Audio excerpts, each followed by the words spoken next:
7 of the Sadc PF Constitution. As you know, new members are required to take either an oath or affirmation of adherence in accordance with Article 8.4 of the Sadc PF Constitution.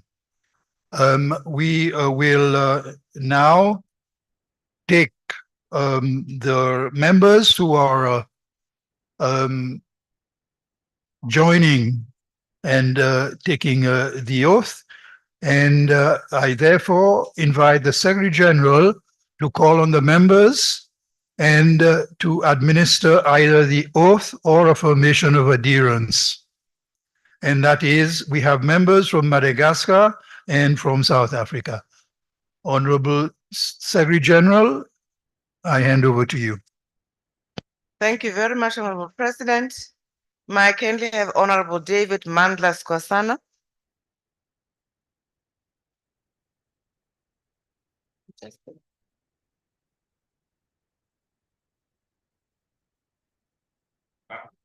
No, just on the side. Honorable member, you may choose between taking an oath or making an affirmation and proceed accordingly. I believe you are taking oath. Yes, I'm taking an oath. I, David Mandla Skosana, take the oath. take the oath or make the solemn affirmation. Take the oath before this August Plenary Assembly of the Sadc Parliamentary Forum. Take the oath before this August Plenary Assembly of the Sadc Parliamentary Forum. That I shall uphold the Constitution and the rules of procedure of the Sadc Parliamentary Forum and demonstrate respect for the forum's institutional organs. That I shall uphold the Constitution and the rules of procedure of Sadc Parliamentary Forum and demonstrate respect for the forum institutional organs. That I shall uphold to the best of my abilities the guiding principles and core values of the Sadc Parliamentary Forum. That I shall uphold to the best of my abilities the guiding principle and the core values of the Sadc Parliamentary Forum. Thank you, Honorable Thank you. Skosana. I have the honor to hand over the Constitution and the rules of procedure of the organization. You're welcome. I thank you. Thank you.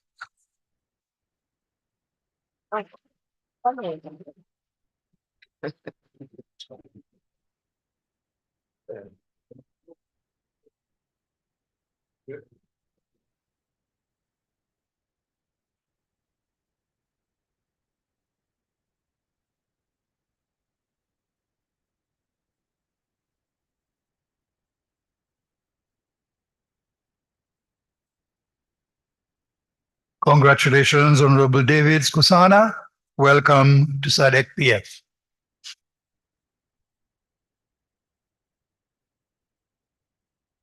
We have honorable members from Madagascar, Honorable Sophie Ratsiraka Salmadina, Honorable Ain Harimanga Gabriel Savanatsara Rabi, Honorable Michelle Baivy Angelica, and Honorable Lavarinira Celestine Fiorovana.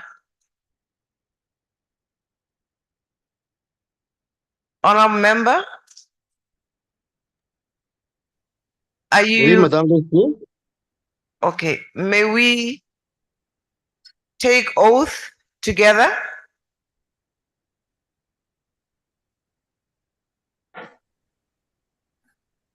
Oui. On peut commencer? Hello? Okay. Repeat after me, honorable members.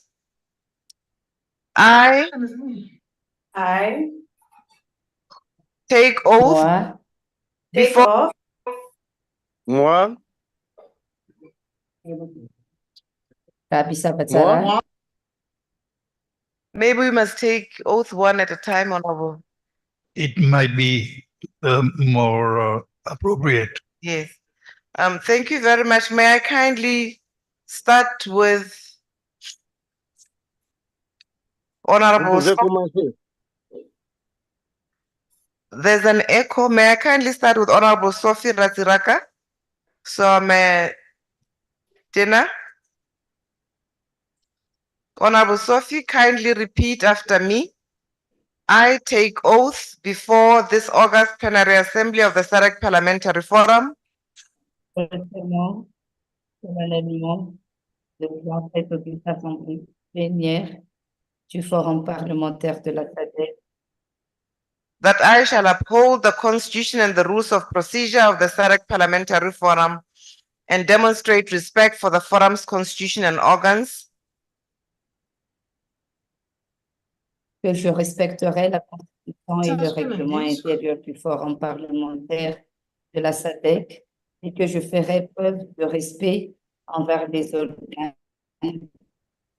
and that I shall uphold to the best of my abilities the guiding principles and core values of the Sadc Parliamentary Forum. et que je respecterai au mieux les capacités, les principes directeurs et les valeurs fondamentales du Forum parlementaire de la Sadc. Merci beaucoup, honorable members. Your copies of the Constitution and rules of procedure will be emailed to your respective emails. Félicitations, honorable Soumia Dan. I'll now proceed with Honorable Loverinira Celestine Fiorovana. Honorable member, kindly repeat after me. I take the oath before this August Plenary Assembly of the Sadc Parliamentary Forum Je prête solennellement serment devant cette auguste assemblée plénière du Forum parlementaire de la Sadc that I shall uphold the Constitution and the rules of procedure of the Sadc Parliamentary Forum and demonstrate respect for the forum's institutional organs, que je défendrai la Constitution et le règlement intérieur du Forum parlementaire de la Sadc et que je ferai preuve de respect envers l'organe institutionnel du Forum, and that I shall uphold to the best of my abilities the guiding principles and core values of the Sadc Parliamentary Forum, et que je respecterai et défendrai au mieux de mes capacités les principes directeurs et les valeurs fondamentales du Forum parlementaire de la Sadc. Thank you, honorable member. Your copies of the Constitution and rules of procedure will be emailed to you accordingly.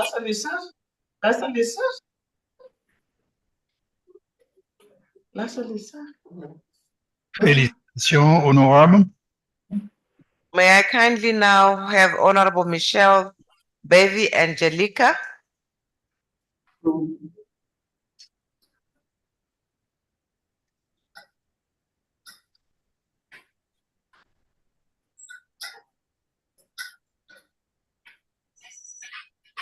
May I proceed?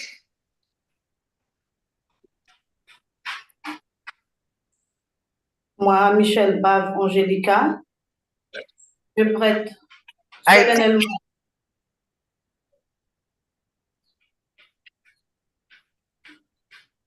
Continuez, s'il vous plaît. Moi, Michel Bave Angelica, je prête solennellement serment devant cette auguste assemblée plénière du Forum parlementaire de la Sadc que je respecterai la Constitution et le règlement intérieur du Forum parlementaire de la Sadc et que je ferai preuve de respect envers les organes institutionnels du Forum et que je respecterai au mieux de mes capacités les principes directeurs et les valeurs fondamentales du Forum parlementaire de la Sadc. Merci beaucoup, honorable. Félicitations, honorable. The Constitution and the rules of procedure will be emailed to you accordingly. That brings us to the end of the swearing of Madagascar, Honorable President. Thank you very much, Secretary General, and welcome to all our new members from Madagascar. Merci, Monsieur le Président. Honorable members, just some routine reminders. When you wish to speak, please raise your country name tag, and I will recognize the member by country. And you can then switch on your microphone to address. And for purposes of accurate verbatim, you are reminded to always introduce yourself by your name and country. And you are reminded to adhere to the 5 minutes allocation of time when you are given the floor in debate on a motion. I wish to see, are there any motions, notices of motions for today? The honorable member from Lesotho. Thank you very much, Mr. President. My name is Honorable Mope Khati. I'm the chairperson of the Sadc Standing Committee on Human and Social Development and Special Programs. Mr. President, today on the 12th December 2024. Honorable, you are simply meant to give notice of the motion, and the motion will be taken as prescribed on the order paper.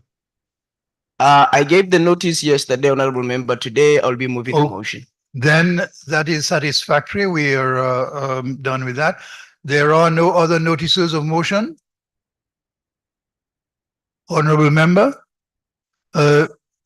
notices of motion only.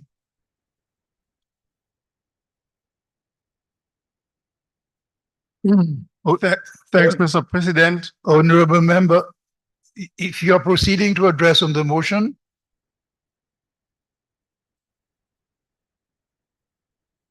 But you will there.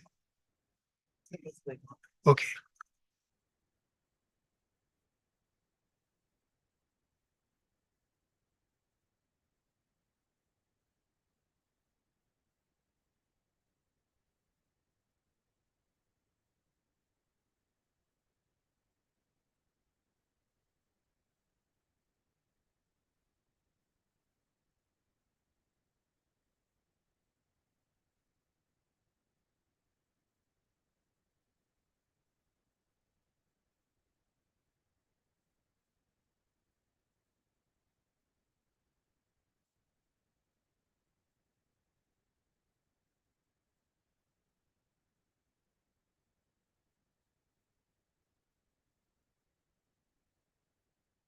Honorable member, you have notice of the motion. You have the floor for the notice. Thank you, Mr. President.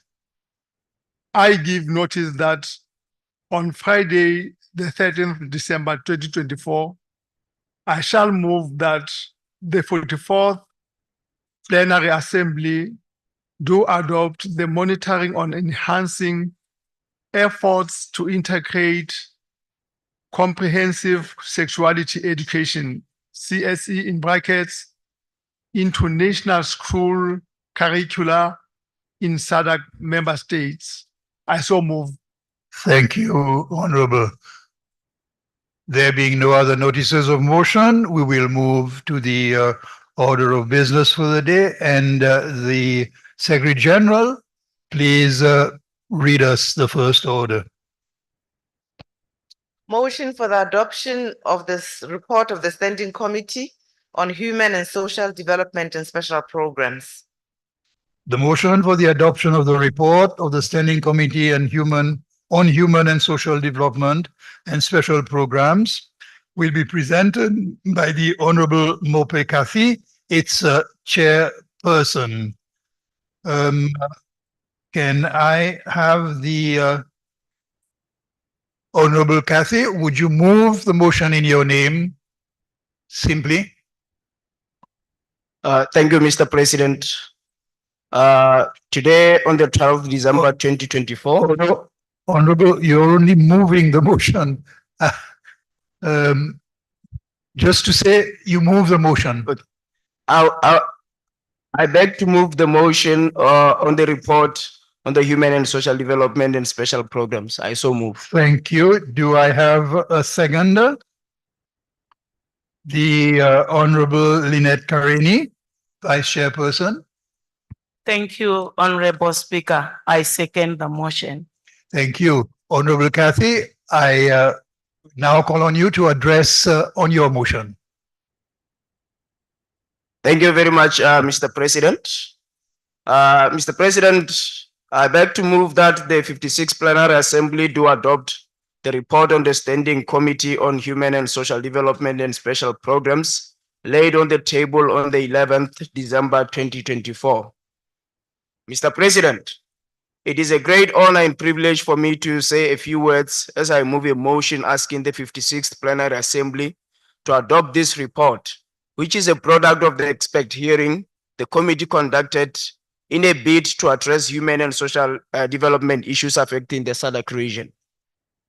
As its mandate spelled out under Rule 42 in bracket of the Rules of Procedure of Sadc PF. Mr. President, the Standing Committee on Human and Social Development and Special Programs convened on the 19th and 20th of September 2024 at Radisson Hotel in Johannesburg, South Africa, to discuss various matters within its mandate, and the meeting was held under the theme, the role of parliaments in raising, allocating, and spending resources necessary for public health and SRH financing. Mr. President, this theme was carefully chosen after noting that lately, human and social development in the Sadc region continues to face significant challenges, exacerbated by hyperinflation, health crisis, and climate-related devastations. The threats persist against the backdrop of shrinking consumer spending and stagnant revenue sources, as most Sadc countries continue to import more than they export, this leading to enduring trade deficits. Within rising expenditures and limited revenue growth, governments are often forced to cut costs, and public health budgets are frequently the first to suffer, resulting in a gap in health and SRHR services. Parliament plays a critical role in exercising oversight and ensuring that health financing remains a priority on the government agenda. According to the World Economic Forum report on January 2024, closing the gender gap in health financing would require a staggering amount of $1 trillion, highlighting the urgent need to address health inequalities that affect both men and women. These inequalities are costly both to the state, leading to the loss of productivity and GDP, and to the individuals, diminishing their potential to live healthy, productive lives. Health inequalities alone are estimated to result in over 40 billion in lost productivity and efficiency. At the regional level, the Sadc health and HIV financing initiatives aim to advance sustainable development goals,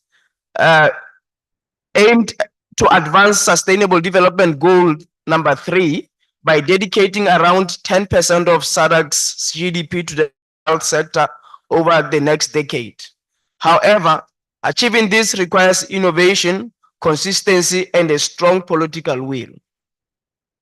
Therefore, the main aim of this meeting was to highlight the crucial role parliaments play in shaping health financing policies and ensuring that resources are adequately mobilized, allocated, and spent effectively to achieve universal health coverage and meet SRHR commitments.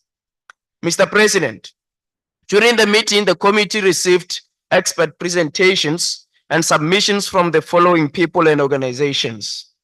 1, Dr. Matiko Riro from Clinton Health Access Initiative, Ms. Vivian Joseph from Southern Africa Youth Forum, and from one of the Sadc citizens in the name of Ms. Caroline Kwamboka.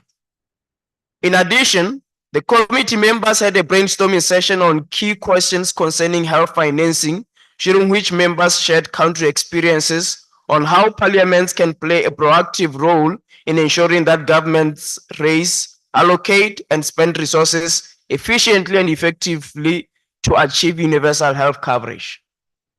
A summary of the proceedings of the meeting is outlined in the report of the committee, which I believe was already circulated, and I'm sure the members have read the report in advance. In the interest of time, allow me, Mr. President, to highlight the key observations and recommendations which were made by the committee as contained in the report. Mr. President, we recognize the critical importance of health financing as a fundamental pillar for achieving universal health coverage in the SADC region, particularly in ensuring equitable access to health services for all populations, including women, children, and vulnerable groups. We note that many SADC member states face significant challenges in mobilizing sufficient domestic resources for health, with heavy reliance on external sources of funding and high levels of out-of-pocket spending, which disproportionately affects low-income households. We are aware that poor health systems, limited access to affordable health care, and the growing burden of diseases such as HIV, TB, malaria, and emerging epidemics continue to exacerbate household poverty, driving families further into financial distress. However, we are concerned that women are disproportionately affected by these systemic health gaps, with many spending a significant portion of their lives in poor health, particularly due to insufficient investment in sexual and reproductive health and rights, maternal health, and mental health services. We are further concerned that despite the presence of national health frameworks, the persistent high reliance on external funding has led to unsustainable health systems in the long term, and this remains limited political will to prioritize health in national budgets across the region.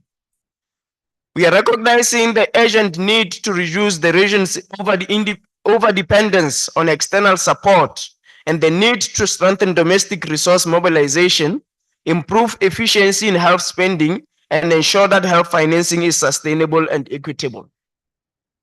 We are acknowledging the role of Parliament in advocating for increased domestic investment in health, ensuring accountability in health spending, and pushing for innovative financing mechanisms, such as earmarked taxes and sustainable health insurance schemes to mitigate high out-of-pocket expenses for our population.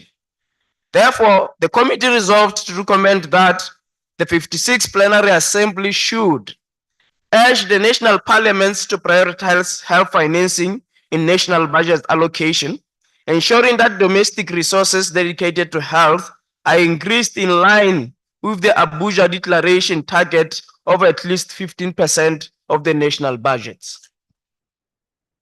The committee encourages the national parliaments to advocate for the establishment of the national health insurance schemes to reduce out-of-pocket health spending, to protect households from catastrophic health expenditure, and ensure equity in access to health services. We also support the implementation of the innovative health financing mechanisms, including earmarked taxes on harmful products such as tobacco and alcohol and many other products, and levies on other sectors, ensuring that these funds are transparently allocated to improving healthcare services, especially in underserved areas. We urge the SADC PF Secretariat to monitor and evaluate health financing in member states, ensuring that resources are spent efficiently and that development partners funding complements rather than substitute domestic health investments.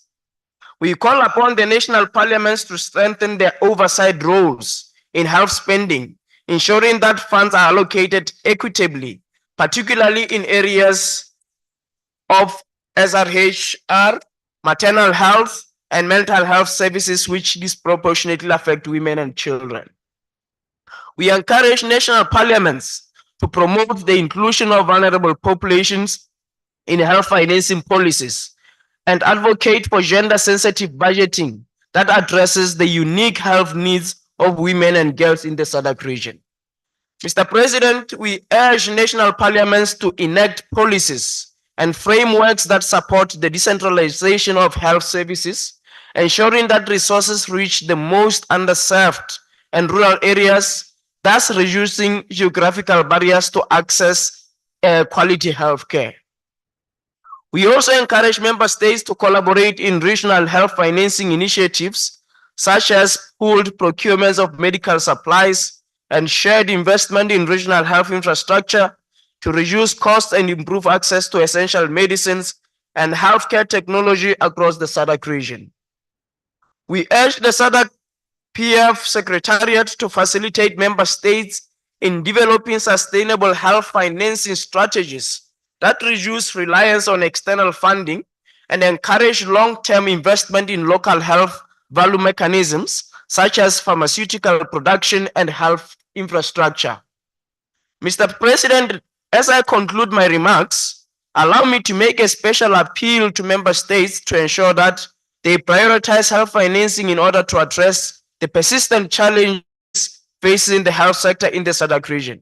It is imperative that national parliaments exercise their oversight roles effectively to ensure that health financing becomes a central focus of government agendas, driving equitable, sustainable, and accessible healthcare for all. Mr. President, it is the hope of the committee that the recommendations contained in this report will be adopted by the 56th Plenary Assembly without any reservations. Mr. President, sir, I beg to move. Thank you so much. Thank you. Thank you, Honorable Kathy. Chairman of the committee. And with that, I will now call on the seconder, the Honorable Lynette Karieni, to address in secondment of the motion. Thank you, Mr. President. Thank you, Mr. President, for giving me the floor to add my voice to the motion that has been ably moved by the chairperson of our committee, requesting this plenary assembly to adopt the report of the Committee on Human and Social Development and Special Needs. Mr. President, as I second motion, please allow me to share with this assembly the outcome of the deliberations on the reflection and brainstorming session the committee members had during the meeting. Mr. President, during the reflections and brainstorming session, the members shared their country's experiences mainly on 3 questions relating to the theme of the meeting, namely, number 1, what are the ways resources for public health are mobilized at country level, and what is the approximate ratio of donor to government funding? Number 2, where is the bulk of allocations on health directed to, and is it sufficient? And the third one, is Parliament sufficiently capacitated to identify the gaps in health financing and to exercise oversight on public authority in view of closing same? Mr. President, during the discussion of these 3 questions, it became very clear that in most SADC member states, 3 primary sources of health financing dominate, namely, public financing through the national budgets, support from the development partners and donors. The third one, the private spending, primary through out-of-pocket expenditure. It also came out clearly that in many member states, the government serves as the primary source of health funding, making up over 50% of total health spending. However, despite this, members expressed concern that budget allocations were often insufficient and meet the growing needs, demands, including achieving key international commitments such as the Abuja Declaration, which sets a target at least 15% of national budgets being allocated to health. This shortfall in funding has led to insufficient inequalities and inequities in access to quality health service, with the rural and underserved populations being disproportionately affected. In this regard, Mr. President, members emphasized the need for parliaments to take a more assertive role in advocating for increased health financing, ensuring that limited resources are allocated and spent effectively. The members also called for stronger oversight mechanisms to monitor government's spending on health and push for policies that would address inefficiencies and improve the overall system performance across the region. Mr. President, regarding the role of Parliament in identifying gaps in health financing and efficiently discharging their oversight mandate, there was a consensus that most member states have established various mechanisms to fulfill this responsibility. Notably, many national parliaments have portfolio committees on health matters, which plays a crucial role in driving the health agenda.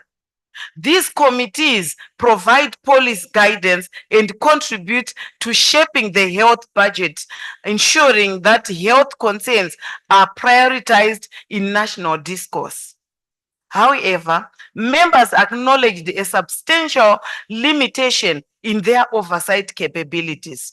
While these mechanisms exist, the role of Parliament is often confined to making recommendations. The final decision to adopt this recommendation, Mr. President, lies primarily in the executive branch. Consequently, the influence of parliamentary committees on shaping the health budget can sometimes be more ceremonial than substantive, undermining their potential impact in improving health financing and addressing critical health challenges. In this regard, the honorable members emphasized the need for more empowered parliamentary role that enables them to actively influence health budget allocations and ensure that funding decisions align with the pressing health needs of their populations. Mr. President, as I conclude my contribution, I wish to emphasize that each one of us in this room has the responsibility of ensuring that health systems should work in our respective member states. If the health system do not work, then we have all failed. In other words, we all stand to lose if we do not convince the executive to continue investing in health financing and allocating the necessary resources. Mr. President, as Parliament, we must strengthen our oversight role to ensure that we fully make a difference and uplift the Sadc region away from the existing health-related pitfalls which continue to prevail. Mr. President, with these few remarks, I second the motion. I thank you. Thank you, Honorable Kareni, for your address. The floor will now be open for debate on the motion. Members who wish to address, please indicate by raising your country flag.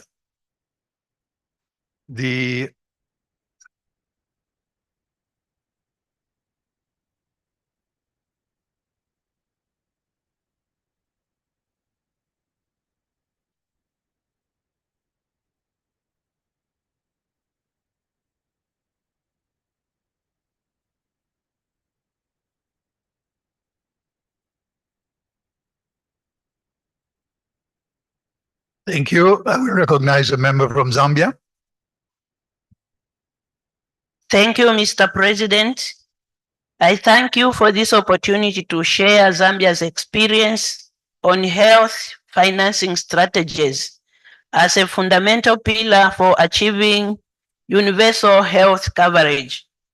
Mr. President, allow me from the outset to state that generally, achieving universal health coverage in its totality continues to be a challenge for developing countries.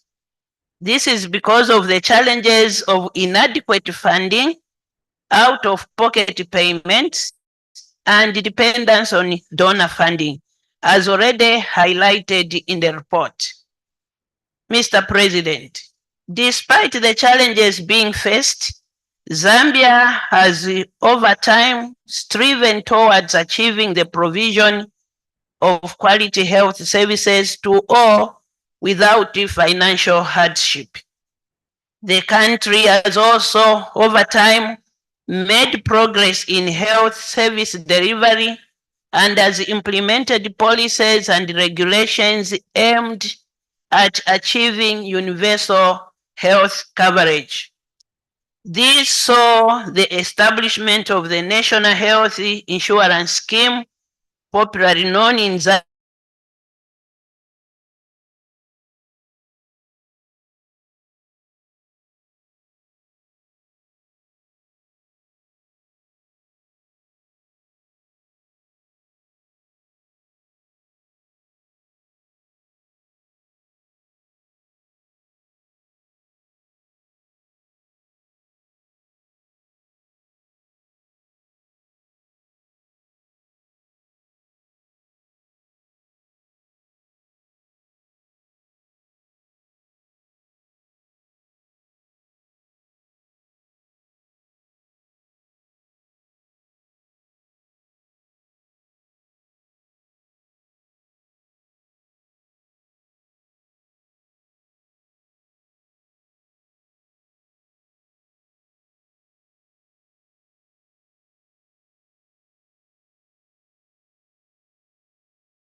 care services. And also, Mr. President, is to ensure equitable distribution of health facilities between rural and urban communities. To ensure that there is the appropriate patronage of all levels of health care in the country. And it is also to ensure the availability of funds to the health sector for the improved services throughout the whole country. Mr. President, it is therefore my considered view that as a way of reinforcing health delivery in Zambia, there is a need for a unified benefits framework to all which member countries can contribute towards health financing and avoid dependence on donor funding. With these few remarks, Mr. President, I thank you and support the report. Thank you. Thank you. Thank you, the honorable member from Zambia. I now call on the member from South Africa. Thank you very much, Mr. President. I welcome the report. I think the key point for me, I mean, as I look at the report and the recommendations that are coming out of the report, I think the departments of health, I think across the region should actually be called departments of illnesses, not department of health. Because if you look at the approach that we have taken, we're actually intervening on the other end instead of promoting healthy living. There's very little focus in really making sure that people are not getting sick. But there's a lot of focus in intervening after people are sick. And I think it's something that we need to look at in terms of the recommendation. Of course, we also need to learn some lessons in some of the countries where, for example, the HIV prevalence is low. And why is that? Why is it low, for example, in West and Central Africa compared to Southern Africa?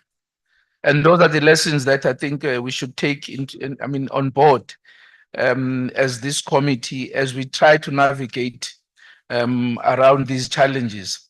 So I do want to say then that perhaps we should also, in terms of the recommendation, look at incentivizing healthy living, and also making sure that we really lobby as this committee to make sure that healthy living is cheaper.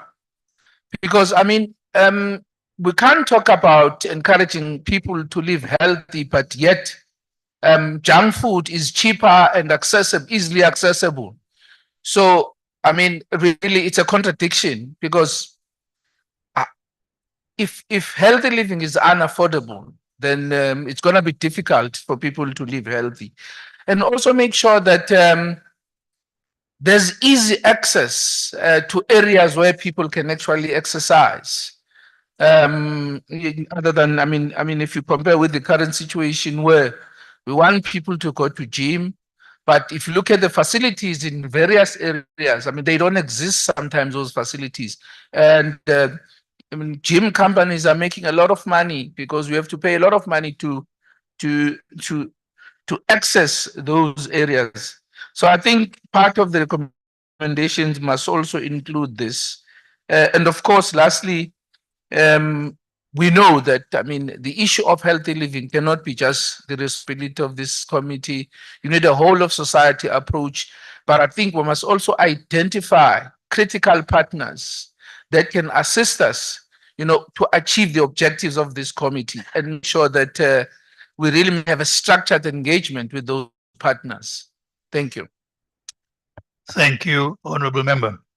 I call on the member from Angola.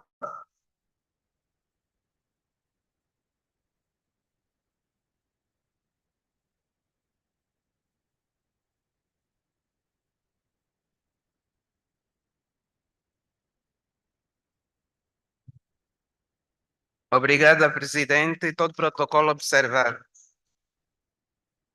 No âmbito do projeto de saúde sexual reprodutiva na Assembleia Nacional, gostaria de informar que a Assembleia Nacional de Angola assinou o acordo de implementação do projeto de saúde sexual e reprodutiva VH-Sida e governação do governo do Fórum Parlamentar da Comunidade para o Desenvolvimento da África Austral, Fórum Parlamentar da Sadc, no dia 31 de janeiro do corrente ano, tendo realizado a sessão de lançamento no dia 30 de abril do corrente. Os objetivos a serem alcançados ao abrigo do projeto são garantia da segurança de produtos no contexto do regime universal de saúde, promoção da igualdade do gênero, eliminação do casamento infantil, da gravidez precoce e não desejada e promoção do aborto seguro, promoção da educação sexual abrangente, proteção das populações vulneráveis e grupos marginalizados, promoção da responsabilidade democrática e dos direitos humanos. Note-se que no âmbito da estratégia de saúde sexual reprodutiva da Sadc e do acordo de implementação do projeto, a Assembleia Nacional está comprometida em promulgar legislação específica para promover a saúde, direitos sexuais e reprodutivos, VH-Sida e boa governação, bem como trabalhar para a equidade de gênero, redução de casamentos prematuros, redução de ocorrência de gravidez precoce e proteção das populações vulneráveis. De igual modo, o projeto está articulado à volta da justiça climática, responsabilidade democrática e implementação dos direitos humanos. Foram realizadas as seguintes atividades: a assinatura do acordo de implementação do projeto entre a Assembleia Nacional e o Fórum Parlamentar da Sadc, estabelecimento de parcerias com os projetos do Comitê de Gênero do Ministério da Saúde, parcerias com a Unicef, sessão de formação e capacitação dos pesquisadores do Fórum Parlamentar da Sadc, sessão de formação e capacitação dos pesquisadores do Parlamentar da Sadc, com a excelentíssima secretária-geral Boema Secoma, lançamento do projeto da Assembleia Nacional, workshop sobre a proposta de revisão de lei número 8/04, lei sobre o vírus da deficiência humana, VH, e a síndrome de imunodeficiência adquirida, SIDA. Encontro de sensibilização com o Grupo Nacional de Acompanhamento para a Criação de Campeões da Causa e institucionalizar o projeto da Assembleia Nacional. A Assembleia Nacional juntou-se à luta contra as hepatites virais no âmbito das defesas sexualmente transmissíveis. Realizamos vários encontros com o grupo técnico de trabalho para criar sinergias, visando dar uma resposta holística às questões de saúde sexual e reprodutiva e HIV. Produção de materiais de mídia para divulgação do projeto de saúde, direitos sexuais e reprodutivos, VIH-Sida e governação do Fórum Parlamentar da Sadc. Reunião de trabalho com o Programa das Nações Unidas para o Desenvolvimento, PNUD. Reunião de trabalho entre o Grupo Técnico da Assembleia Nacional com a Associação Comunitária para o Apoio e Defesa da Juventude, elaboração da nota de fundamentação da proposta de revisão da lei do VIH-Sida. Reunião estatutária regionais da Comissão de Desenvolvimento Humano e Social e programas especiais. Reunião estatutária regionais da Comissão de Supervisão de Leis, modelo para domesticar normas legais e iniciativas parlamentares. Supervisão pedagógica transformadora de gênero nos serviços de saúde sexual e reprodutiva, planeamento familiar com o objetivo de sensibilizar as consequências do estereótipo e do estigma na produção dos serviços de saúde. Workshop sobre os avanços da medicina na luta contra HIV-Sida e a auscultação pública sobre a proposta de revisão da lei número 8/04 das Nações Unidas. Lançamento e institucionalização formal do projeto da Assembleia Nacional. Aproximação dos cidadãos ao Parlamento, contribuições para a proposta de alteração da lei 8/04 de 1 de novembro do HIV-Sida. Muito obrigada, senhor presidente.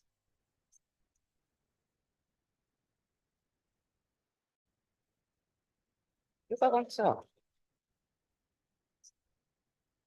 Dona Teresa, faz uma intervenção no sentido de ir de encontro com o momento que está sendo discutido. Mas está se falando do HIV-Sida.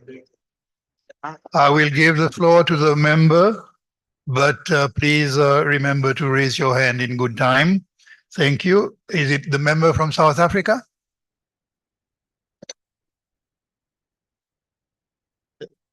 Thank you, Mr. President.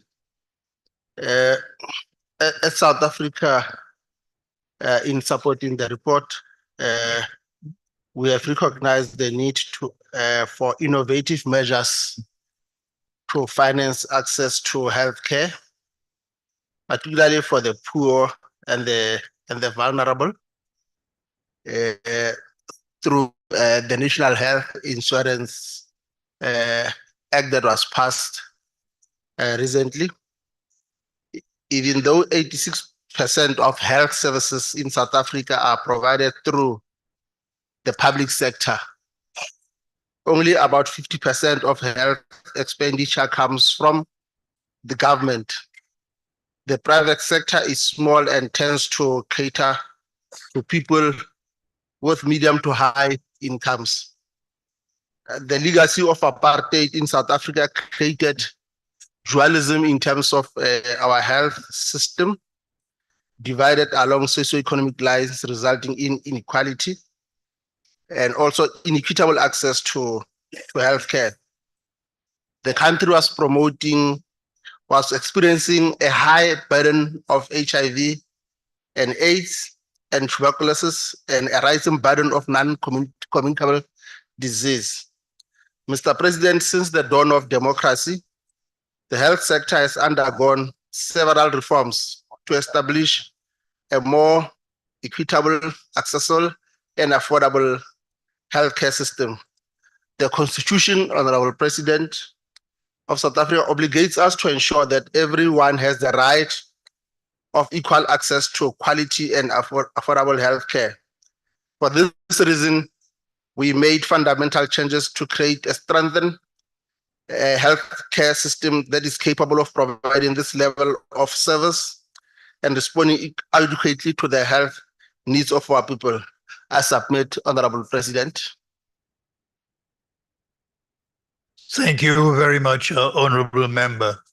With this, I now call on the Honorable mover of the motion to reply to the debate. Thank you very much, Mr. President. I would like to attempt to respond to all the members that have contributed in support of the report.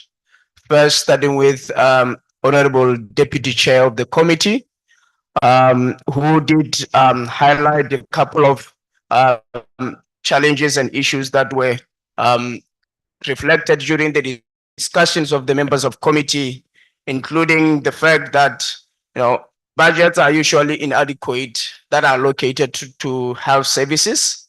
This is one of the challenges that really makes it quite difficult for member parliaments to really address the issue of health financing. We see a lot of countries struggling even to reach the Abuja declaration of allocating 15% of their budgets to health. So talking about getting into domestic financing, a lot of countries will have to go through a lot of commitment for them to be able to achieve that. Then she also highlighted on the challenge of limitation of parliament oversight. This came out as one of the biggest challenges that members echoed, that parliament does work of oversight, but the oversight seems to be quite ineffective because of the level and time at which they get involved in the budget allocation. Executive still seems to have the upper hand in terms of determining how much is being allocated.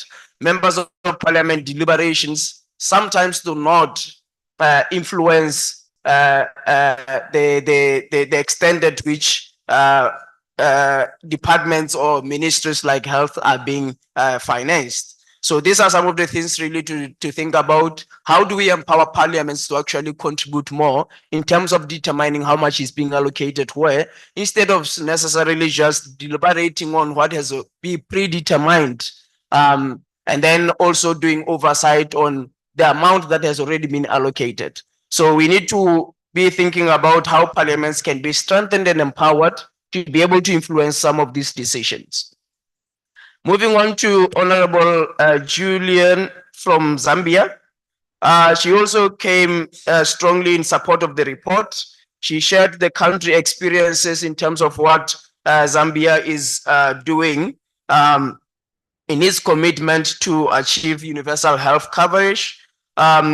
She did also mention about the challenge of dependence on external donors for funding of healthcare. He, however, supported one of our recommendations of national health insurance schemes. And it was quite exciting for me to realize that countries are already doing this. They are already implementing some of the recommendations that we talked about. And it is quite important for member parliaments to really take time to learn about the achievements of other countries and see the lessons they can learn from that and be able to perhaps do the same implementations in their own countries. Then we had honorable member from South Africa who spoke first, who talked about the most critical thing that sometimes we take for granted. There is a normal say that says prevention is better than cure. And he actually improved that to say prevention is cheaper than cure. We need to put much more effort and emphasis on healthy lifestyle promotion and incentivizing people to live healthier lives. because that definitely is going to reduce the burden on the health system of always taking care of people when they are now in state of emergency or in state of sickness. So we need to also come up with frameworks and policies that actually focus on prevention rather than us waiting for people to get sick and then spending a lot of money on trying to better their lives. He spoke about junk food as one of the examples, in addition to what we mentioned in our report of we would want to see taxation on some of the products that are contributors to health risks. So you mentioning an additional product that we could look into, because I did mention that we were looking into things like tobacco and alcohol, but now bringing the aspect of junk food, this will be quite important to say, how then do we discourage consumption of some of these products that then have negative health effects to our population? And it is also important as well to look at other products that seem to be in consumption by the majority of the population. But in doing so, we need as well to sensitize our people for them to understand why these taxation initiatives are put in place, as well as the levies. Because I remember in Lesotho in the past year, the government actually introduced the tobacco and alcohol levy, which did not receive good acceptance from the public and private sector, especially businesses dealing in the sector of alcohol and tobacco. And the parliament had to repeal that bill. And at this point in time, it's still, floating in between the space because there were no consultations done well. The people were not educated were not engaged or consulted enough for them to understand what the initiative was. So it is important, as we are putting together these policies, that we engage the people. They do understand why there are these kind of changes, and to make them understand it is in their benefit. Honorable member from Angola as well presented progress and commitment on SRHR services. So for that, I congratulate the Parliament of Angola and commend them for their commitment in ensuring that SRHR services continue to be advocated for. And the last member is the member from South Africa, who also talked about the innovative measures for health financing that are happening in South Africa, the health sector reforms that are continuing, and hopefully this will lead to sustainable health financing mechanisms for people. Mr. President, with this said, on behalf of the Committee on Human and Social Development and Special Programs, I thank you for giving us an opportunity to move our report before the plenary. I thank all the members that have supported and contributed to this report, and I hope this is the beginning to actually help the region to be very sustainable and resilient as far as strengthening its health systems, so that the next pandemic, which inevitably will come, as much as we don't know when, we'll find our health systems ready and ready to safeguard our people's health. Thank you very much, Mr. President. Thank you very much, Honorable Kathy.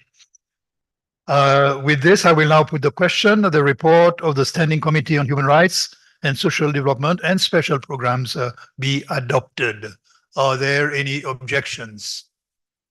There being no objections, the report is duly adopted. Thank you, and thank you, members of the committee and chair and vice chair, and congratulations to you for the report. I will call on the Secretary General to read the next order. Motion for the adoption of the report of the Standing Committee on Democratization, Governance and Human Rights. Thank you. The motion for the adoption of the report of the Standing Committee on Democratization, Governance and Human Rights will be presented by the Honorable Malwanda, chairperson of the committee. The chair, will you move the motion in your name? Thank you, Mr. President. I move that the 56th Plenary Assembly do adopt a report of the Standing Committee on Democratization, Governance, Human Rights laid on the table on 11th December 2024. Thank you, Mr. President. Thank you. Do we have a second?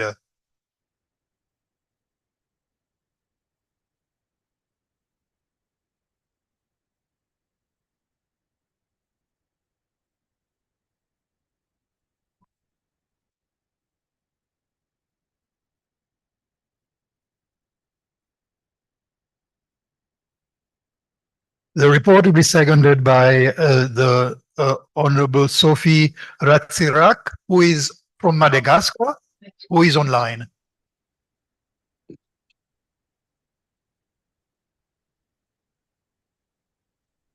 Can we connect, please?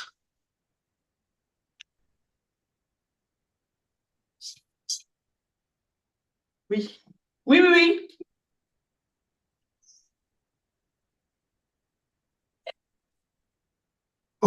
Honorable Ratsirak, please second.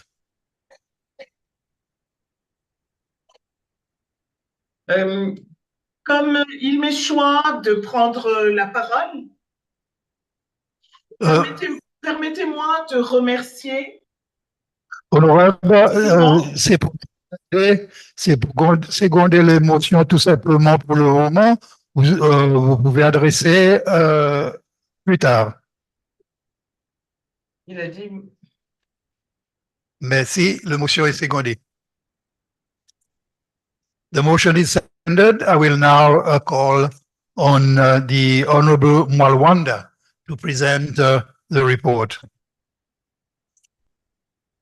Mr. President, the DGHR Standing Committee, in line with its mandate stipulated in Rule 42D of the Sadc PF Rules of Procedure, convened its virtual public hearing session on the 25th of October 2024 under the theme Leveraging the Role of Sadc Parliamentary Forum in Facilitating Citizen Participation in Sadc Region, Integration for Enhanced Accountability and Inclusive Socio-Economic Development.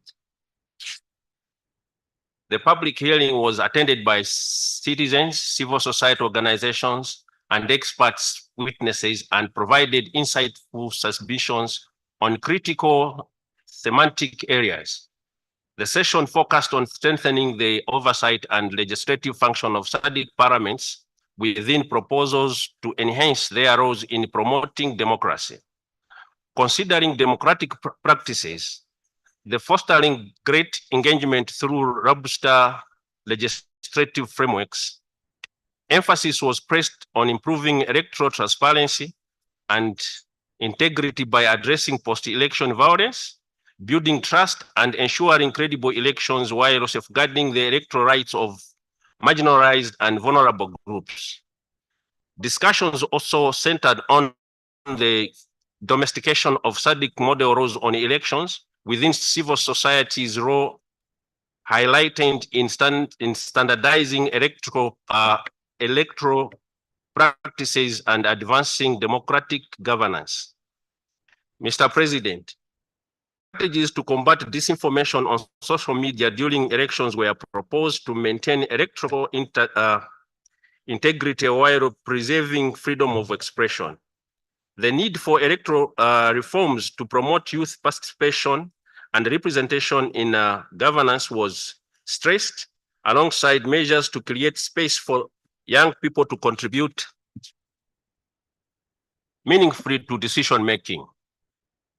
Regional security concerns, including the proliferation of small arms and light weapons, SALW, the use of explosive weapons in the populated areas, and the emergence of autonomous weapon systems were also raised, with calls for strong measures to curb their,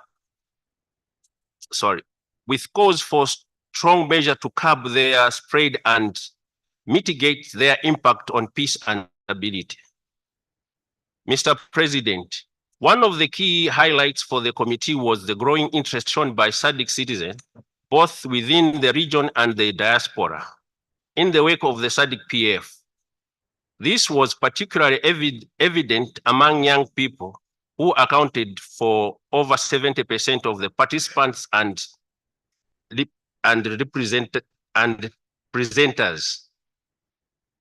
The session was attended by 80 participants via Zoom, with many more following through live streaming and watching recordings on SADC PF YouTube and Facebook channels.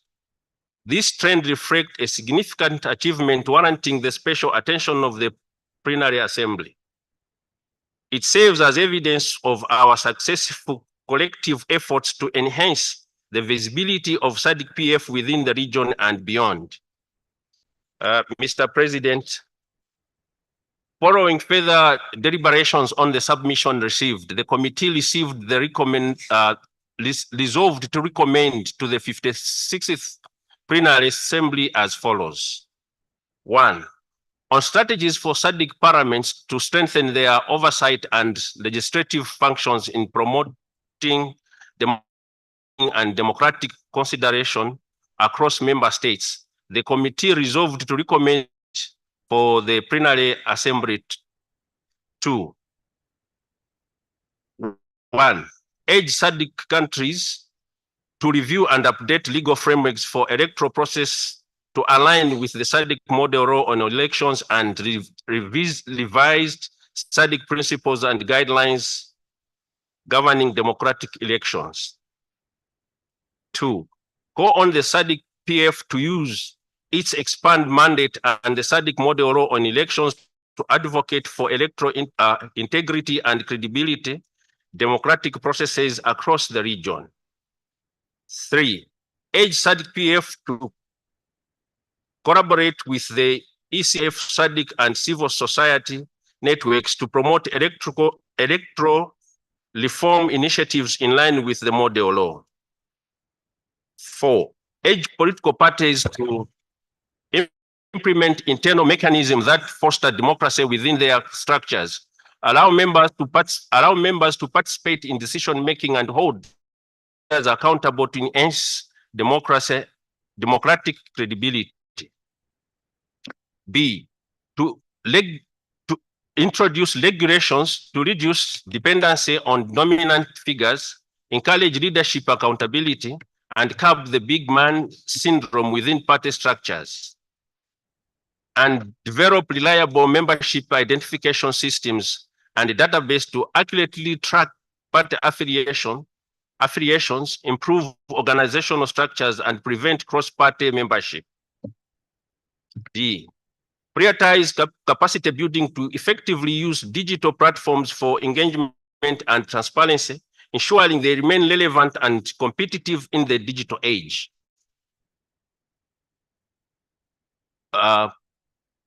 2, on strategies for curbing the proliferation of small arms and light weapons, SALW, the committee resolved to recommend for the Plenary Assembly to 1, encourage urgent need to re-establish and adequately fund national focal points across SADC to coordinate SALW reduction efforts effectively. 2, call for strengthening of the implementation of UNPOA strategies for tracking illicit arms flows, including better cross-border collaborations and enforcement by SADC governments. 3, urge for the promotion of gender-responsive SALW control policies that address women's specific vulnerabilities and ensure gender equity in all SALW initiatives. 4, call for strength of international collaboration, particularly with the AU's Silencing the Guns initiative to ensure cohesive regional world arms control efforts.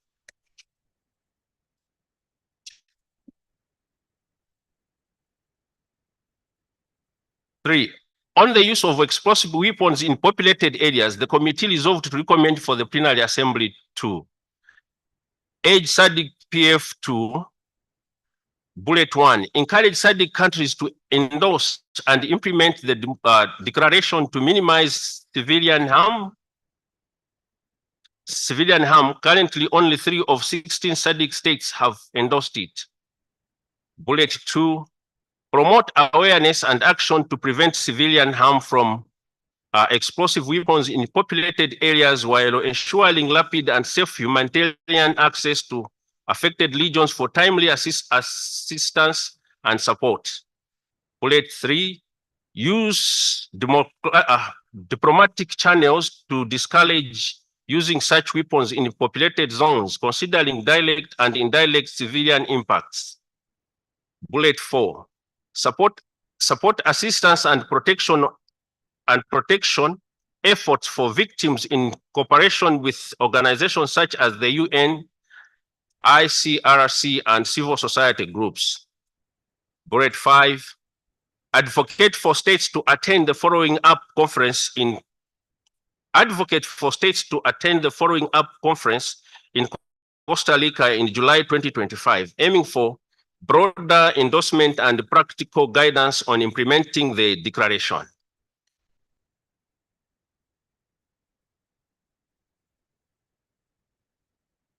Recommendation 4. On the rise of autonomous weapon systems, the committee resolved to recommend for the plenary assembly to bullet 1, urge parliamentarians to support an international ban on autonomous weapons systems to prevent their development and deployment. Bullet 2, call on policymakers to adopt an intersectional perspective by considering how autonomous weapons may disappropriately affect groups based on race, class, gender, and other social identities.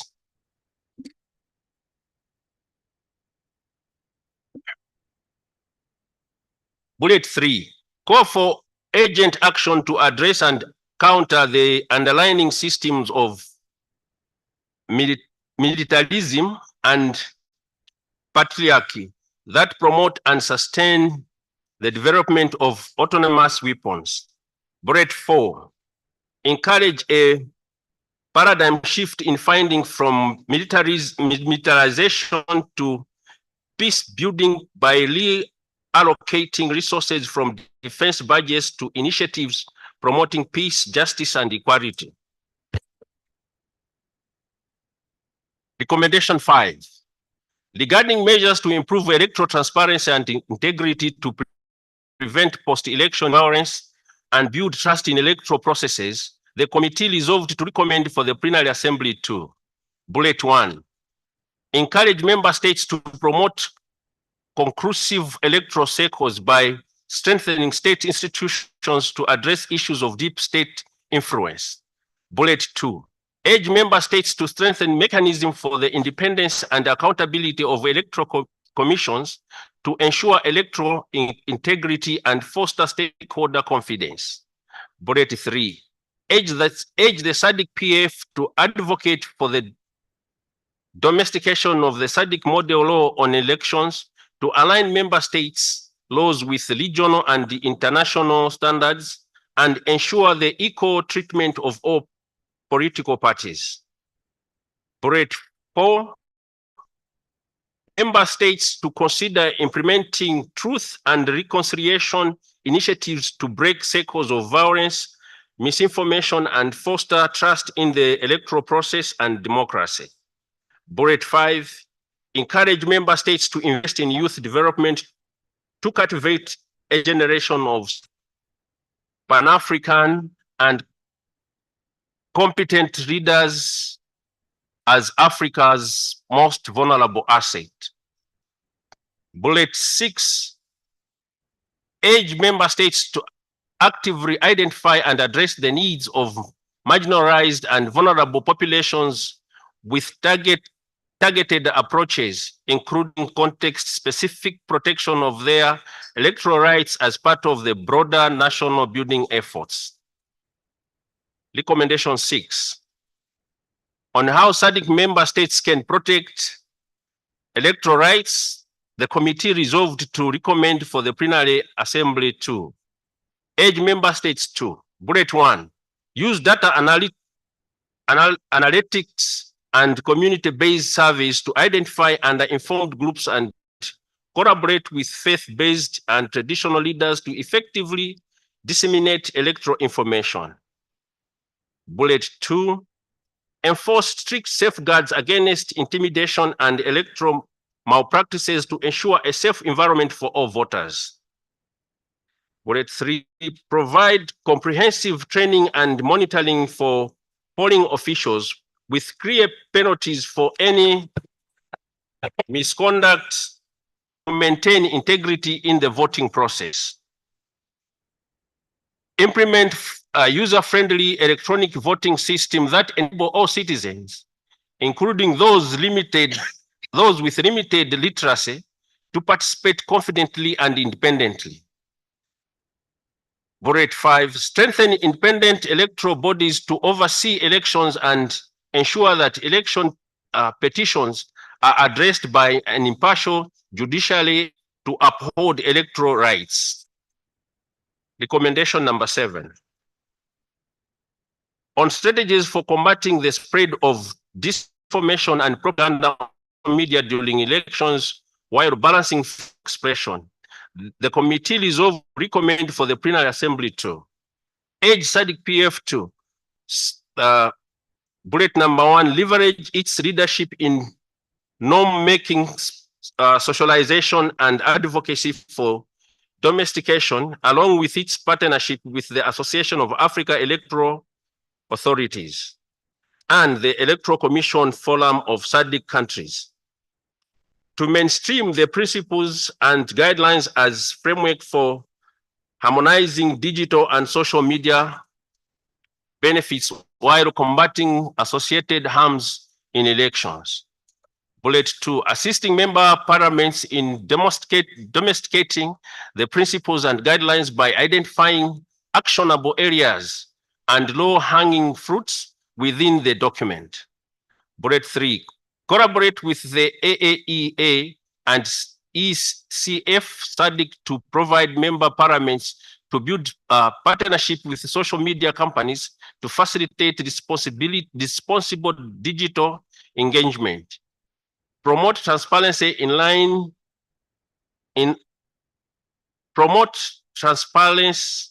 online election information and address issues related to misinformation and disinformation in electoral processes. Bullet 4, use its convening power to authoritative address ways to medicate both the benefit and harms of digital and social media during elections.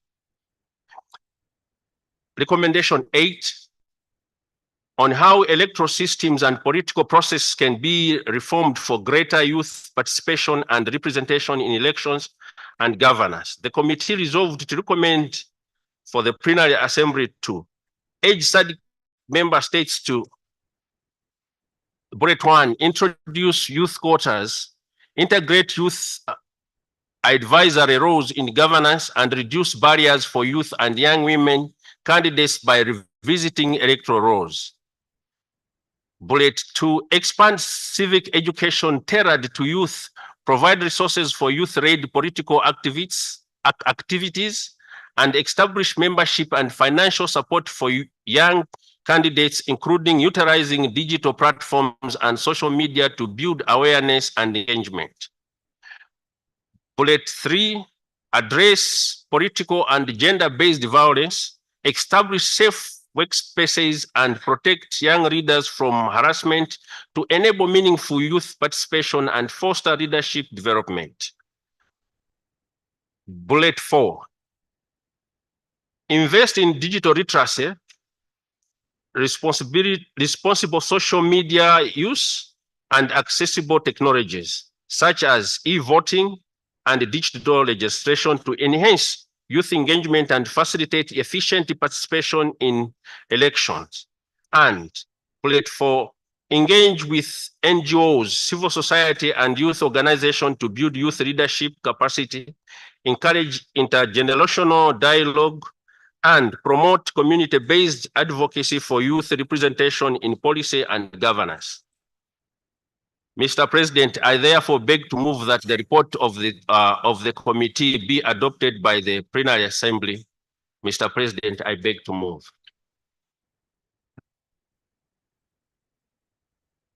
Thank you very much, Honorable, for the report. We will now have the seconder of the motion address, and she will be online.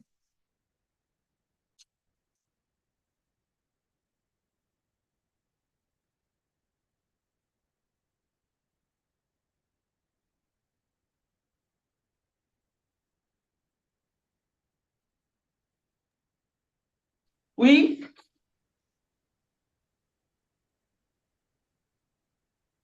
Honorable, please address in secondment of the motion.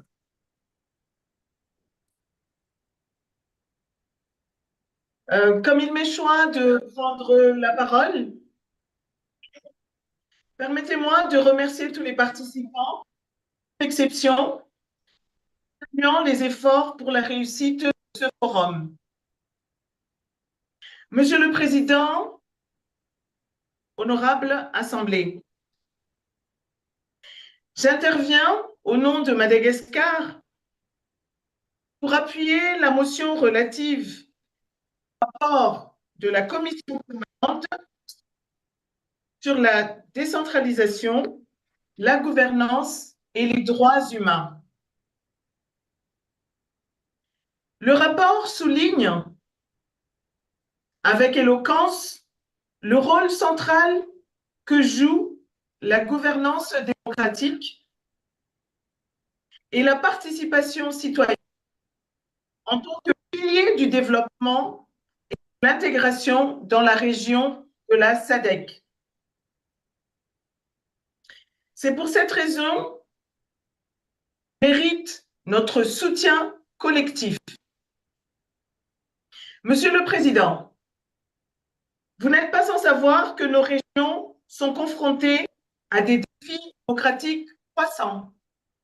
Cette situation nous impose d'adopter plusieurs réformes pour améliorer la transparence et il nous faut renforcer des organes électoraux et garantir la mise en pratique de la démocratie par les partis. Ce sont toutes des étapes essentielles pour rétablir la confiance des citoyens. Car sans cette confiance, les systèmes démocratiques continueront à être fragilisés. D'autre part, nous assistons également à des préoccupations qui touchent la paix des citoyens avec des opérations légères de petit calibre, ALPC, et les armes autonomes. C'est la raison pour laquelle la menace nécessite des mesures régionales. C'est dans cette optique que nous devrions tenir compte du rétablissement des points focaux nationaux pour ces AL.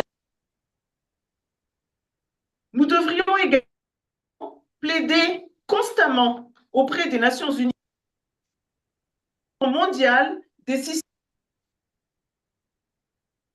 En effet, toutes ces mesures sont la paix. Monsieur le Président, à tout ceci s'ajoutent les plateformes médias numériques et qui offrent également la possibilité de participation. Mais elles peuvent aussi servir d'outils à déformer tout en sapant les processus démocratiques, donc vraiment à gérer. Aussi, comme l'indique le rapport, un équilibre subtil entre la liberté de lutte contre les qui menacent l'intégrité. Par ailleurs, plus de 60% de notre région 35 ans. C'est important que de l'énergie et de la vision de toute jeunesse. D'où les différentes recommandations et la participation et la représentation des jeunes, telles que des réformes électorales, quotas des jeunes et la création d'espaces sécuritaires. Car si nous ne réussissons pas à autonomiser, nous risquons de mettre en péril l'avenir de notre région. Le rapport est là pour nous rappeler de la pierre populaire démocratique. De même, l'intégration sur les élections ne doit être une simple procédure, mais une obligation morale afin de s'assurer que les processus électoraux soient transparents et inclusifs. Cela comprend la défense des droits des femmes, des jeunes et des personnes en situation de handicap. Grâce à tous ces efforts, bâtir des sociétés fondées et en veillant à ce qui est laissé pour compte. Ce rapport aborde une question urgente dont confrontée notre région et il formule des recommandations axées sur les citoyens. En l'adoptant, cette assemblée plénière audacieux pour s'assurer des élections dans l'ensemble des États membres. Ainsi, à avantage tangible nos citoyens. Monsieur, c'est pour toutes ces raisons que j'appuie cette motion. Je vous remercie.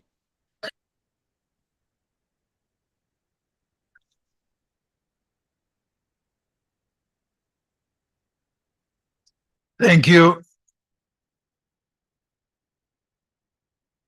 Thank you very much, the Honorable Sophie Ratsirak, and excuses to the seconder of the motion and also to the members for the weakness in connections.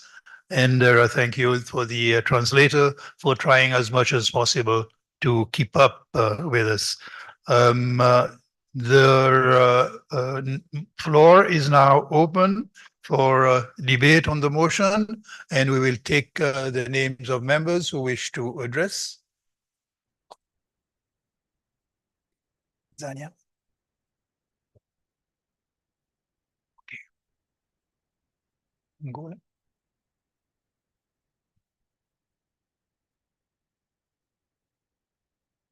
Zambia. Okay. Tanzania again, and there are two from Tanzania. Yes.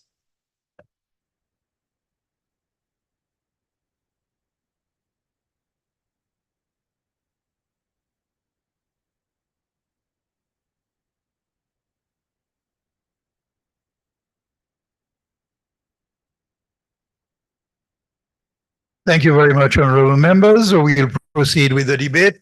Please remember that you have a limit of 5 minutes. I will begin by calling on the honorable member from Zambia. Thank you, Mr. President. Allow me to thank my chairperson, Honorable Marwanda, and the seconder for our report on DG. Mr. President and honorable members, The report has highlighted a lot of issues which are of great importance to our SADC states. Mr. President, allow me to thank our secretariat who made it possible that we are able to have this nice report before this meeting. Mr. President, the committee had a lot of public engagements with the citizens, and as highlighted by my chairperson, citizens raised a lot of concerns. One of the concerns, Mr. President and honorable members, was the issue to do with vote counting and voting irregularities, the concerns which citizens feel SADC countries need to take into account while we do better. Internal challenges by political parties were raised as a concern that is causing limited to its effectiveness, including lack of intra-party democracy with leadership centered on personal gains. Mr. President, citizens raised the issue of drug abuse by our own children. As the SADC states, we need to ensure that we harmonize this issue of drug abuse by implementation of SADC model law on elections to establish a robust, impartial electoral laws and strengthen the independence of electoral bodies must be for all of us as SADC states. Youth and women participation in the political landscape in our SADC countries, Mr. President, must be encouraged. With these challenges, Mr. President, as a committee, we are very happy because we have seen a successful story in SADC where peaceful and transition of power has been done in Namibia, Botswana, South Africa, Democratic Republic of Congo, Angola, and other countries. And this is a good positive move as SADC states.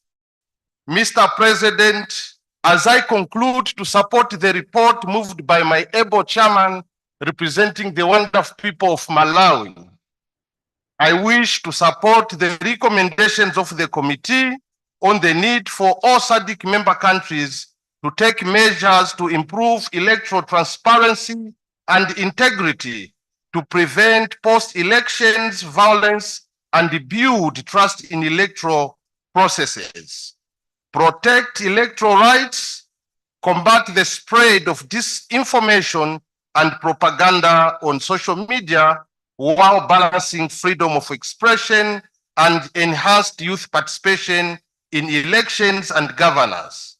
This is the cornerstone for building a thriving democracy, good governance, and human rights. Mr. President, I submit. Thank you, honorable member.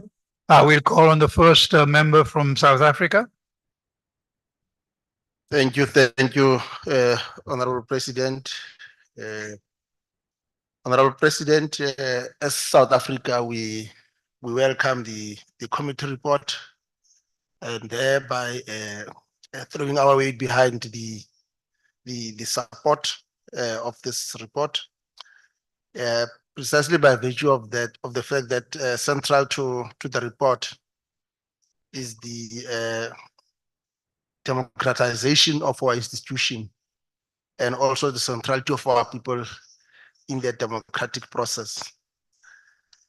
While the report highlights the fact that there can be no government that can justly claim legitimacy and authority unless it is based on the will of the people, there are a number of areas that the report speaks to. amongst them is the issue of transparency, the issue of trust, and the issue of oversight. While there is tremendous progress as reflected in the report in terms of the working of democracy in the SADC region, however, there are a number of areas that still needs to be looked at to ensure that we promote integrity of Africa's electoral process and the quality of our elections. Central to this, Honorable President, is the extent to which our citizens have trust in our electoral process. And key to that mainly is centered around the election management bodies and how they are appointed. Secondly, while majority of our country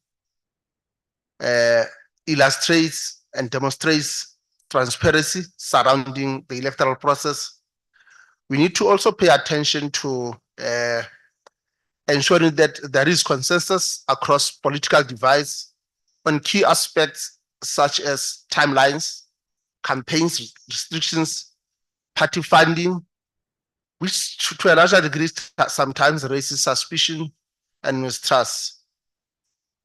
In the age of social media, Honorable President, there is a growing trend to use misinformation and disinformation to undermine the elections. This is exacerbated by fake news and its links to artificial intelligence.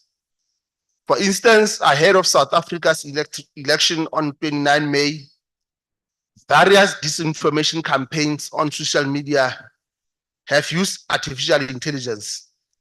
This negative trends, Honorable President, jeopardizes democracy across the continent.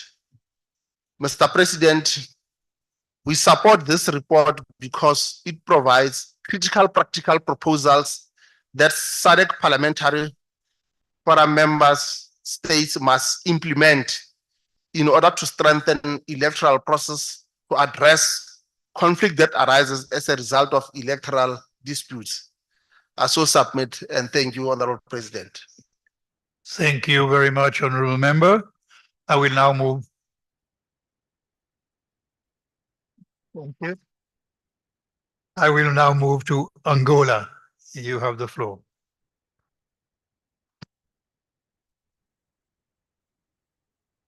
Obrigado, Senhor Presidente.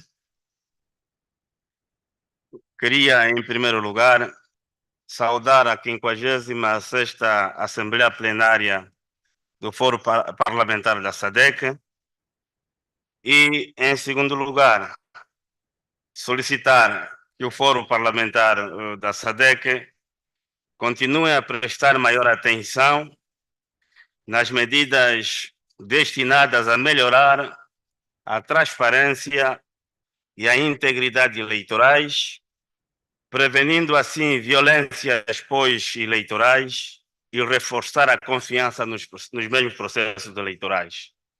Neste âmbito, felicito os Estados-membros que nestas últimas etapas realizaram as eleições de forma pacífica, permitindo que a nossa democracia na nossa região austral se torne cada vez mais forte.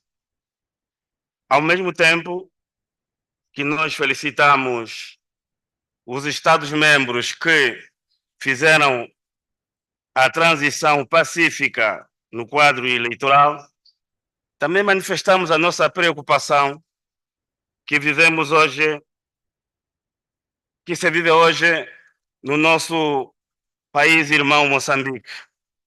Tudo isso é sinal de que ainda estamos um bocado atrasados na questão de afinar as leis ou a lei modelo ligada às eleições.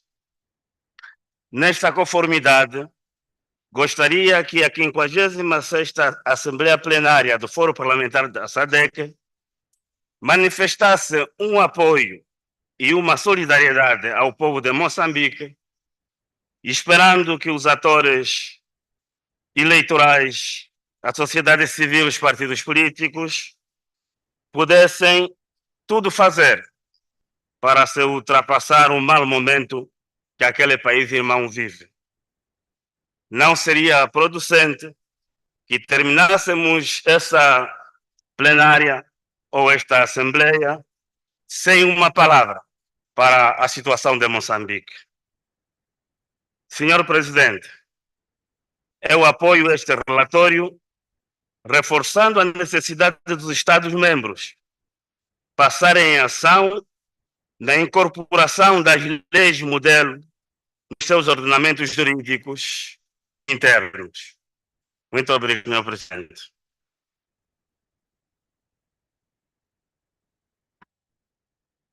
Thank you very much, honorable member. I will now give the floor to a first member from Tanzania.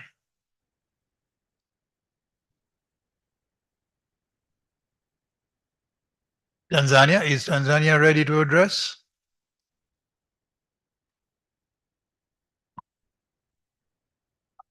You have the floor. Sorry, I had two members from Tanzania. So if you will take the floor, honorable, first, I will take the other one later.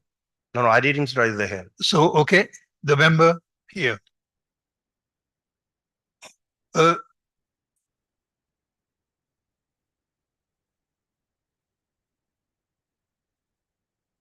member. Thank you, Mr. President. I want to take this opportunity to thank my chair, Ms. Mwarwamba from Malawi, and the seconder for bringing this motion into this house. Mr. President, thank you for the opportunity to inform the House on Zimbabwe's strides in incorporating SADC recommendations. Zimbabwe has demonstrated commitment to advancing the recommendations of the SADC Parliamentary Forum in combating disinformation and enhancing youth participation in governance and electoral processes. In combating disinformation, the government department has actively worked to regulate and monitor digital platforms during elections. Key measures include partnerships with companies to address election-related disinformation and ensure transparency in online communication. The ZEC also launched a voter education program incorporating digital literacy to empower citizens to disseminate credible information, balancing freedom of expression with the need for electoral integrity. To further reinforce these efforts, Zimbabwe has aligned its legal frameworks with regional international standards, enable more robust responses to the harms of disinformation. Public awareness campaigns have been conducted to educate citizens on responsible social media use during elections, ensuring informed and ethical participation. Electoral and political reforms for youth participation. Zimbabwe has introduced the youth quota system, reserving seats in parliament, especially for young representatives. These progressive reforms ensure youth voices are amplified in legislative processes. In addition, civic education program to youth have been expanded to include mentorship, leadership training, and financial support for aspiring youth leaders. Digital platforms have been utilized to engage the youth population, fostering political awareness and participation. Efforts to combat gender-based violence and harassment in political spaces have been created. A safer environment for young leaders, particularly women, to strive. In conclusion, Mr. President, through these strides, Zimbabwe is fostering inclusive democracy, promoting accountability, ensuring a balance between freedom of expression and the integrity of electoral processes by championing these initiatives, Zimbabwe reaffirms its role as a key player in advancing SADC vision of regional cohesion and inclusive socio-economic development. I thank you, Mr. President.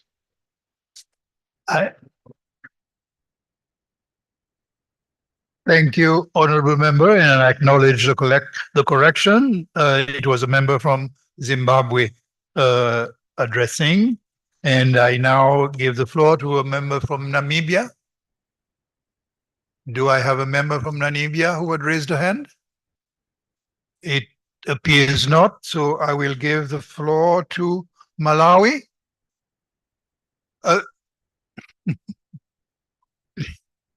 We have a member from Namibia. Please, you have the floor. Sorry? Malawi, Namibia.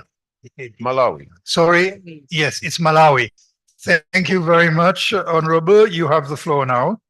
Thank you, Mr. President, for offering me this opportunity to add my voice on this very important motion. I would like to thank the committee for bringing up this very important motion, which is talking of many issues as regards to the conducting of peaceful election. Before I go any further, I would like to express my sincere gratitude and congratulations to the SADC member countries who have just recently had their peaceful elections. Countries like RSA, the Republic of South Africa, Mauritius, Namibia,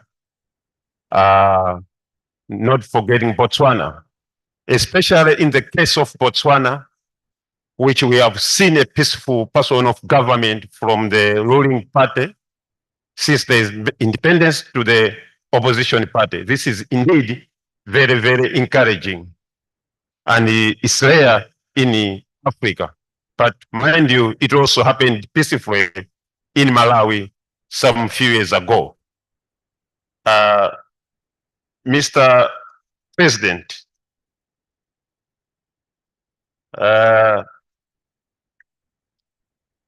I'm very happy that the motion is talking of the encouraging the youth participation in elections. This is indeed important, especially now when in Africa we are talking of the strategy agenda 2063. Apparently, most of us in this house will not be there in 2023. So 2063. So the youth should indeed get involved and take part in the election to carry on the agenda 2063.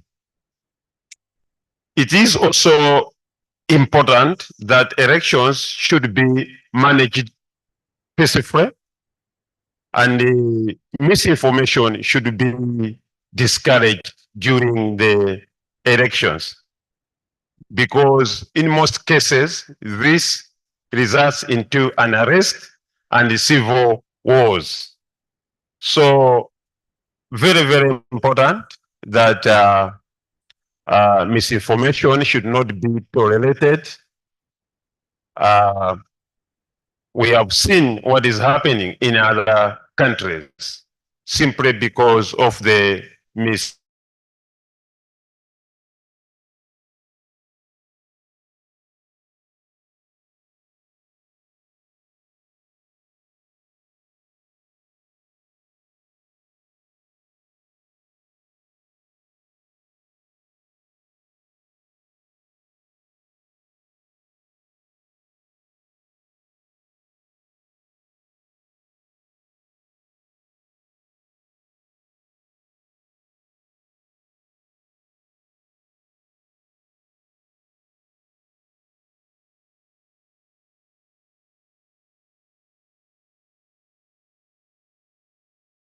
So indeed, this motion has tackled many important issues and I would like to support it wholeheartedly. I thank you, Mr. President. Thank you, Honorable Member. I have another member from South Africa. Members, I will not be taking any further addresses in the interest of time. Member from South Africa who had raised a hand earlier, you have the floor. Thank you very much, Mr. President. For me, just one comment. Proud South African member who has seen 7 peaceful, successive elections. I do think that in your recommendations on your 6.1, we are not going far enough. I do want this body to pronounce itself in a situation where after all the mechanisms that are in place have been used, we have SADC observer mission, there's AU observer mission, and many other institutions that observe elections. What happens then in a situation where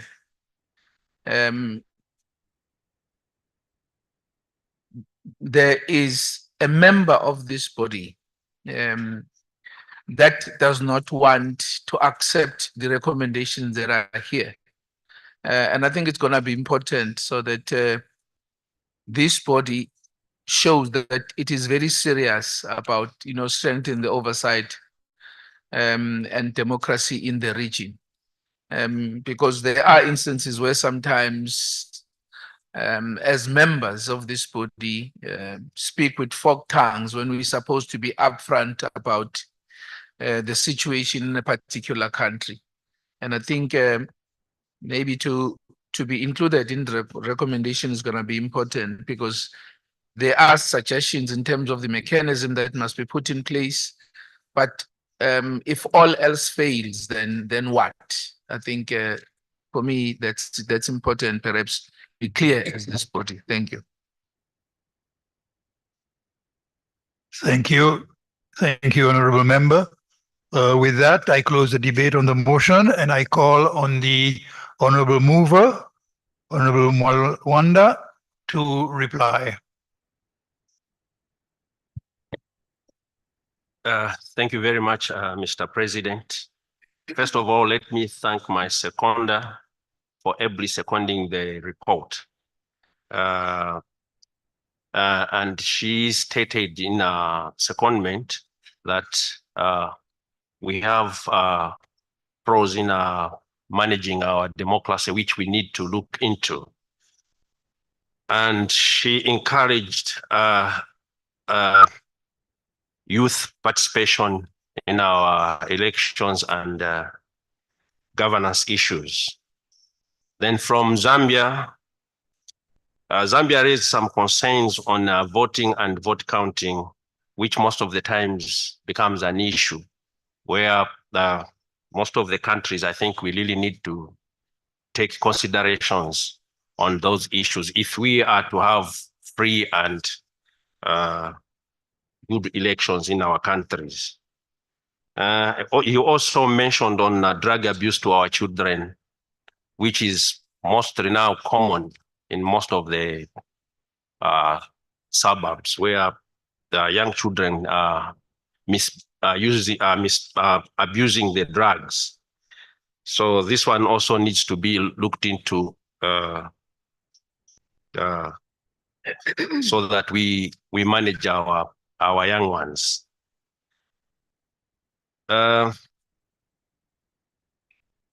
Then from there, we had South Africa, who raised an issue of transparency and trust accountability on our elections. So it also comes back to how our nations are managing elections with our electoral commissions. So if elections are well managed, conflicts will be reduced. Then from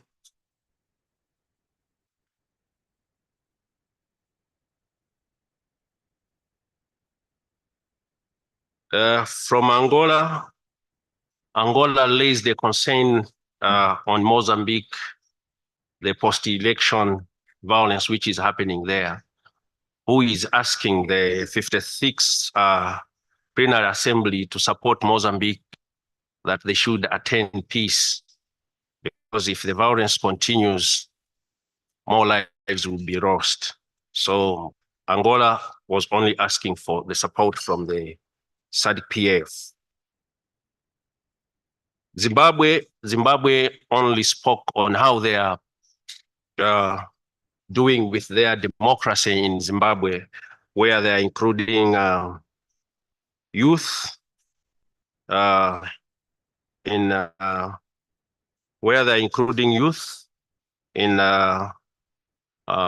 their electoral process, where they have a quota of youth, and they also use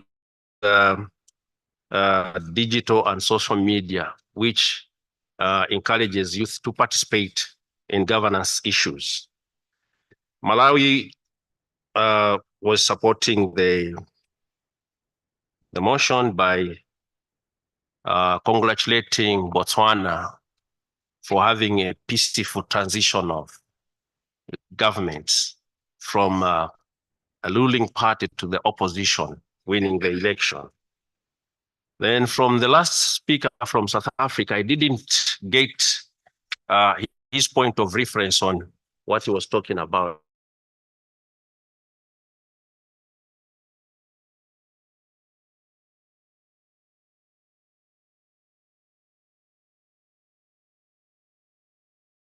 Member from South Africa to repeat his point specifically.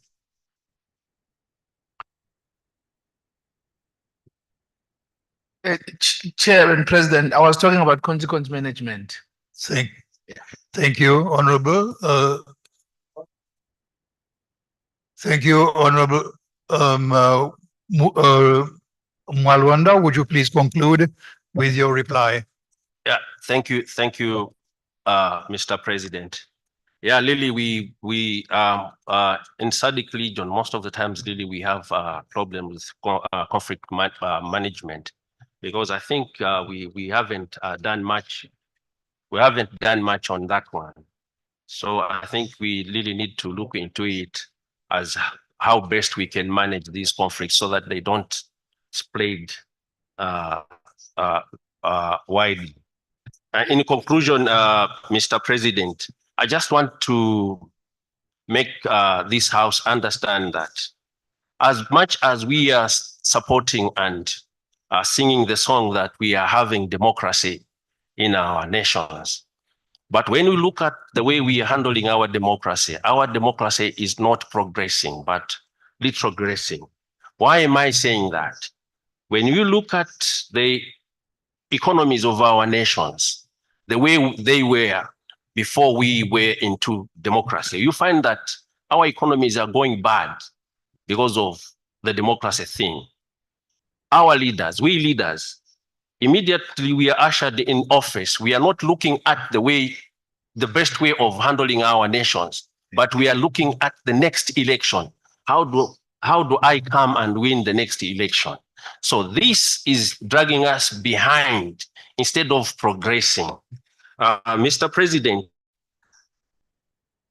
most of our nation's democracy is deteriorating faster beyond even the era when they were one party states, because our democracy is more of demonstrations.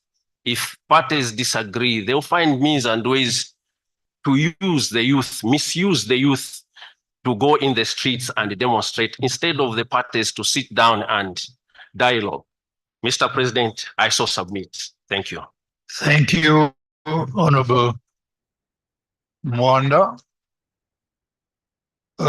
With this, I now call for the report of the Standing Committee on Democratization, Government and Human Rights be adopted by the 56th Plenary Assembly.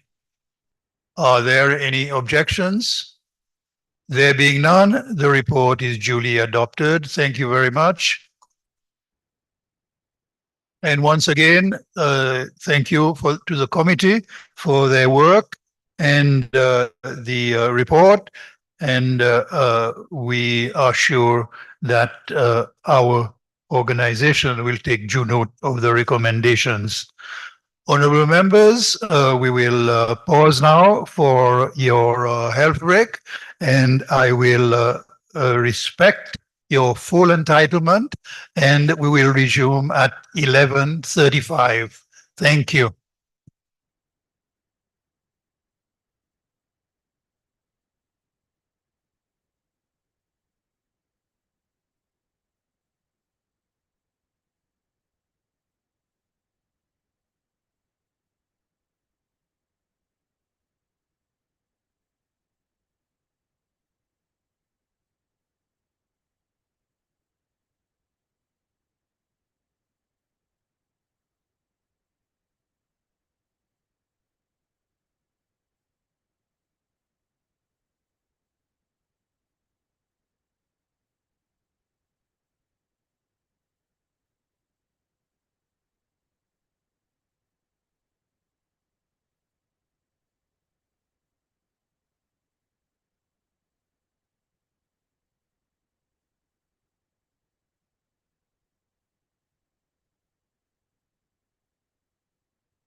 My e-Parliament mobile application. My e-Parliament is a mobile application developed by the National Assembly of Zambia in order to bring Parliament closer to you. You can download and install My e-Parliament from App Store or Play Store. Once installed, you can raise your concerns, provide your input, opinion, and feedback on various projects or decisions being made in your constituency. Parliament mobile application, you can listen to Parliament Radio. You will have access to parliamentary documents such as bills and acts which are considered in Parliament. You will also have access to National Assembly social media platforms such as Facebook, Instagram, and Twitter. You can also watch parliamentary debates live on our YouTube channel. Download My e-Parliament. E-Parliament. Parliament closer to you.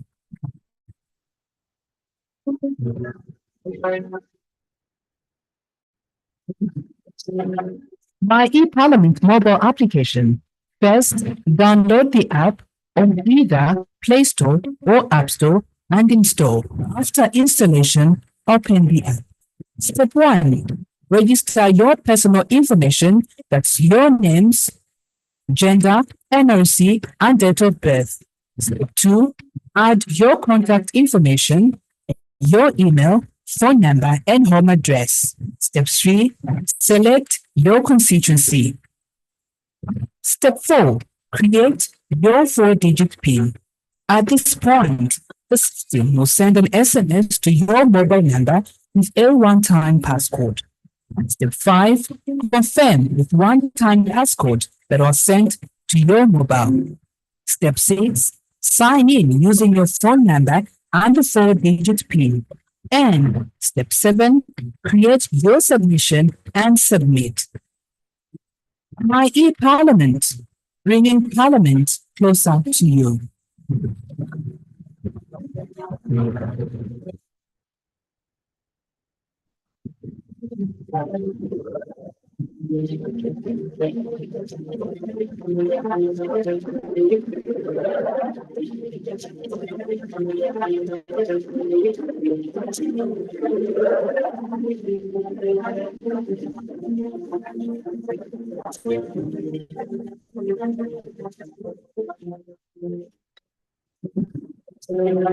My e-Parliament mobile application.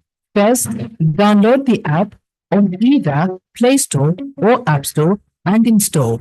After installation, open the app. Step 1. Register your personal information, that's your names, gender, NRC, and date of birth. Step 2. Add your contact information, your email, phone number, and home address. Step 3. Select your constituency. Step 4. Create your 4-digit PIN. At this point, the system will send an SMS to your mobile number with a one-time passcode. Step 5. Confirm with one-time passcode that was sent to your mobile. Step 6. Sign in using your phone number and the 4-digit PIN. And step 7. Create your submission and submit. My e-Parliament, bringing Parliament closer to you.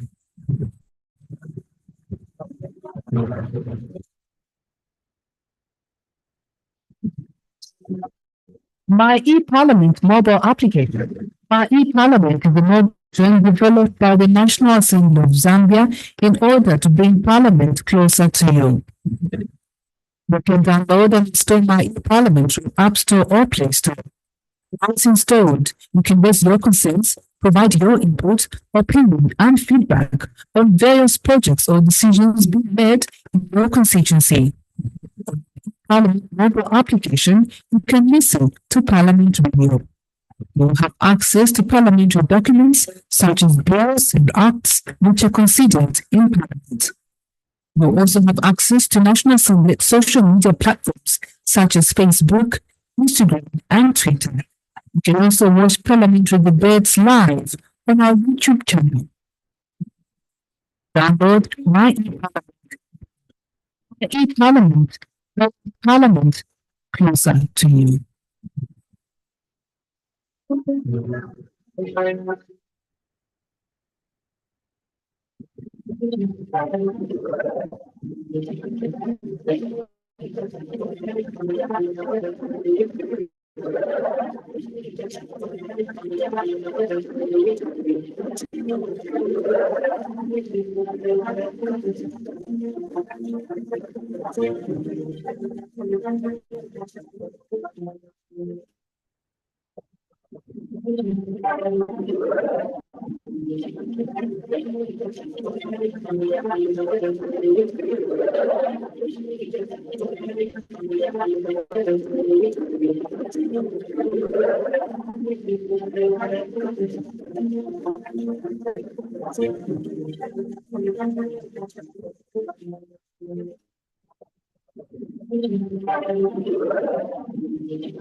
My e-Parliament mobile application. My e-Parliament is a mobile application developed by the National Assembly of Zambia in order to bring Parliament closer to you. You can download and install My e-Parliament through App Store or Play Store. Once installed, you can raise your concerns, provide your input, opinion, and feedback on various projects or decisions being made in your constituency. On the Parliament mobile application, you can listen to Parliament Radio. You'll have access to parliamentary documents such as bills and acts which are considered in Parliament. You'll also have access to National Assembly social media platforms such as Facebook, Instagram, and Twitter. You can also watch parliamentary debates live on our YouTube channel. Download My e-Parliament. E-Parliament, bringing Parliament closer to you.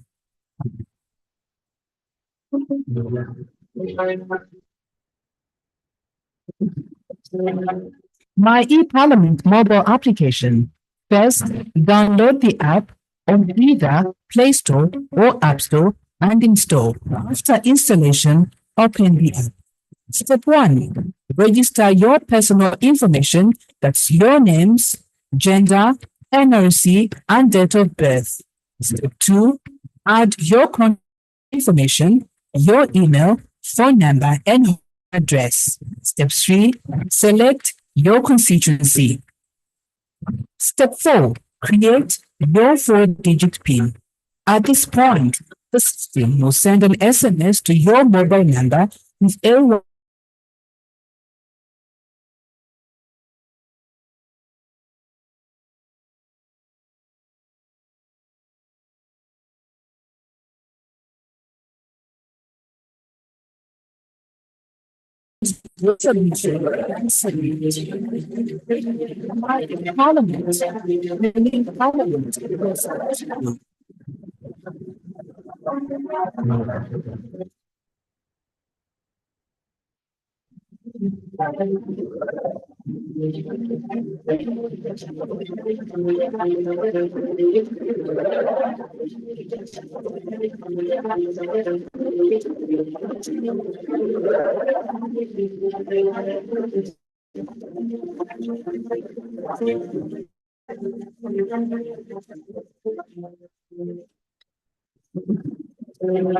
My e-Parliament mobile application. Download the app on either Play Store or App Store and in the installation of the app. Step 1. Register your personal information, that's your names, gender, and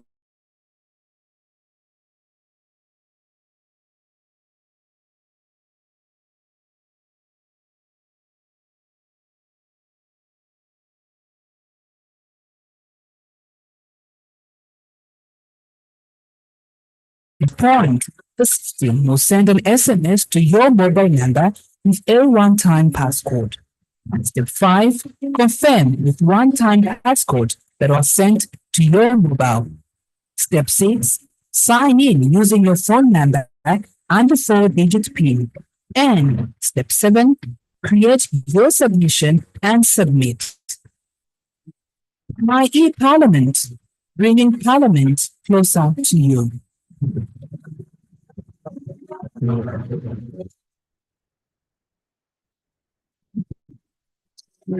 My e-Parliament mobile application. Our e-Parliament is a mobile application developed by the National Assembly of Zambia in order to bring Parliament closer to you.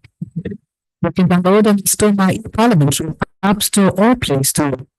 Once installed, you can raise your concerns, provide your input, opinion, and feedback on various projects.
That's taking it freely. Physically, it's the city that you are driven and fun, but its views and skills and strides. It is the richest argument the best sunset views in the world.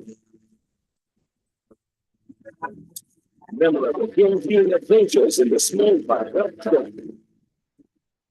Looking in your park, you can see the world of life. Experience the best of Sunday's rich culture and history at the next museum. Or in the future and the arts, then Dobro at the Worldwide Life.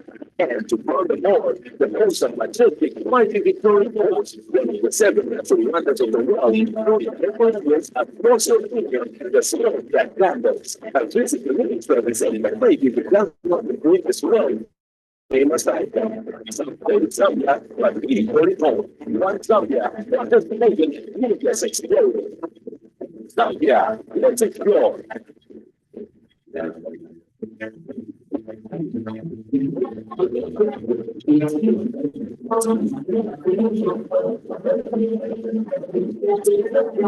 Why 2024 is very exciting is that this founding father, this son of the soil, in the name of Kenneth David Chizia Kaunda, would have taken 100 years today.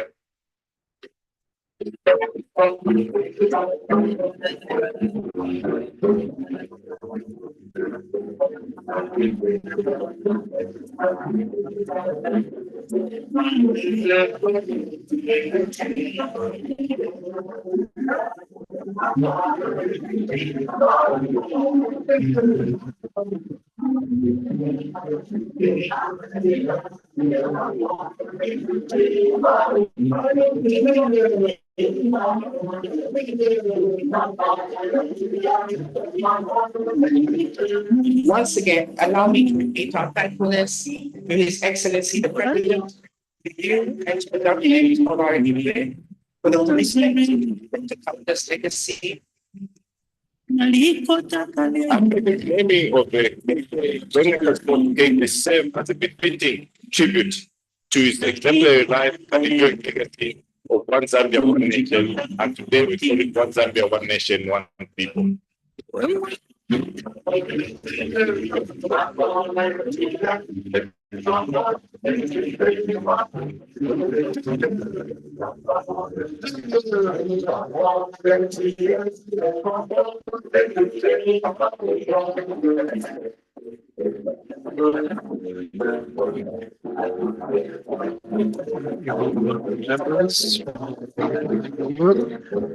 I will ask the Secretary General to read us the next order. The adoption of the Standing Committee on Trade, Industry, Finance, and Investment.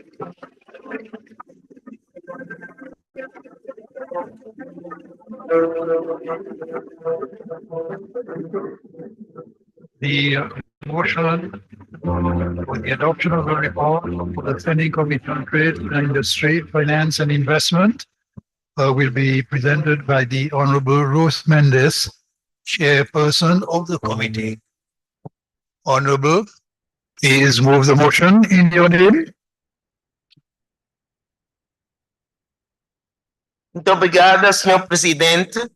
Senhor presidente, venho solicitar a adoção por esta Assembleia Plenária do relatório da Comissão Permanente de Comércio, Indústria, Finanças e Investimentos, apresentado à mesa da 56ª Assembleia Plenária do Fórum Parlamentar da Sadc, no dia 11 de dezembro de 2024.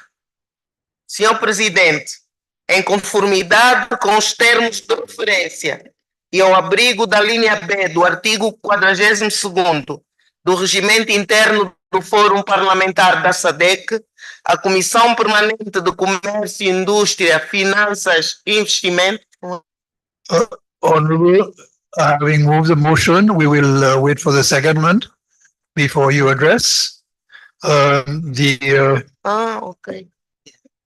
I will now call for a seconder for the motion, and it is the Honorable Alfred Kimia, Vice Chairperson.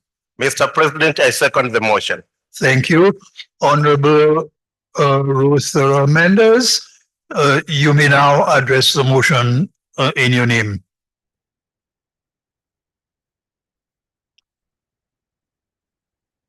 Muito obrigada e peço desculpas pela minha aceleração. Senhor Presidente, em conformidade com os termos de referência e o abrigo da linha B do artigo 42º do Regimento Interno do Fórum Parlamentar da SADC, a Comissão Permanente de Comércio, Indústria, Finanças e Investimento realizou uma sessão virtual da audiência pública no dia 24 de outubro de 2024, subordinada ao lema tirar partido do papel do Fórum Parlamentar da SADC em facilitar a participação dos cidadãos na integração regional da SADC para uma maior responsabilização, coesão e desenvolvimento socioeconômico inclusivos. No desempenho desta importante tarefa, a Comissão interagiu com os seguintes cidadãos da SADC.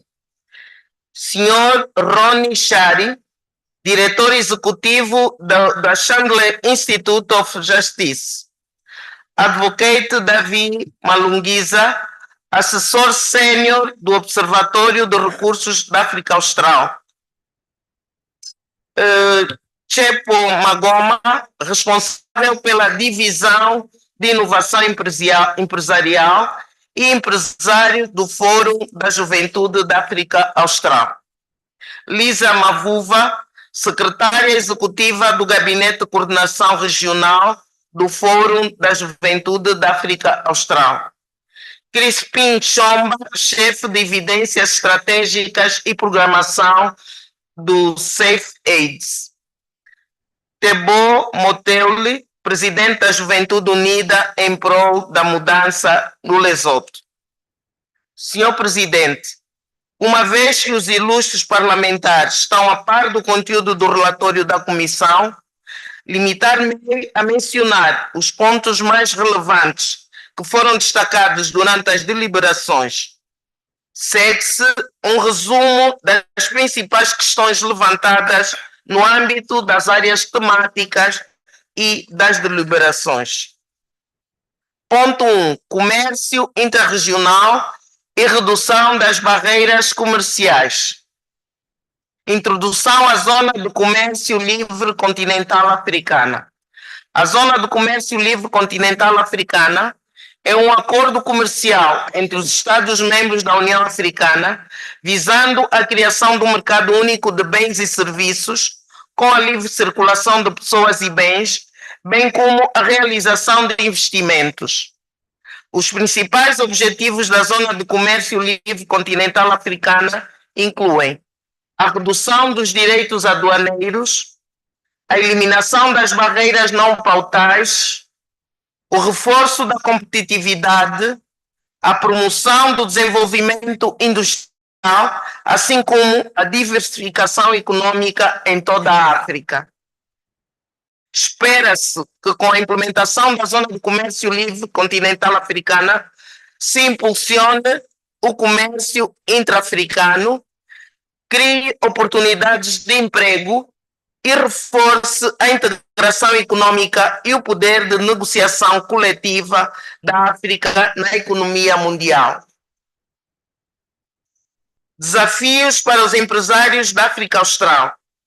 Os empresários dos países da SADC enfrentam desafios tais como o acesso ao financiamento, ambientes regulatórios hostis, limitações em termos de infraestruturas, lacunas em matéria de competências, desafios de mercado, bem como normas culturais e sociais que, ao serem ultrapassadas, poderá promover o crescimento econômico e dar o salto para o desenvolvimento dos países da região.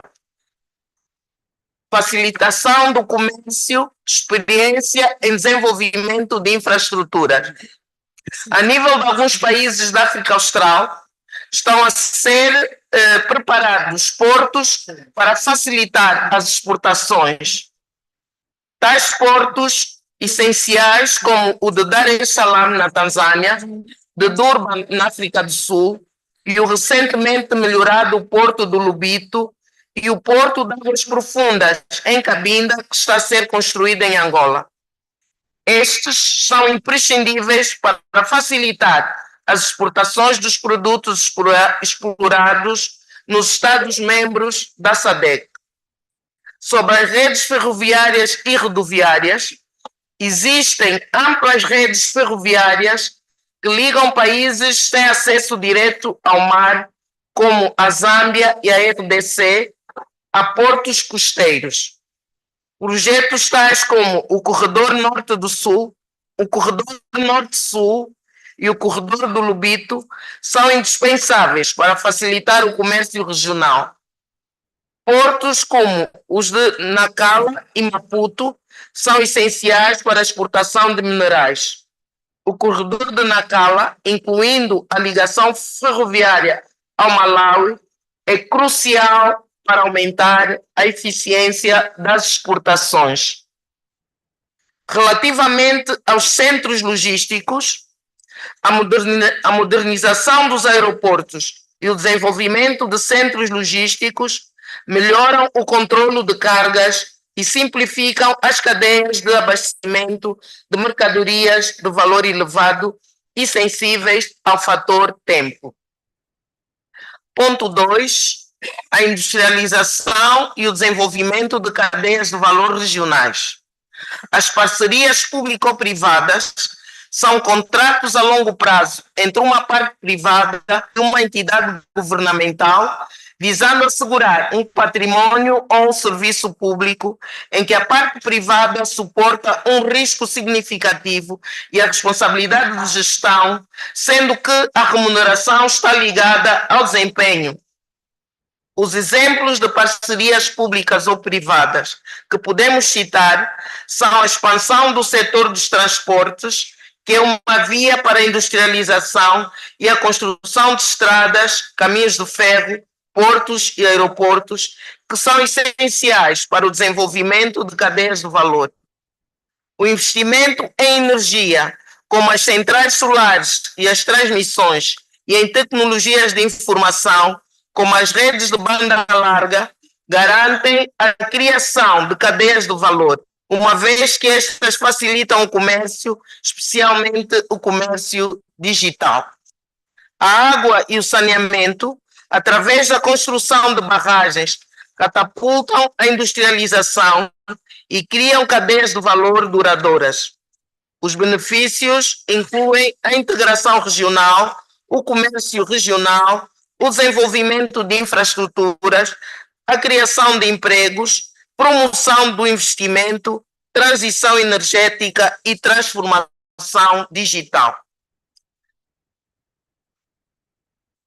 Podemos então nos questionar por que é que devemos elaborar uma lei modelo sobre parcerias público-privadas. Senhores e senhoras parlamentares, membros da Assembleia Plenária, não existe uma legislação abrangente e específica para as parcerias público-privadas. Os quadros regulamentares que existem em todos os países membros são também fragmentados e divergentes. Há toda a necessidade de criar uma lei modelo que vai permitir uma harmonização jurídica, a afetação dos riscos e vai melhorar um ambiente jurídico favorável aos investidores. A lei modelo vai também melhorar as capacidades institucionais em toda a região para promover a industrialização e a integração regional através de uma melhor fiscalização jurídica e responsabilização. Obstáculos às cadeias de valor das energias renováveis na SADC. Existem obstáculos que podem comprometer as cadeias de valor das energias renováveis em toda a região da SADC, tais como constrangimentos financeiros, por falta de apoio financeiro necessário para obter a cadeia de valor. Os quadros regulamentares são inadequados É necessário criar um quadro jurídico adequado, apoiado por protocolos a nível da SADC para promover cadeias de valor regionais. A cooperação regional é um pouco mais lenta do que necessário para a transição. Até a data, a elaboração entre a RDC, a colaboração entre a RDC e a Zâmbia parece ser um exemplo excelente. Cadeias de valores subdesenvolvidas e falta de capacidade industrial. Ponto 3, inclusão financeira e acesso ao capital para as pequenas e médias empresas, em especial as que pertencem a jovens e mulheres empresárias. Aproveitando as oportunidades da Zona de Comércio Livre Continental Africano, precisamos apoiar a formação de jovens empresários sobre os benefícios e os mecanismos da Zona do Comércio Livre do continente africano para que tenham acesso a novos mercados e expandir a sua base de clientes. Os programas de reforço de capacidades e os programas de formação abrangentes que dotam os jovens empresários das competências necessárias em áreas como planeamento de negócios, gestão financeira, marketing digital e procedimentos de exportação são uma necessidade para o aproveitamento da transformação digital. O acesso fácil e regulamentado ao financiamento vai implicar o acesso das empresas lideradas por jovens ao financiamento através de mecanismos de empréstimos específicos, capital de risco e plataformas de financiamento coletivo adaptadas às suas necessidades específicas. A racionalização do ambiente regulamentar, bem como a simplificação dos processos de registro das empresas e a redução dos obstáculos burocráticos vai incentivar mais jovens a criar e desenvolver as suas empresas. A mentoria e a incubação ajudam a criar programas de mentoria e incubadoras de empresas que proporcionam aos jovens empresários acesso a líderes experientes no setor, bem como orientação prática e recursos. Ponto 4, transformação digital nos setores do comércio e das finanças. O financiamento digital do comércio detém um enorme potencial para fazer face aos desafios enfrentados no comércio tradicional. Ao tirar partido de tecnologias inovadoras, como a cadeia de blocos, também conhecida pela expressão inglesa blockchain, a inteligência artificial e a computação em nuvem, as soluções de financiamento do comércio digital podem simplificar os processos, aumentar a transparência e melhorar o acesso ao financiamento de empresas de todas as dimensões. Esses avanços podem ajudar a comatar as lacunas no financiamento do comércio, facilitar as transações transfronteiriças e promover uma maior eficiência e inclusão no ecossistema do comércio mundial. A Comissão de Comércio, Indústria, Finanças e Investimento tomou conhecimento do fosso digital existente na região da SADC, o desfazamento entre os que têm acesso às tecnologias de informação e da comunicação modernas e os que não têm esse acesso. Prioridades às zonas rurais. As mulheres e os jovens das zonas rurais continuam a ser os mais afetados devido à falta de infraestruturas, aos preços inacessíveis e à ausência de cultura digital. Cerca de 90 a 94% da população rural da SADC não tem acesso à internet. Mais ou menos 80% das mulheres e dos jovens da região não têm competências digitais básicas. Não se pode negar a importância do comércio digital pelo facto de este gerar o empoderamento econômico e o acesso a plataformas digitais que permitem a participação da mulher e da juventude no comércio eletrônico e nas trocas comerciais regionais. O comércio digital fomenta o crescimento das pequenas e médias empresas e as ferramentas e os processos digitalizados podem permitir o acesso das empresas rurais a mercados mais amplos, a redução do custo de transações e a melhoria da produtividade. A digitalização facilita a criação de empregos através do desenvolvimento de competências digitais. O espaço digital pode desbloquear oportunidades em setores baseados na tecnologia, promovendo o emprego dos jovens.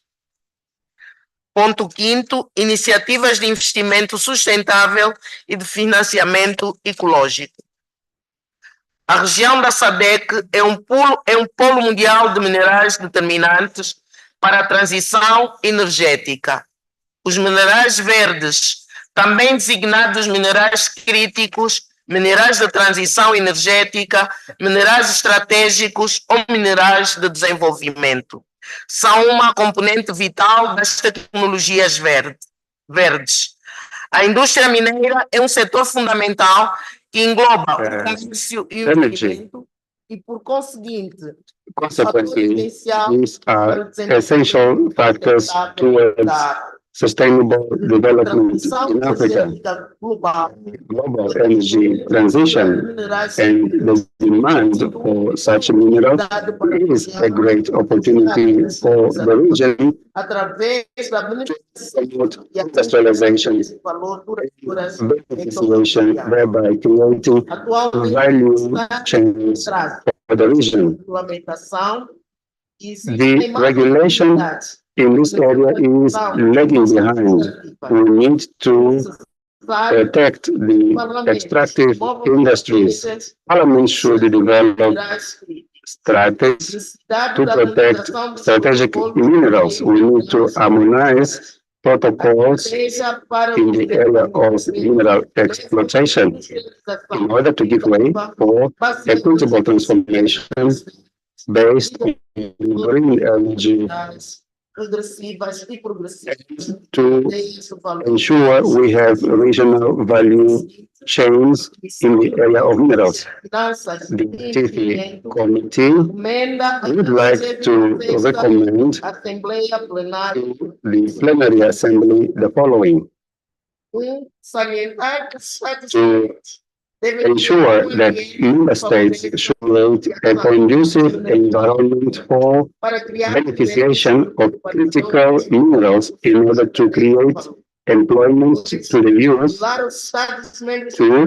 to appeal to some member states to adopt model laws that facilitate some negotiation with private sector, whereby the private sector should assist governments before governments can sign international trade in the area of minerals. Taking into account the institution of each of our countries before signing international agreements on minerals. We need to support the states to facilitate the participation of Parliament in the control of agreements of public-private partnerships, and we need to have clear guidelines between public and private partnerships and the debts incurred by the states. We need to urge member states to organize capacity building programs for youth beyond formal education to ensure inclusion of youth in key sectors which drive youth agendas in national and regional platforms. Encourage member states to boost the agriculture sector, to boost trade and create economic sufficiency. we need to appeal. Member states should come up with strategies to recover job losses created by COVID-19 pandemic. These job losses were caused through industry closures. It is time to jumpstart and resuscitate industrialization to boost trade and employment. Urge member states to advocate for more health financing, which will facilitate for the adoption of universal health coverage, thereby boosting investment in the area of SRHR. Encourage member states to harmonize the model law with existing legislation, which will create a platform for information exchange with the executive, especially in the area of debt management.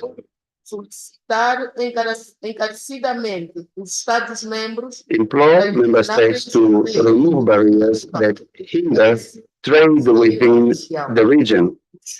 Member states should also come up with measures to resuscitate trade within the region by especially through improved transportation and connectivity. As I conclude, allow me to seize this opportunity to thank the Secretariat and resource persons for the invaluable support provided to the committee.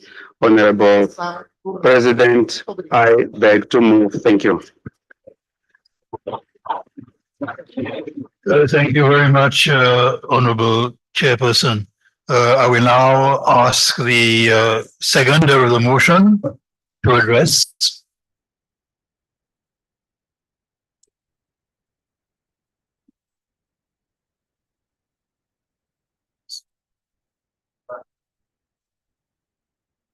A Verônica, agora ela devia ficar aqui, saiu.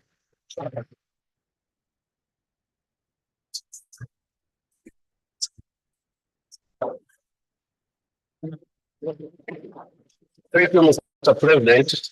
Mr. President, I like to second the motion moved by Chairperson of our Standing Committee, Trade, Industry, Finance and Investment, in bracket TIFI. Mr. President, TIFI Committee Public Hearing Session main focus on the following thematic areas. Number one, interregional trade and reduction of trade barriers. Number two, industrialization and development of regional value chain. Three, financial inclusion and access to capital for SMEs, particularly those owned by youth and women entrepreneurs. Four, digital transformation in trade and financial sector. And the last one, sustainable investment and green finance initiatives. Mr. President, as highlighted by Chairperson, some of citizens whose submission highlighted the importance of number one, digitalization, investing more in universal health coverage and sexual productive health rights. Here are also a call for financial inclusion of women, youth, and digital space for entrepreneurship. There was also a move to look into public-private partnership in order for honorable members to be able to provide oversight on PPPs. I therefore wish to join a mover of the motion in strong calling upon Sadc governments for the following.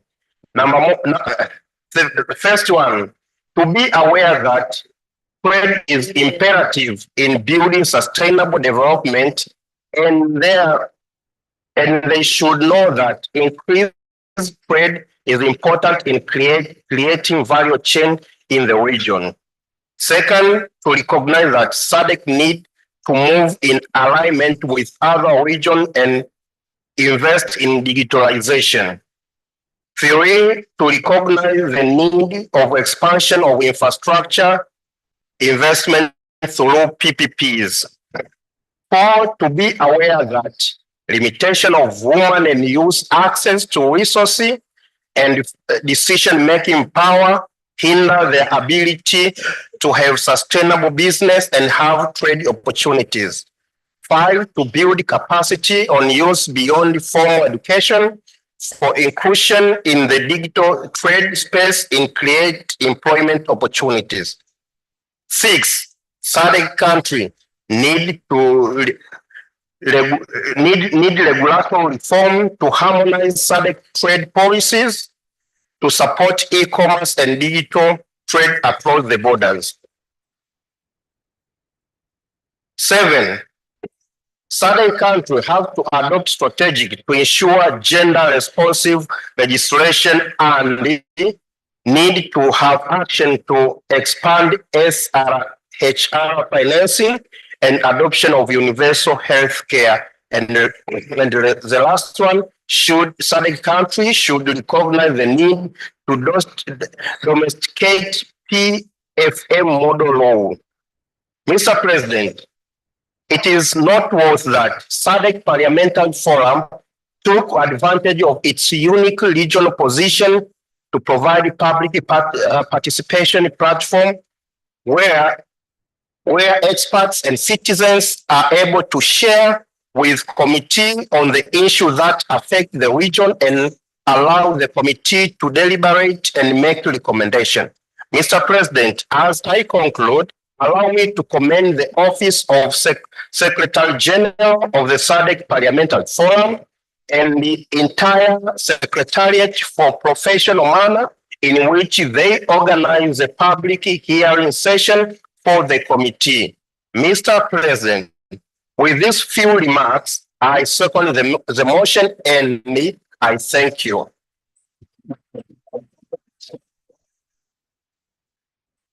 Thank you, Honorable Member, for seconding the motion. I will now put the motion to the floor for debate. Members who will wish to address, please hold on.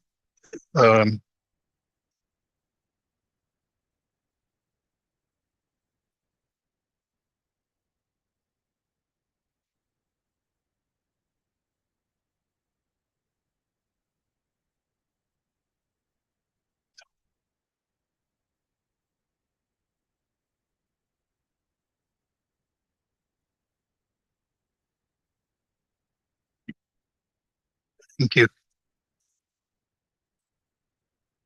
Thank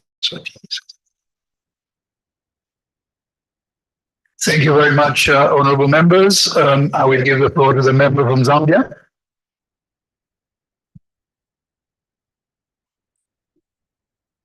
Thank you.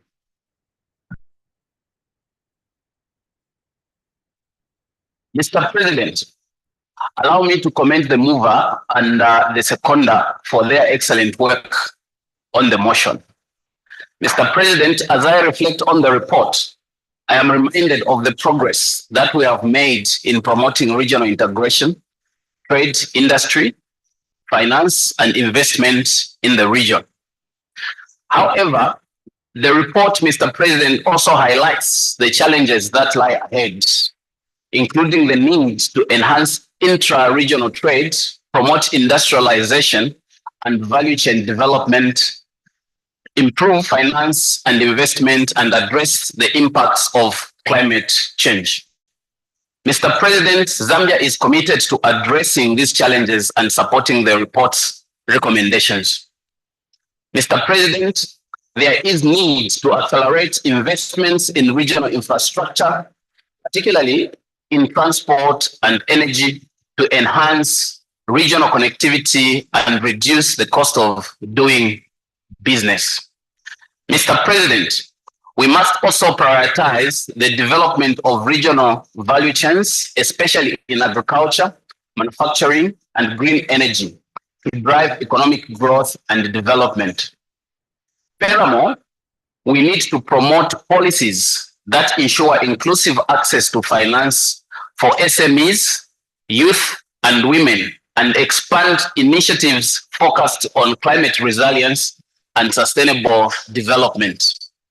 Mr. President, the report's emphasis on public-private partnerships is particularly noteworthy.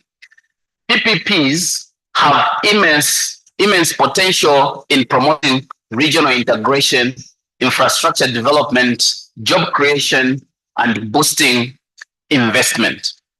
Mr. President, the proposal for a model law on PPPs is welcome because it will provide legal harmonization, address risk allocation, and improve investor-friendly legal environments.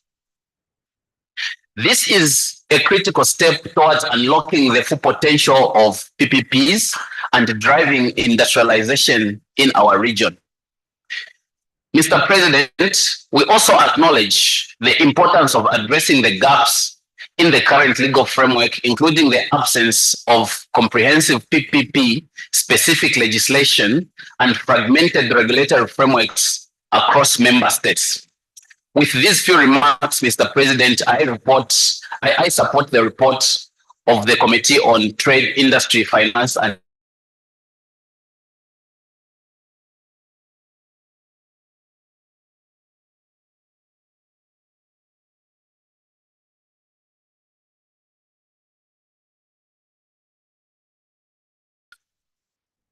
Mr. President, this is one of your portfolios that is working hard. I will say that because as a portfolio, we believe that we don't believe in luck, we believe in hard work. So this is the trade that we're talking about.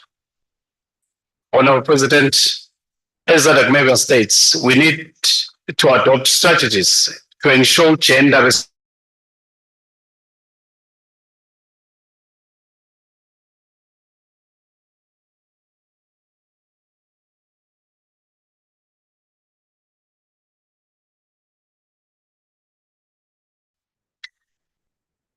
on the deliberations, your Honorable President, we also discussed that let's provide less paperwork during border tax declaration processes for SMEs. On digital trade, we encourage all SADC member states to try and improve network connection in rural areas. Honorable President, as I said, we are the hard-working portfolio as we have listened to all the presentation from the members. Let me leave the stage early. I was just straight to the point, Your Honorable President. Thank you. Thank you, honorable member. I will turn to the member from South Africa.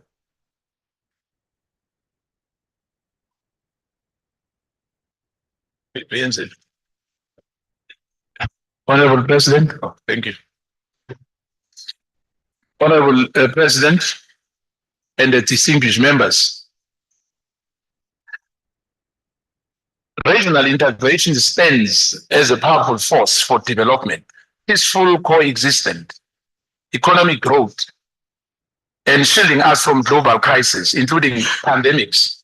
However, to reap the desired benefits of regional integration, we must ensure that our countries possess the capacity and the expertise to identify and address crucial issues.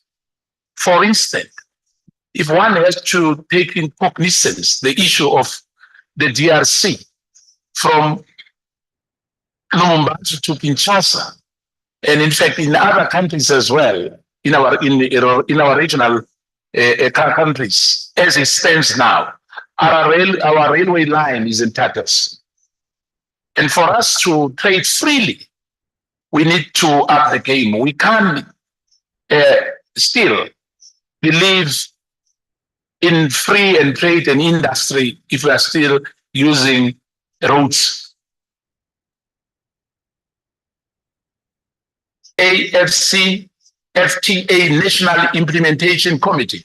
These committees play a crucial role in not only coordinating, but also harmonizing national policies with the free trade agreement requirements, addressing regulatory and policy inconsistency that can potentially hinder trade, In this light, South Africa urges Sadc parliaments to ensure that their respective government fast-track the establishment of these committees. Honorable President, I'm pleased to share with this esteemed plenary that South Africa issued its first AFC FTA certificates of the origin in January. This marked the commencement of a preferential trade under the AFC FTA for South African goods, allowing our country to benefit from reduced tariffs and other trade facilitation measures when exporting to other African countries. In line with this, South Africa fully endorsed the report recommendations, particularly the call for member states to remove trade barriers. The elimination of trade barriers is essential for achieving sustainable economic development and improving the quality of life for people in SADC region.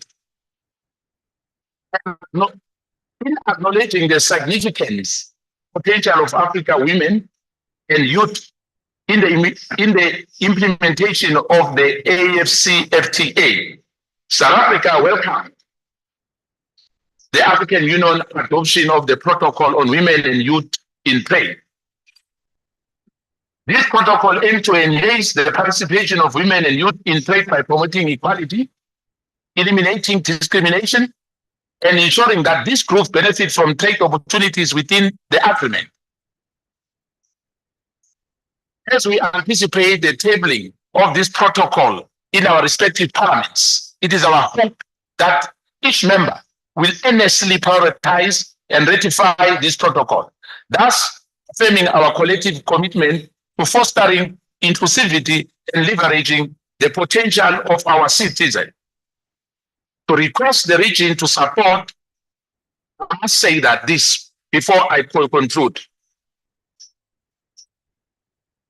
I'm requesting the region to support the South African Day for African Union Commission. Thank you. Thank you, Honorable Member. I will give the floor to the member from Zimbabwe.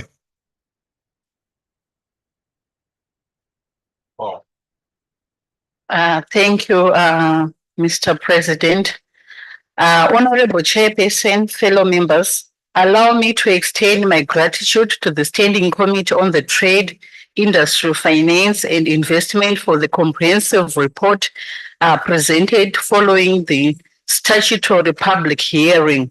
The chosen theme, which focuses on citizen participation, regional integration, and inclusive socioeconomic development, resonates deeply with the aspiration of the people of Zimbabwe and aligns with the national development priorities. As Zimbabwe, we have taken deliberate steps to align our policies and practices with the objectives of SADC Parliament Forum. Allow me to highlight a few key actions. One, facilitating citizen participation. Zimbabwe firmly believes that inclusive socioeconomic development requires active citizen involvement in policy formulation and implementation. The Parliament of Zimbabwe ensures that citizen voices are integrated into budgetary and trade-related legislation through public consultations and mandated by Section 141 of the Constitution of Zimbabwe. Our commitment to transparency and accountability is evidenced by Zimbabwe improved performance on Open Budget Index, that is OBI, scoring 63 out of 100 in 2023, a milestone that reflects progress, inclusivity, and citizen-centered governance. Number two, advancing regional integration. Zimbabwe continues to prioritize regional integration by participating in key frameworks such as African Continental Free Trade Area, that is AFC, FTA, and COMESA. Infrastructure investment including the modernization of the Bait Bridge border post and one-stop border post, have enhanced the trade facilitation and reduced bottlenecks in regional commerce. Efforts to align our policies with the Sadc industrialization strategy and roadmap highlights Zimbabwe's dedication to creating seamless value chains within the region. Number 3, trade and economic policy harmonization. Zimbabwe has adopted policies that harmonize national and regional industrial strategies. The theme development strategy 1 NDS1 2020 to 2025 and the Zimbabwe Industrial Growth Plan emphasize value addition, the development of regional value chains, and the export-driven growth, with the manufacturing sector project to grow by 1.6% in 2024 and capacity utilization expected to average 60%. These strategies aim to increase the sector's contribution to 33% of GDP, supporting structural transformation and employment creation. Zimbabwe is preparing a new industrial policy to be implemented alongside NDS2 in 2025, ensuring sustained focuses on regional industrial integration. Recommendations for Sadc Parliament Forum. To enhance the forum's role in advancing regional integration and citizen participation, we propose the following. Harmonization of national legislation, increase collaboration among member parliaments to align laws that facilitate trade, investment, and industrial growth.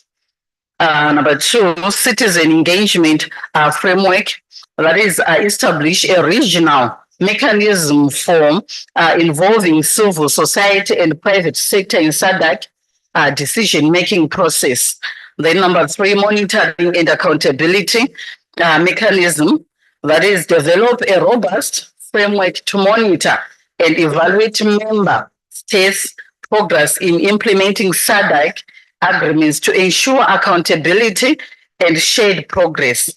In conclusion, Mr. President, Zimbabwe remains resolute in its commitment to regional integration, transparency, and inclusive development.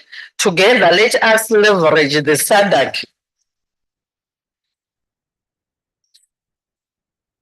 Sadc Parliament Forum to create a cohesive, prosperous region where all citizens can benefit from integration and growth.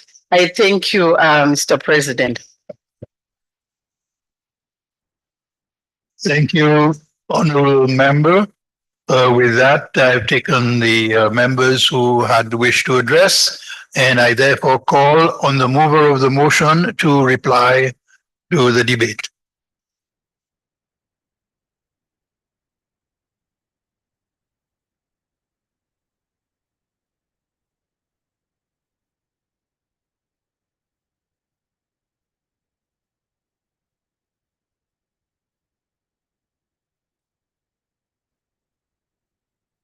The Honorable members, you ready to reply?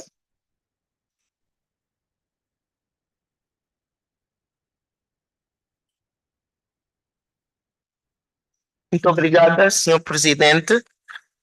Primeiro gostaria de agradecer o meu vice-presidente pelas considerações, por ter apoiado o relatório e pelas considerações que fez aqui com o encontro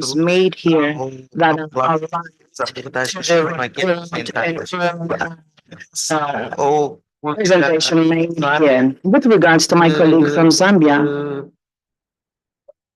que também felicita that also congratulates the report and the seconder os desafios presented some challenges that Zambia faces with regards to interconnectivity possamos ter so that we can have good results in the development process of the value chain, as well as the process of policy promotion that assures funding of small and medium companies.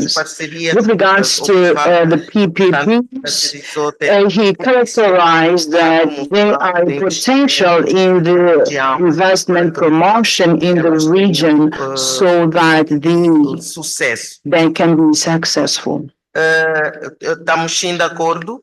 We are in agreement. We are in agreement that the model law on PPPs be implemented, and that's why we should unlock all barriers, all necessary barriers for its implementation. With regards to my colleague from Swati, considera que de facto that considers that it is a hard work that is being carried out by the committee, and he also considers that it's necessary to adopt strategies sucesso nos programas to be successful in gender-based programs and policies, health policies, SRH policies. Portanto, há uma questão que ele abordou da qual, de facto, deve merecer a nossa atenção. This is an aspect that you raised that deserves our attention. The problems that the small traders have at border posts. This is a problem that we have been discussing for some time at the meetings of the committees as well as at the plenaries. That our countries need to put more effort in order to facilitate the transition of the small and medium traders. My colleague from South Africa made reference to regional integration, and we are all in agreement that the regional integration will generate the development of our institutions, be it nationally or regionally.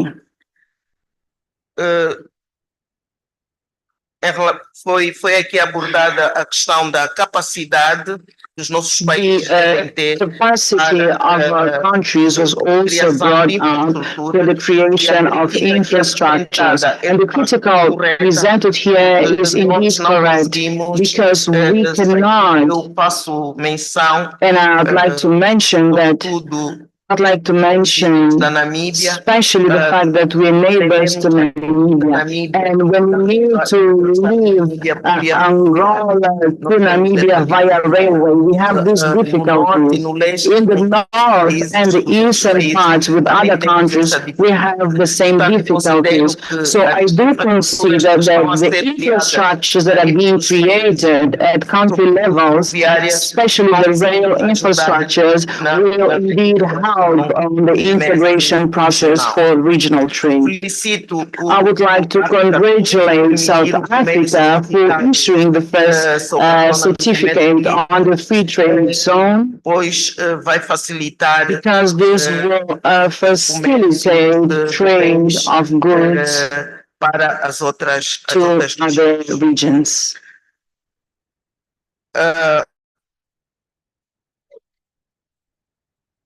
Colega do Zimbábue, my colleague from Zimbabwe also made some considerations and tackled on the participations of the citizens, aligning with the aspirations of that which is intended for in terms of regional development. She made some considerations about the work that Zimbabwe has been conducting.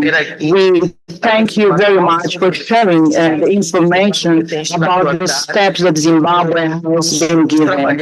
And I'm sure that we are all going to work towards the firm decision of the regional integration to leverage development in our countries of Sadc. Mr. President, thank you once more to all colleagues that supported the report and the motion presented by the Vice Chair. Thank you very much. Thank you very much, Honorable Chairperson.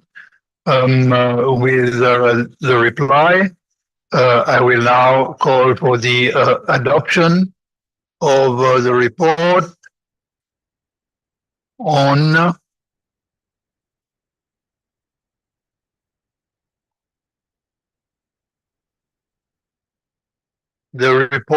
on trade, industry, finance, and investment be adopted by the 56th Plenary Assembly. Are there any objections? There being none, the report is duly adopted by the Assembly. Thank you. And thank you again to the committee, and congratulations on your work. Before we move to the next order, honorable members, I would just like to share with you a small note. I have been advised that the Speaker of Eswatini, the Honorable Jabulani Mabuza, has been feeling unwell and has had to leave our assembly. I say this so that we can share in wishing him a very speedy recovery. Thank you for taking note. Secretary General, will you present the next order? Motion for the adoption of the report of the Standing Committee on Food, Agriculture, Natural Resources, and Climate Action. Thank you. The motion for the adoption of the report of the Standing Committee on Food, Agriculture, Natural Resources, and Climate Action will be presented by the Honorable Philippos Catamelo, its chairperson. Honorable, please move the motion. Thank you, Mr. President and fellow members, Africans. I beg to move that the 56th Plenary do adopt the report of the Standing Committee on Food, Agriculture, Natural Resources and Climate Change is laid upon the table on the 11th of December, the year of 2024. Thank you, Honorable Member. Can I have a seconder? I believe the Honorable Mutinta Mazoka, the Vice Chairperson, is set to second the motion. Yes, Mr. President, the motion is seconded. Thank you. Honorable Chairperson, I call on you to address on your motion. Thank you very much, honorable members. I take note that I'm between. Honorable, I may just remind chairpersons presenting reports that if they find, in the interest of time, that they need to summarize parts of the report is fully available to other members, and they will be au fait with the contents. Honorable Chairperson, please proceed. Okay, I take note of the advice. What the Speaker, Honorable Chairperson, is actually alluding is that I'm the gatekeeper between you and your lunch. So therefore, in pursuit of that, I will just fast track. Otherwise, I will be in breach, not with the Speaker, but with members. So we can deal with the Speaker, but we can deal with a force of members.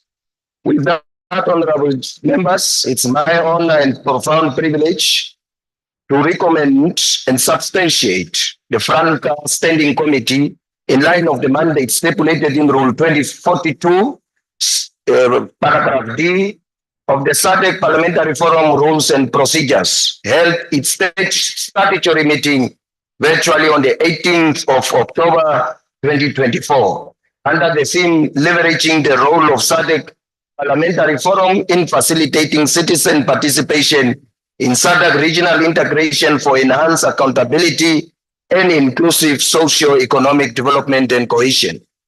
These meetings takes place formed during public hearings, and our session was comprehensive, reflecting the multifaceted challenges facing our region in food security, natural resources management, and climate change.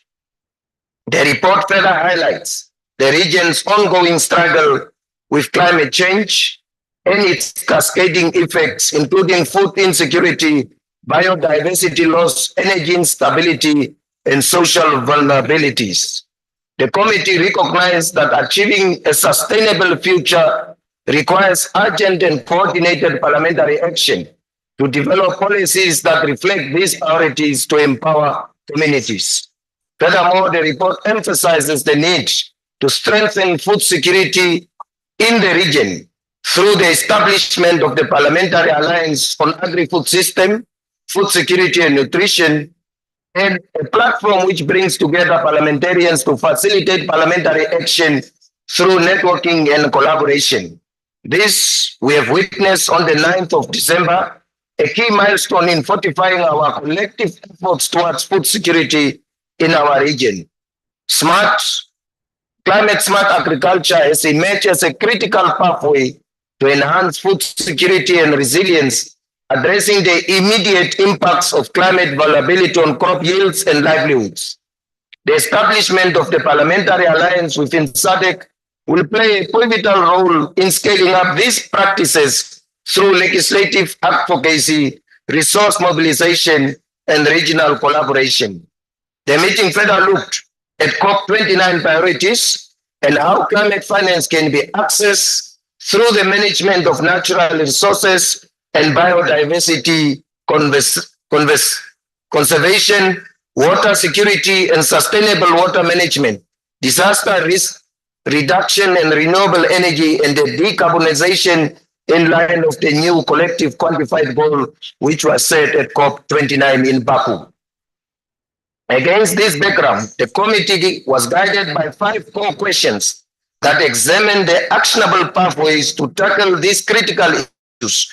These include enhancing food security through climate smart agriculture, addressing biodiversity and natural resource challenges, improving water management, strengthening disaster resilience, and advancing regional renewable energy adoption. These details are contained in the report which has been circulated to you, honorable members.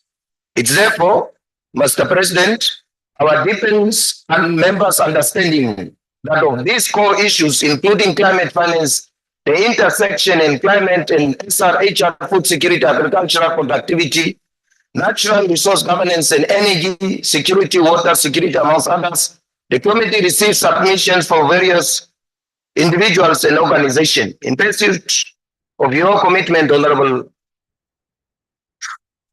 Speaker, I will move on to come to the conclusion as the report is circulated. The recommendations for establishing water caucuses include learning from peers in other regions and forming inclusive partnership representing diverse parliamentary committees, engaging with civil society leaders and water ministries from the outset, and defining clear terms of reference to guide the caucus work. Longer-term priorities were highlighted, such as setting legislative goals for the current and next financial cycle, initiating actions like hearings or town halls, and committing to a multi-year strategies. Continuous collaboration with stakeholders, including the private sector, media, and the development partners, was emphasized as key to achieving sustained success. Honorable President, following the presentations by the participants and meetings deliberations, the committee resolved to recommend to plenary the following.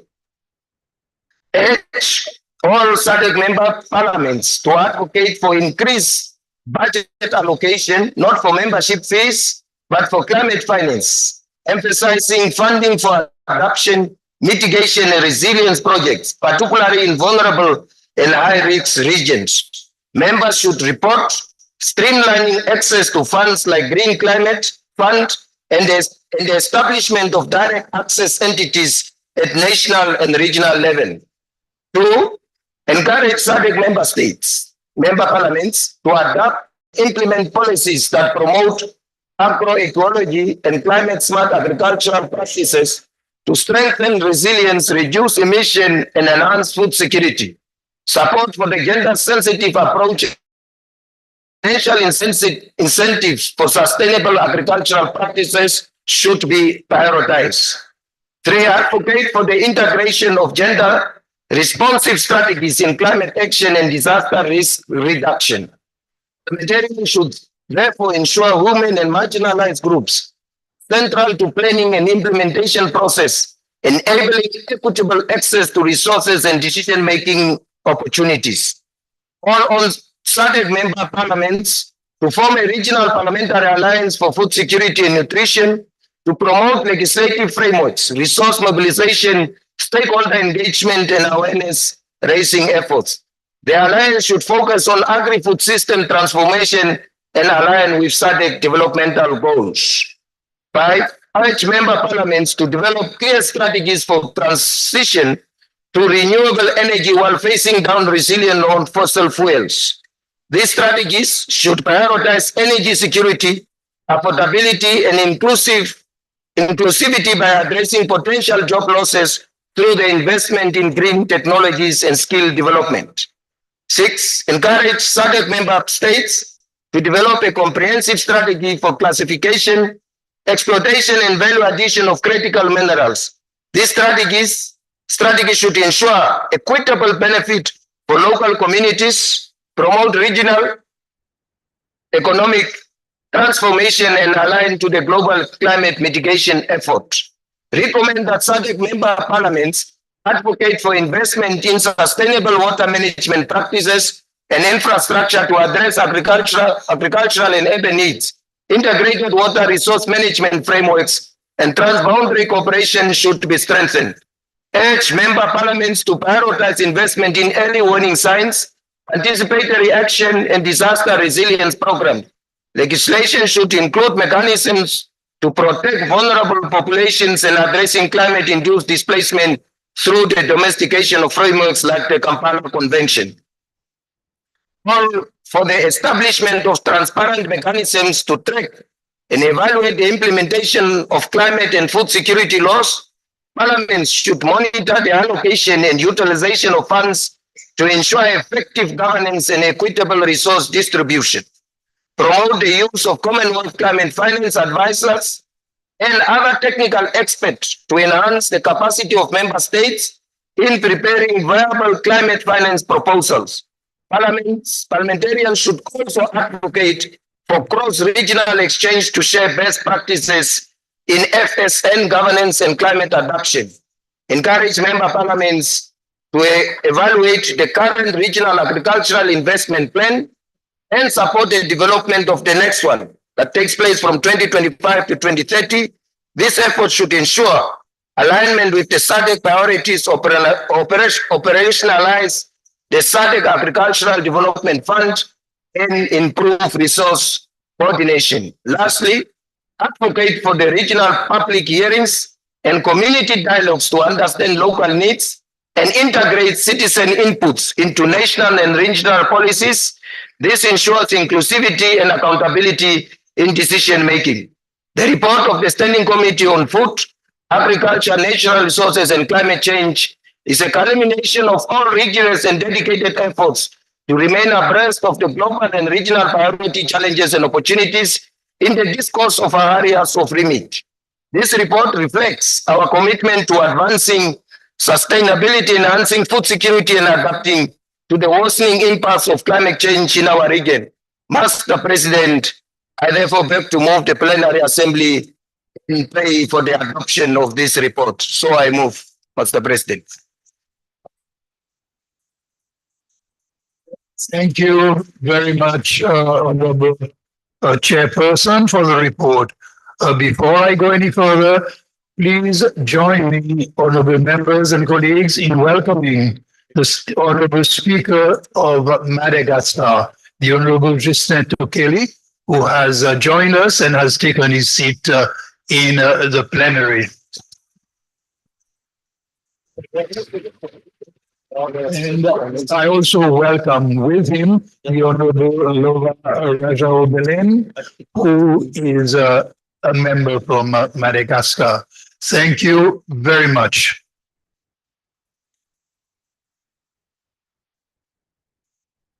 I will now call on the seconder of the motion, the Honorable Mazoka, the Vice Chairperson of the committee, to address in secondment. Thank you, Mr. President, and please accept my appreciation for giving me the floor to second the motion ably moved by the chairperson of our committee, asking this assembly to adopt the report of the Standing Committee on Food, Agriculture, Natural Resources and Climate Action. This comprehensive report reflects the efforts of the committee in addressing the multifaceted challenges of food security, climate action, natural resource management, and socio-economic sustainability across the Sadc region. The committee's deliberations held under the theme leveraging the role of Sadc Parliamentary Forum in facilitating citizen participation in Sadc regional integration for enhanced accountability and inclusive socio-economic development and cohesion reflected in a holistic and inclusive manner. Mr. President, this report comes at a time when our region faces unprecedented measures from climate change, which is no longer a distant threat, but an immediate reality affecting millions of lives. The cascading impacts of droughts, floods, and cyclones continue to disrupt food production, displace communities, and amplify existing inequalities. The committee's focus on the establishment of a parliamentary alliance on agri-food systems, food security, and nutrition is an essential step forward. This alliance provides a vital platform for harmonizing regional efforts to transform agri-food systems, ensuring that legislation and resources are effectively targeted towards reducing food insecurity and malnutrition. The alliance's establishment is a landmark achievement, and I commend the committee for this critical milestone.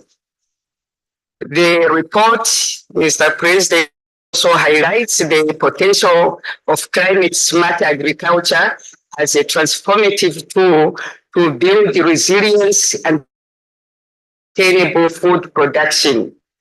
Parliamentarians must therefore continue to champion policies that incentivize such practices and empower smallholder farmers, particularly women and youth, who form the backbone of our agricultural systems. Mr. President, the report underscores the urgent need to address climate finance barriers, particularly the accessing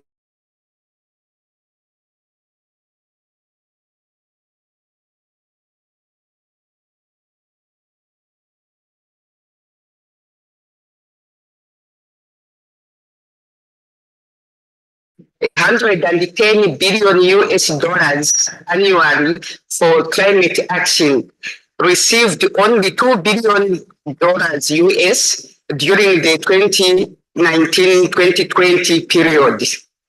The committee's advocacy for recalibrating the global climate finance framework, including the establishment of a new collective quantified goal, in short, NCQG, at the COP29, reflects the region's pressing need for equitable and predictable funding. Moreover, the intersection of climate change and the SRHR demands our immediate attention. The disproportionate impacts on women and girls, particularly in marginalized and rural communities, highlight the need for integrated approaches that prioritize health rights and resilience. This report calls for parliaments to align national frameworks with international commitments, ensuring that our policies reflect the realities of those most vulnerable to climate-induced displacement and inequalities. Mr. President, the report's focus on renewable energy and decarbonization offers a pathway to not only mitigate climate impacts, but also foster economic growth and technological innovation. Parliamentarians must advocate for clear and inclusive policies that facilitate the transition to renewable energy, poverty, and creating green jobs. The emphasis on agroecology and as a sustainable agricultural model is another commendable recommendation, offering a holistic approach to addressing hunger, poverty, and social disparities. This report, Mr. President, also provides a clear and actionable roadmap for addressing the challenges we face. Its recommendations, which include advocating for increased climate finance, establishing parliamentary water caucuses, and aligning national agricultural policies with the regional frameworks, underscore the role of parliamentarians in driving meaningful change. As representatives of the people, it is our duty to ensure that the aspirations captured in this report translate into tangible outcomes. I urge all members of this assembly to support the motion and to commit to implementing these critical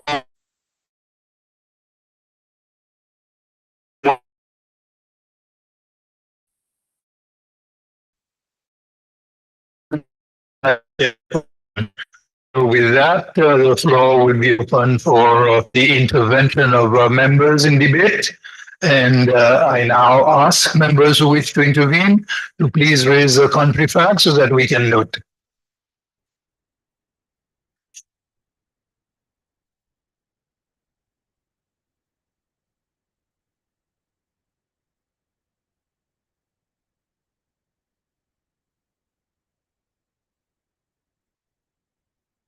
We have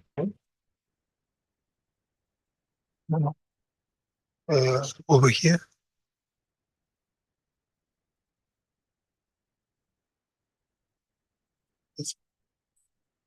I know I counted definitely.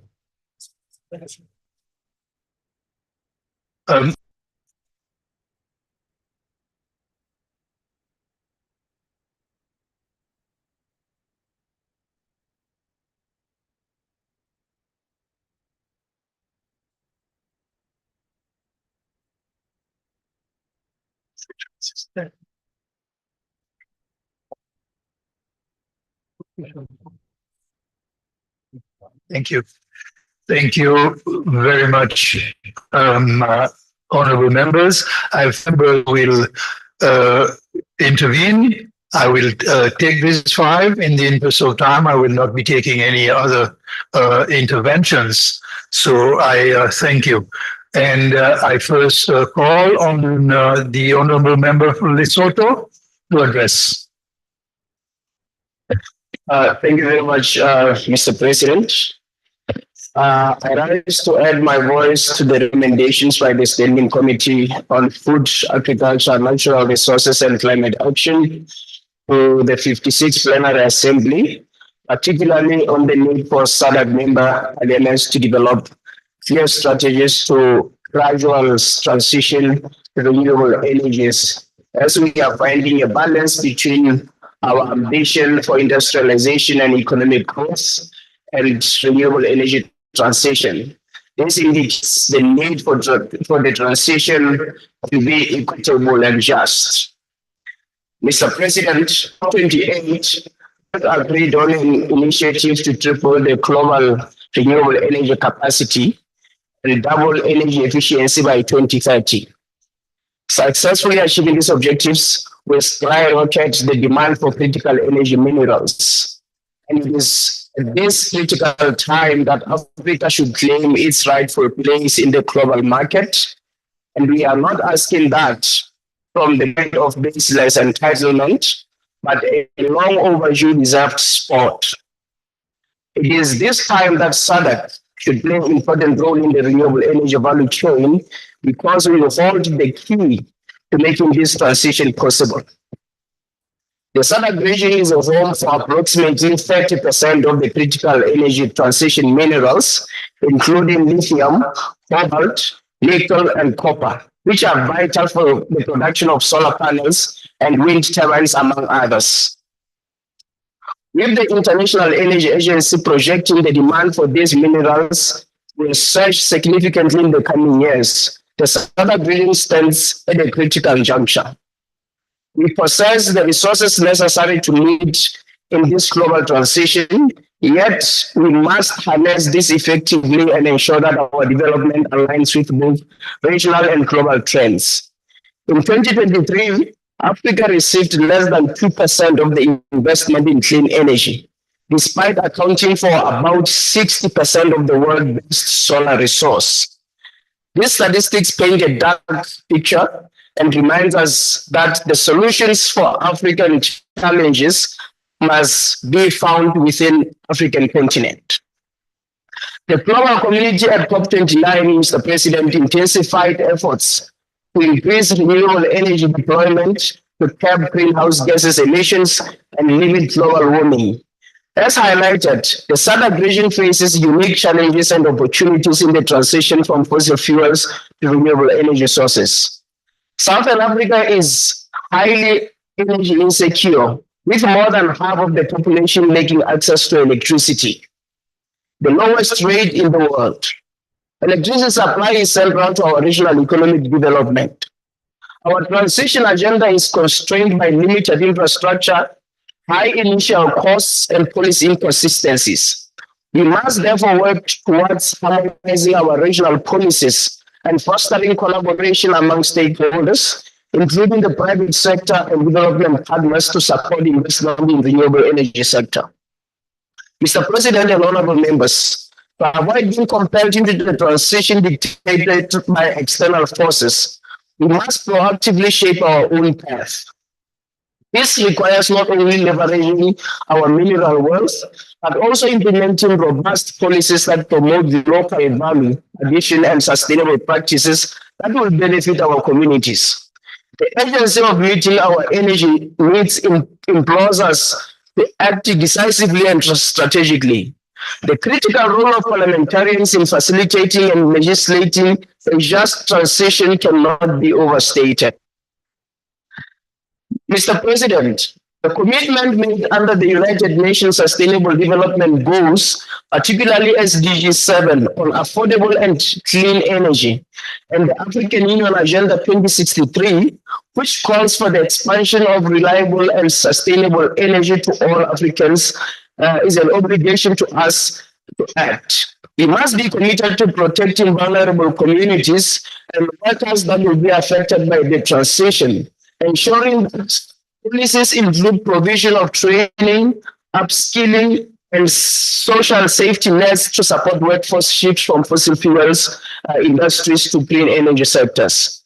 I implore, Mr. President, that the SADC peer, through its committees and member parliaments, monitor, support and review progress on the energy transition policies, providing regular update to the plenary assembly.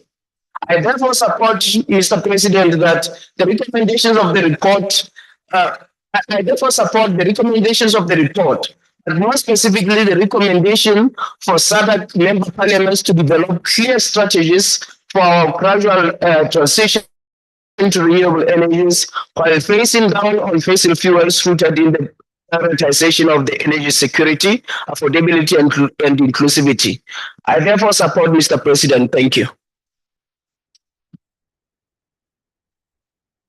Thank you, honorable member. I will give the floor to the member from Seychelles.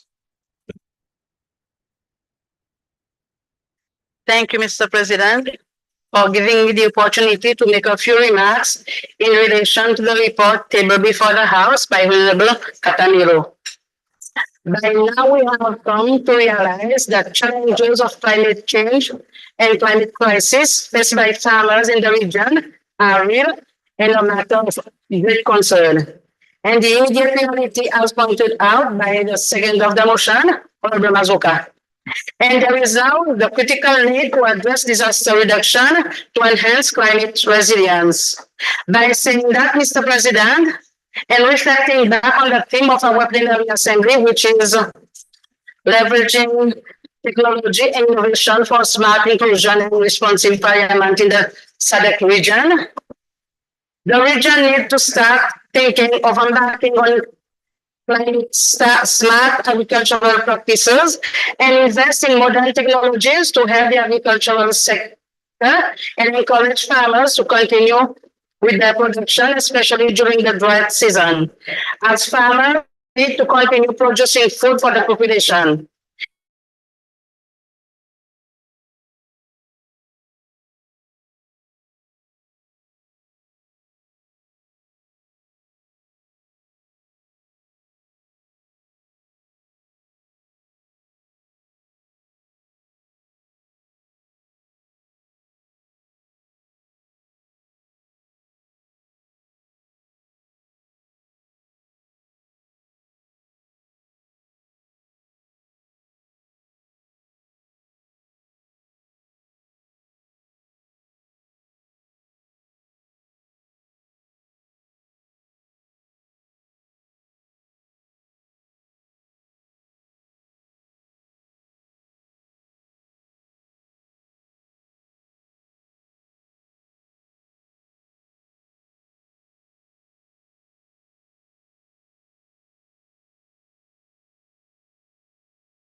With these few remarks, I support the report of the Standing Committee on Food, Agriculture, Natural Resources, and Climate Action. I thank you, Mr. President.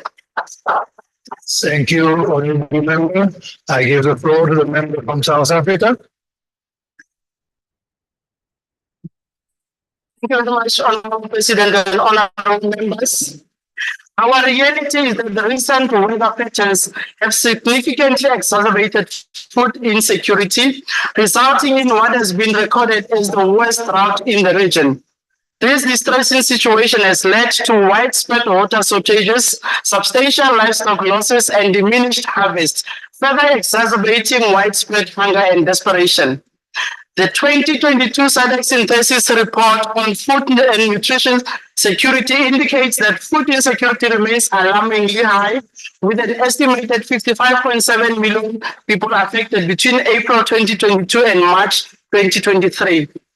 Adding to this concern, every country in the region faces a prevalence of stunting that is classified as either high or very high by the World Health Organization. Presently, almost 18.6 million children are stunted in the region, representing a third of the stunted children in Africa. Honorable President and honorable members, these high and pervasive levels of food insecurity in the region are continuously reinforced by low economic growth rates, high level of unemployment, weak social protection system, and inadequate provision of basic services, including health, water, hygiene, and sanitation. Honorable President, all these challenges underscore the urgent need for collective action to mitigate the impacts of climate change and improve food security in the Sadc region. Therefore, South Africa fully supports the report and recommendation and goals of 2022 synthesis report on food and nutrition security, which emphasize the prioritization of the following. First, the implementation of mechanisms to monitor and respond to transboundary pests and diseases that affect both livestock and crops. Promote the use of integrated pest management and approach that is sustainable and effective.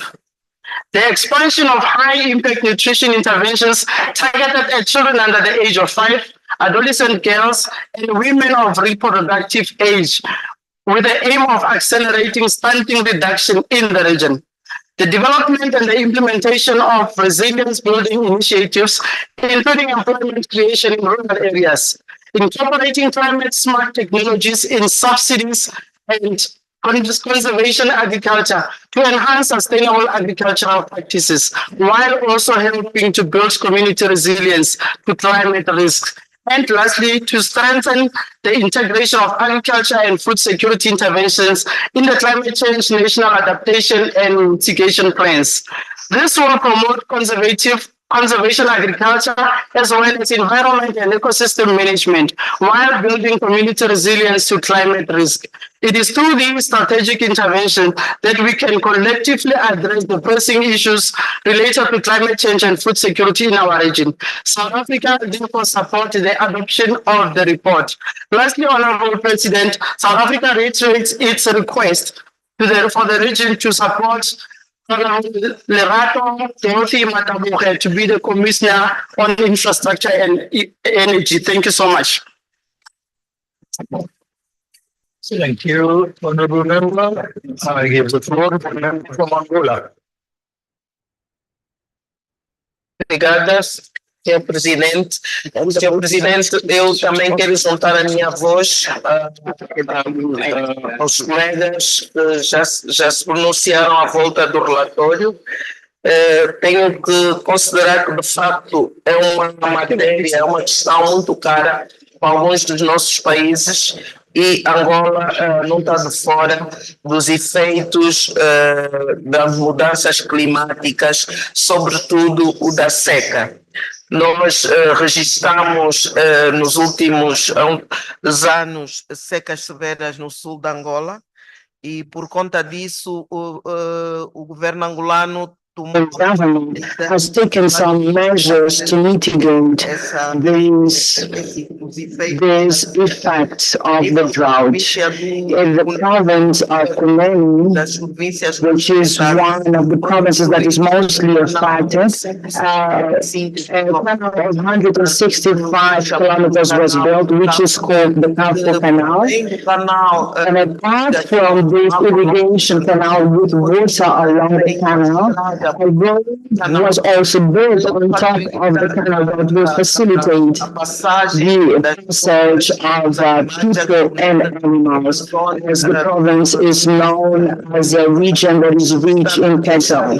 So these canals currently recreating conditions so that the small-scale farmers, small and medium farmers can produce along this canal, but big companies can also participate to store themselves along this canal and increase the production of products for the region and more. In the Namibe province, which is also one of the provinces that is affected by drought, dams are being built in the localities of Kaljamba and Bentiaba that are part of Usira municipality, as well as the Yona municipality at Sarujamba, the entrance of Yona. So one of the localities that is mostly affected in the Villa province is the Gambish municipality, where we have registered for some years, we have registered severe drought. Currently, dams are being built, filtering waters to facilitate the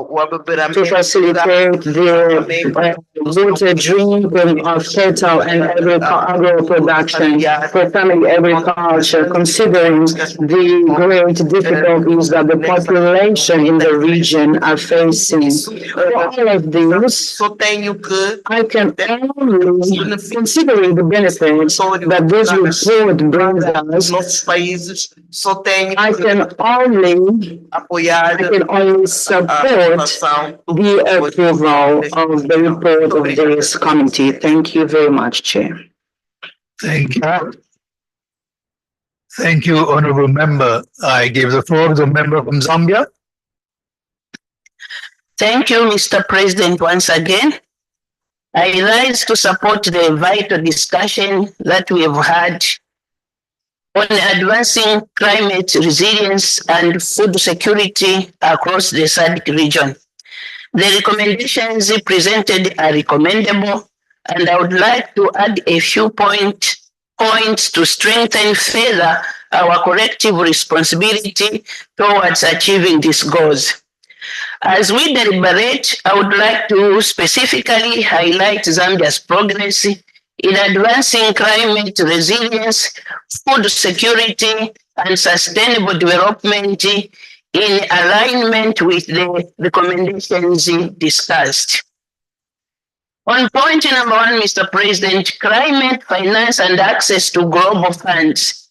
Zambia has been proactive in advocating for increased access to climate finance through the Zambia Climate Change Secretariat and participation in the Green Climate Fund. The country has secured funding for climate adaptation and mitigation projects. Notably, Zambia has accessed funds to enhance climate resilient agriculture, improve water management, and invest in renewable energy. Agroecology and climate smart agriculture. Mr. President, Zambia has championed agroecology and climate smart agriculture through the Zambia National Agriculture Policy and the Zambia Climate Smart Agriculture Strategy. The government has promoted sustainable farming methods that reduce environmental degradation and enhance productivity. Crop diversification and soil conservation practices are being increasingly adopted, thereby improving the resiliency of local farmers. Gender-sensitive initiative to empower rural women who are essential to agriculture production to adopt sustainable farming practices. Mr. President, on the third point, gender-responsive climate action. Zambia has made notable strides in integrating gender-responsive strategies into climate action. In 2021, Zambia launched the Gender and Climate Change Action Plan, which ensures that women's voices are central to policy making and decision-making processes. The government has also supported women's participation in leadership roles, enabling them to take active roles in climate adaptation and disaster risk management. Mr. President, Zambia has also taken on disaster resilience and early warning strategies. Zambia has invested in improving disaster resilience through early warning system. The Disaster Management and Mitigation Unit collaborates with regional and international partners to help vulnerable communities prepare for extreme weather events like floods and droughts. Zambia's alignment with the Kampala Convention also addresses climate-induced displacement, ensuring the protection of displaced populations.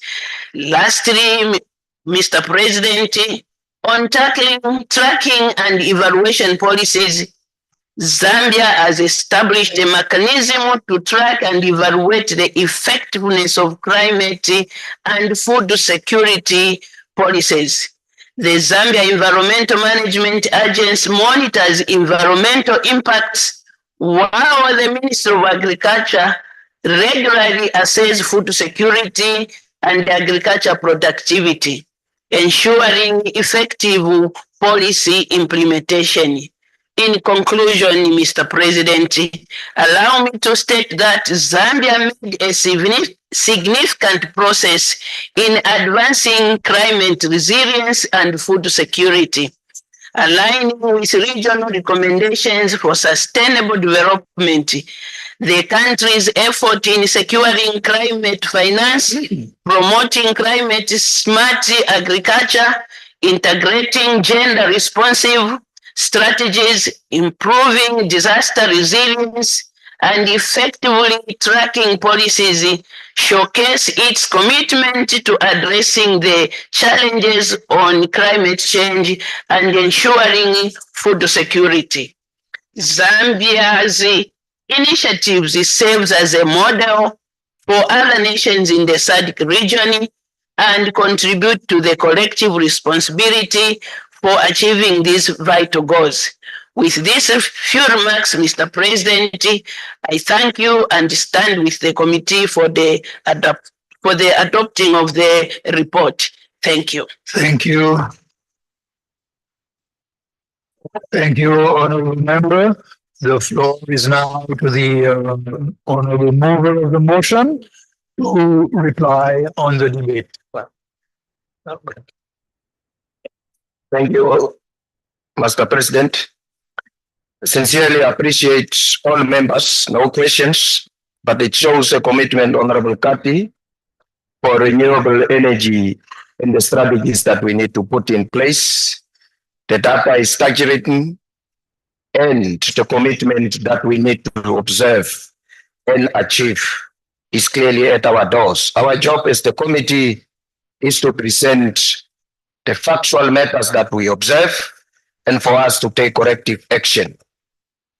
Honorable Regina, innovation, it's true.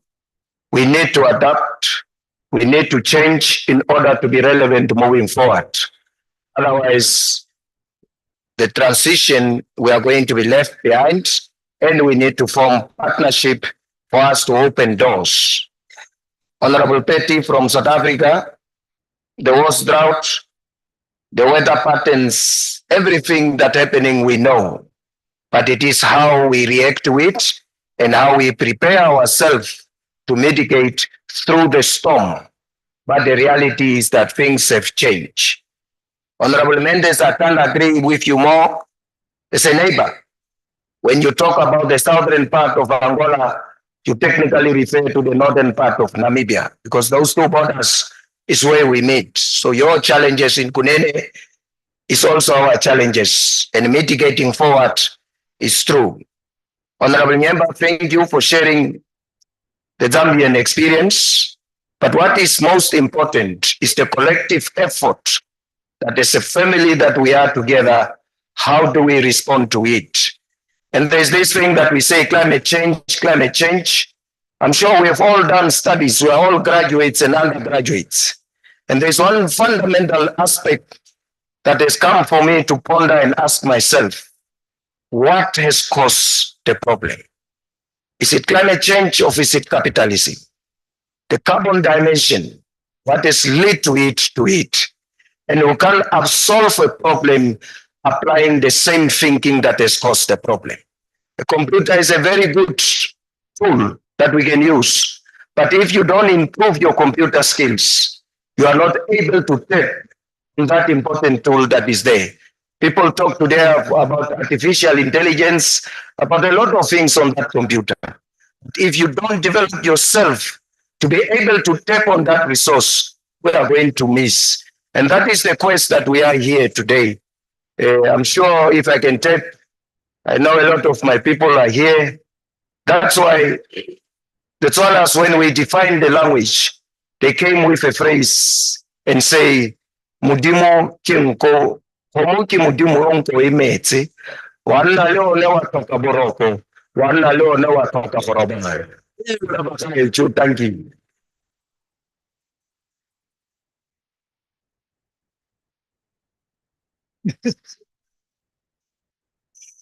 Thank you, Honorable Member, for the response. With this, I have the question that the report of the Standing Committee on Food, Agriculture, Natural Resources and Climate Action be adopted. Are there any objections? There being none, the report is duly adopted. Thank you very much. And with this, I want to thank the committee for their work and also congratulate them on the report. Honorable members, we are well up on our schedule. We will adjourn.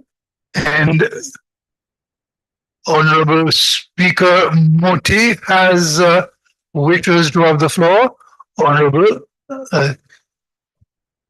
Thank you very much, Mr. President. My intervention, I know I'm standing between the honorable members and their lunch, but I don't intend to take too long.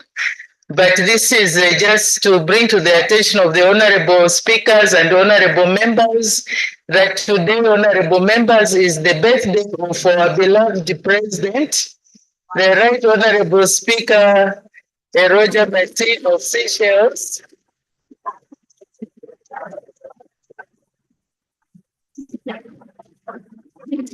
Please join me in standing all of us and singing the happy birthday.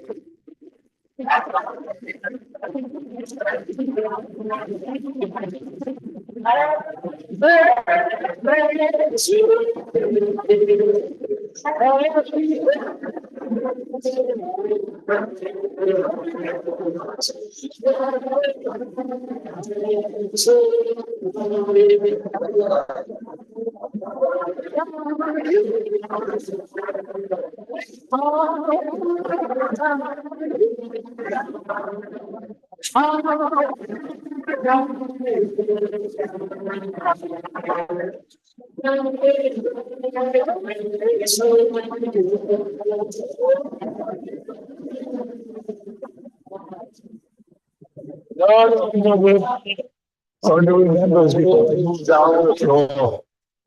Yes. We wish you many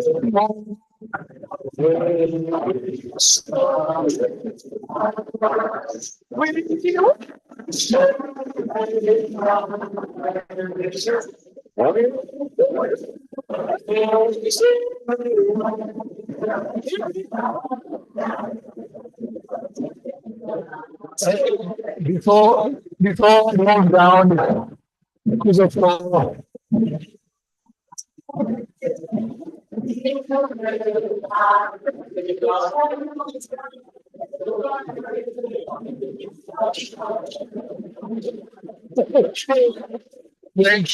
Thank you very much. I will join you, but while I have the microphone from up here, please allow me to say a few words if I go there. Why did I hope that this would remain a secret? I don't know. But now that it is out, thank you very much. May I just share with you a singular coincidence? This also happens to be the birthday of my personal assistant, like the director in my office, Geneviève. So,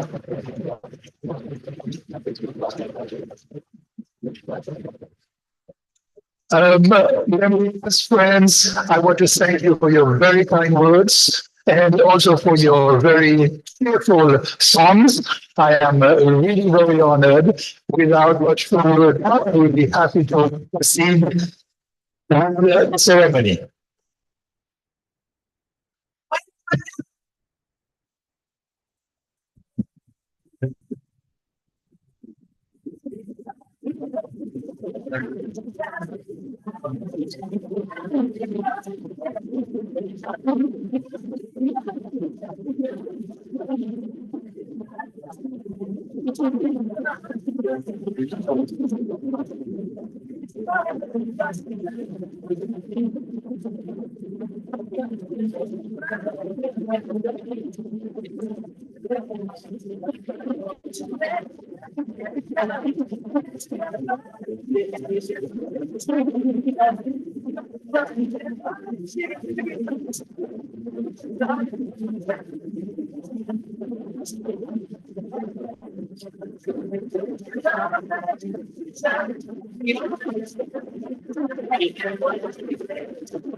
Well, it's not nice. Very nice. I think you have to take it to your room. Oh, okay. Do my job. Okay, do my job.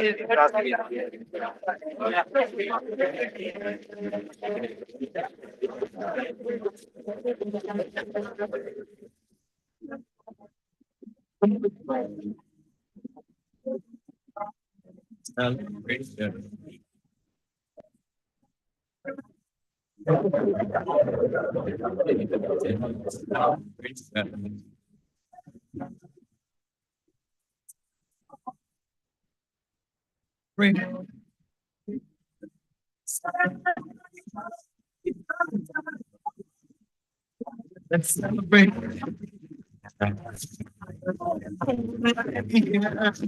Let's celebrate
Let's celebrate.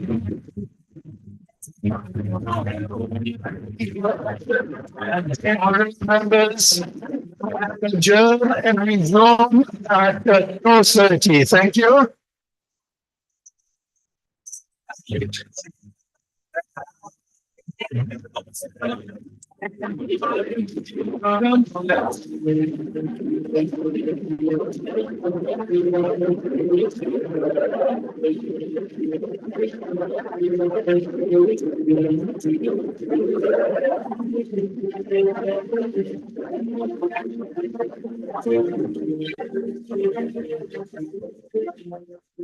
Good afternoon. There you have it. Delegates have now broken off for lunch as they continue to consider various reports. Julius. All right, and so the report coming up next is consideration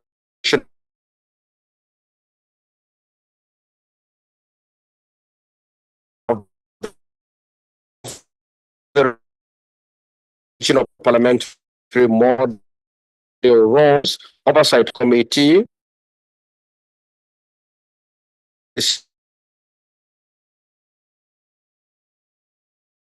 implementation of the policies and laws mechanisms. And this is a look at the domestication of the Sendai framework for disaster risk reduction. So those are the five reports that are both going to be considered on the floor of the House today. And thereafter, we do expect Honorable Speaker of the National Assembly of Zambia, Ms. Nelly State Council, to address the House 49th IPU Assembly and other related news to the 17th of January in Switzerland.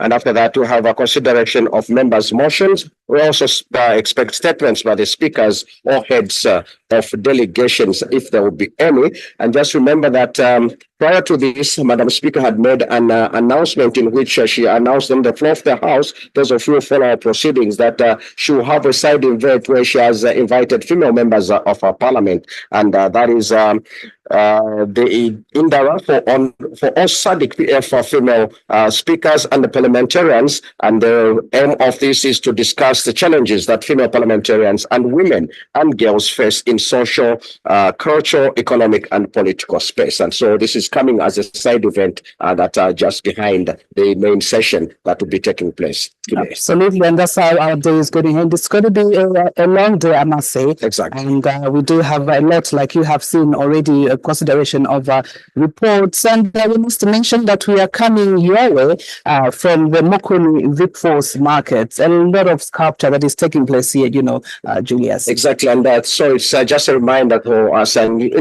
also in order to promote local tourism, whenever you're at this place that is Mokoni Victoria Falls Market, stop by and pick one of these souvenirs that will be memorable for you. And so continue coming to you live from the tourist capital of Zambia, that is Livingstone. The meeting is being held at Radisson Blue Hotel. Just now we take a lunch break and we'll be back after.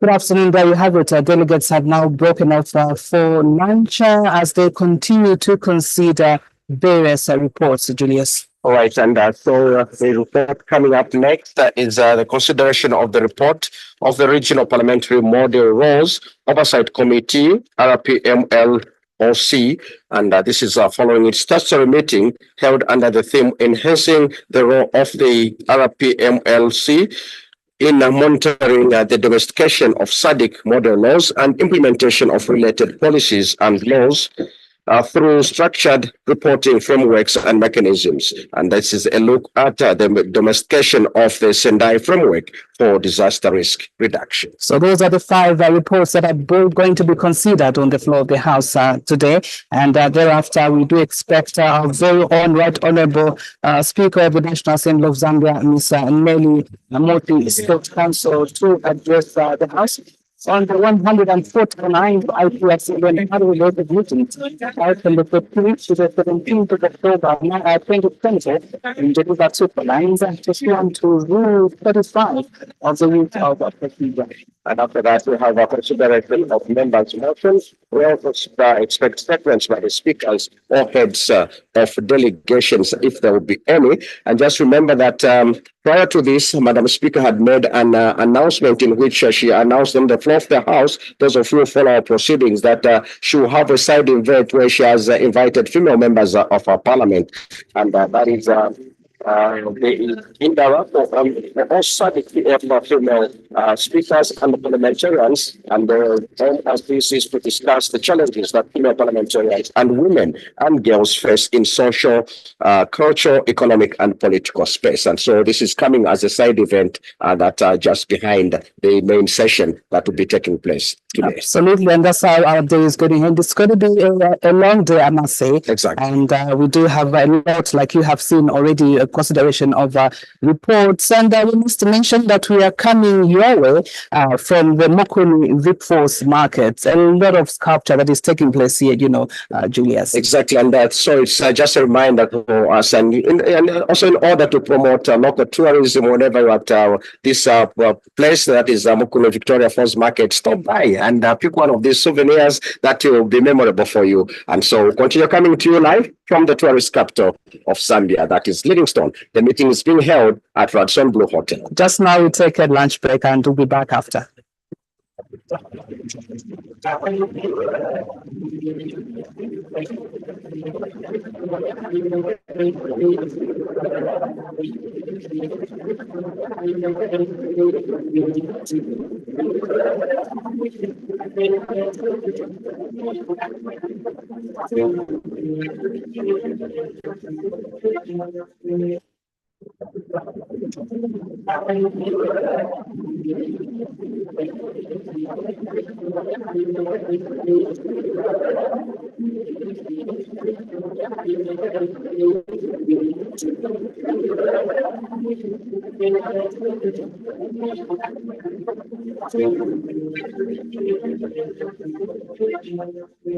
Good afternoon. There you have it. Delegates have now broken off for lunch as they continue to consider various reports, Julius. All right, and so the report coming up next is the consideration of the report of the Regional Parliamentary Model Rules Oversight Committee, RPMLC, and this is following its statutory meeting held under the theme Enhancing the Role of the RPMLC in monitoring the domestication of Sadc model laws and implementation of related policies and laws through structured reporting frameworks and mechanisms. And this is a look at the domestication of the Sendai framework for disaster risk reduction. So those are the 5 reports that are going to be considered on the floor of the House today. And thereafter, we do expect our very own Right Honorable Speaker of the National Assembly of Zambia, Ms. Nelly Moti, State Council, to address the House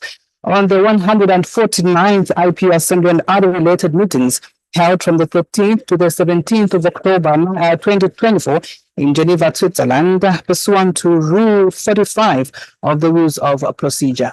And after that, we have a consideration of members' motions. We also expect statements by the speakers or heads of delegations, if there will be any. And just remember that prior to this, Madam Speaker had made an announcement in which she announced on the floor of the House, those of you who follow our proceedings, that she will have a side event where she has invited female members of our parliament. And that is the Indara for all Sadc PF female speakers and the parliamentarians. And the aim of this is to discuss the challenges that female parliamentarians and women and girls face in social, cultural, economic, and political space. And so this is coming as a side event that just behind the main session that will be taking place today. Absolutely, and that's how our day is going to end. It's going to be a long day, I must say. Exactly. And we do have a lot, like you have seen already, a consideration of reports. And we must mention that we are coming your way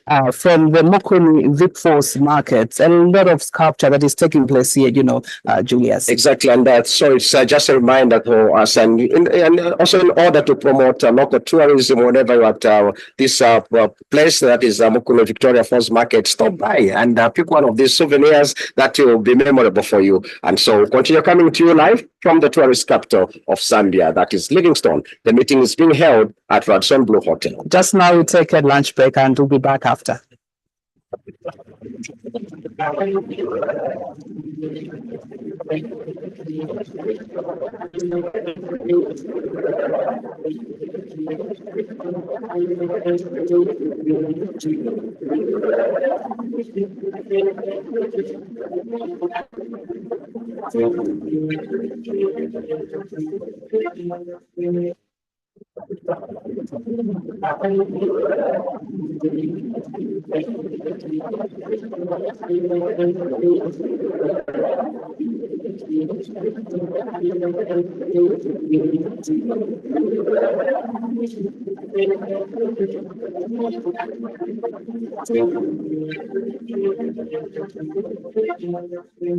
Good afternoon. There you have it. Delegates have now broken out for lunch as they continue to consider various reports. Julius. All right, and the report coming up next is the consideration of the report of the Regional Parliamentary Model Rules Oversight Committee, RPMLOC, and this is following its statutory meeting held under the theme Enhancing the Role of the RPMLC in monitoring the domestication of Sadc model laws and implementation of related policies and laws through structured reporting frameworks and mechanisms. And this is a look at the domestication of the Sendai framework for disaster risk reduction. So those are the five reports that are both going to be considered on the floor of the House today. And thereafter, we do expect our very own Right Honorable Speaker of the National Assembly of Zambia, Ms. Nelly Moti, State Council, to address the House on the 149th IPU Assembly and other related meetings held from the 13th to the 17th of October 2024 in Geneva, Switzerland, pursuant to Rule 35 of the Rules of Procedure. And after that, we'll have a consideration of members' motions. We also expect statements by the speakers or heads of delegations, if there will be any. And just remember that prior to this, Madam Speaker had made an announcement in which she announced on the floor of the House, those of you who follow our proceedings, that she will have a side event where she has invited female members of our parliament. And that is the Indara for all Sadc PF female speakers and the parliamentarians. And the aim of this is to discuss the challenges that female parliamentarians and women and girls face in social, cultural, economic, and political space. And so this is coming as a side event that just behind the main session that will be taking place today. Absolutely, and that's how our day is going to end. It's going to be a long day, I must say. Exactly. And we do have a lot, like you have seen already, a consideration of reports. And we must mention that we are coming your way from the Mokoni VIP Force market. A lot of sculpture that is taking place here, Julius. Exactly, and so it's just a reminder for us, and also in order to promote local tourism, whenever you're at this place that is Mokoni Victoria Falls Market, stop by and pick one of these souvenirs that will be memorable for you. And so continue coming to you live from the tourist capital of Zambia, that is Livingstone. The meeting is being held at Radisson Blue Hotel. Just now we take a lunch break and we'll be back after.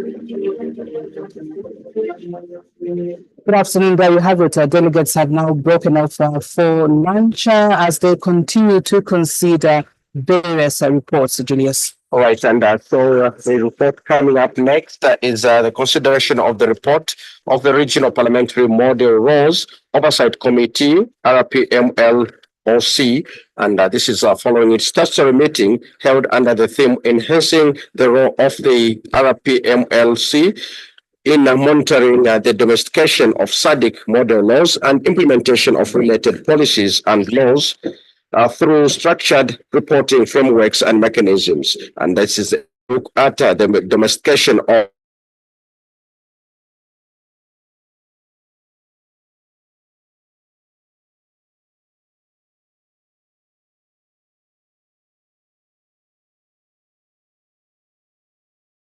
Nelly Moti, State Council, to address the House on the 149th IP Assembly and other related meetings held from the 13th to the 17th of October 2024 in Geneva, Switzerland, pursuant to Rule 35 of the Rules of Procedure.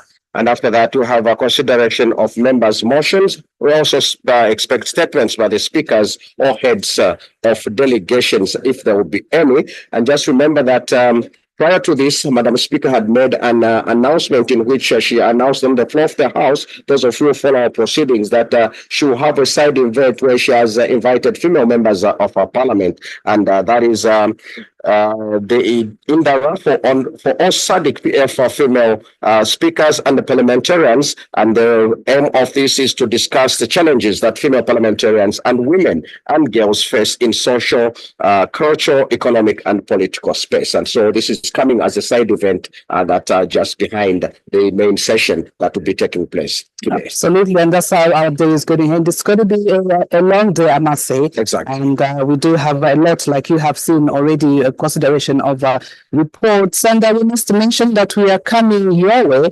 from the Mokoni Vipforce market. A lot of sculpture that is taking place here, you know, Julius. Exactly, and so it's just a reminder for us, and also in order to promote local tourism, whenever you're at this place that is Mokoni Victoria Falls Market, stop by and pick one of these souvenirs that will be memorable for you. And so continue coming to you live from the tourist capital of Zambia, that is Livingstone. The meeting is being held at Radisson Blue Hotel. Just now we take a lunch break and we'll be back after.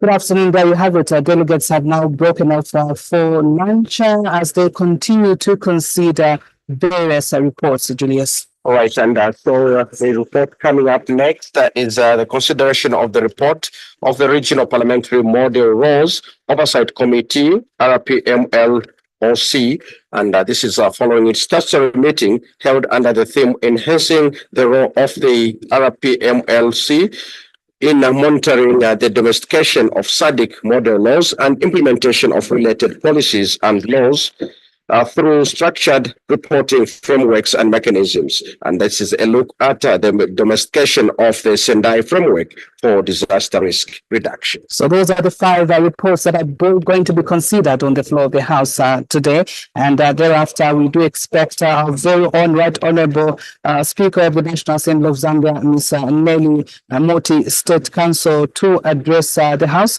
on the 149th IP Assembly and other related meetings held from the 13th to the 17th of October 2024 in Geneva, Switzerland, pursuant to Rule 35 of the Rules of Procedure. And after that, we have a consideration of members' motions. We also expect statements by the speakers or heads of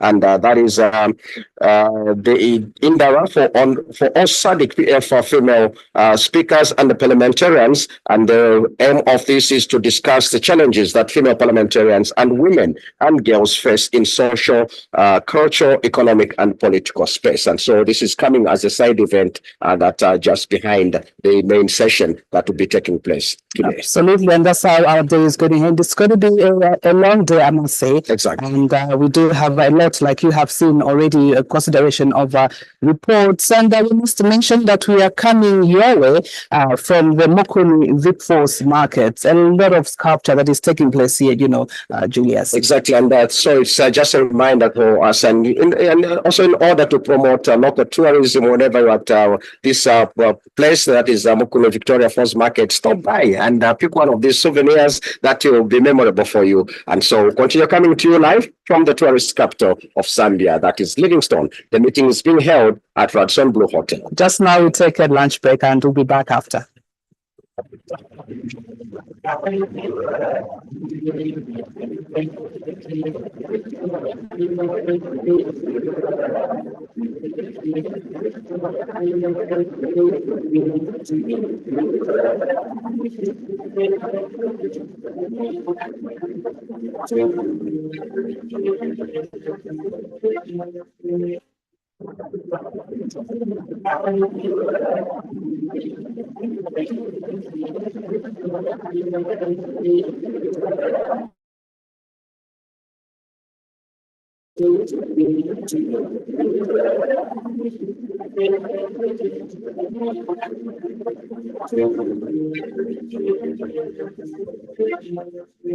Good afternoon. There you have it. Delegates have now broken off for lunch as they continue to consider various reports, Julius. All right, and so the report coming up next is the consideration of the report of the Regional Parliamentary Model Rules Oversight Committee, RPMLOC, and this is following its statutory meeting held under the theme Enhancing the Role of the RPMLC in monitoring the domestication of Sadc model laws and implementation of related policies and laws through structured reporting frameworks and mechanisms. And this is a look at the domestication of the Sendai framework for disaster risk reduction. So those are the 5 reports that are going to be considered on the floor of the House today. And thereafter, we do expect our very own Right Honorable Speaker of the National Assembly of Zambia, Ms. Nelly Moti, State Council, to address the House on the 149th IPU related meetings held from the 15th to the 17th of October 2024 in Geneva, Switzerland, pursuant to Rule 35 of the Rules of Procedure. And after that, we have a consideration of members' motions. We also expect statements by the speakers or heads of delegations, if there will be any. And just remember that prior to this, Madam Speaker had made an announcement in which she announced on the floor of the House, those of you who follow our proceedings, that she will have a side event where she has invited female members of our parliament. And that is the Indara for all Sadc PF female speakers and the parliamentarians. And the aim of this is to discuss the challenges that female parliamentarians and women and girls face in social, cultural, economic, and political space. And so this is coming as a side event that just behind the main session that will be taking place today. Absolutely, and that's how our day is going to end. It's going to be a long day, I must say. Exactly. And we do have a lot, like you have seen already, a consideration of reports. And we must mention that we are coming your way from the Mokoni Vipforce markets. A lot of sculpture that is taking place here, Julius. Exactly, and so it's just a reminder for us, and also in order to promote local tourism, whenever you're at this place that is Mokoni Victoria Falls Market, stop by and pick one of these souvenirs that will be memorable for you. And so continue coming to you live from the tourist capital of Zambia, that is Livingstone. The meeting is being held at Radisson Blue Hotel. Just now we take a lunch break and we'll be back after.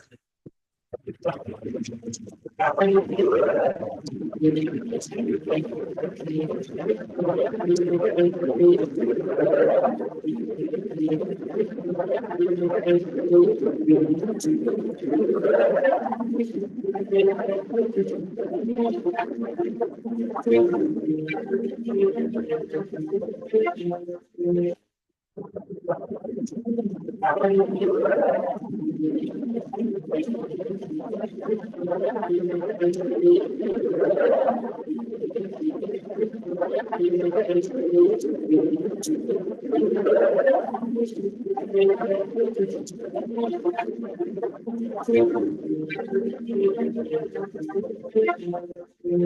afternoon. There you have it. Delegates have now broken off for lunch as they continue to consider various reports. Julius. All right, and the report coming up next is the consideration of the report of the Regional Parliamentary Model Rules Oversight Committee, RPMLOC, and this is following its statutory meeting held under the theme Enhancing the Role of the RPMLC in monitoring the domestication of Sadc model laws and implementation of related policies and laws through structured reporting frameworks and mechanisms. And this is a look at the domestication of the Sendai framework for disaster risk reduction. So those are the five reports that are going to be considered on the floor of the House today. And thereafter, we do expect our very own Right Honorable Speaker of the National Assembly of Zambia, Ms. Nelly Moti, State Council, to address the House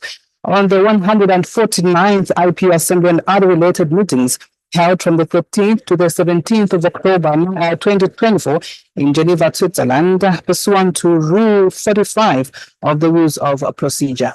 And after that, we have a consideration of members' motions. We also expect statements by the speakers or heads of delegations, if there will be any. And just remember that prior to this, Madam Speaker had made an announcement in which she announced on the floor of the House, those of you who follow our proceedings, that she will have a side event where she has invited female members of our parliament. And that is the Indara for all Sadc PF female speakers and the parliamentarians. And the aim of this is to discuss the challenges that female parliamentarians and women and girls face in social, cultural, economic, and political space. And so this is coming as a side event that are just behind the main session that will be taking place today. Absolutely, and that's how our day is going to end. It's going to be a long day, I must say. Exactly. And we do have a lot, like you have seen already, a consideration of reports. And we must mention that we are coming your way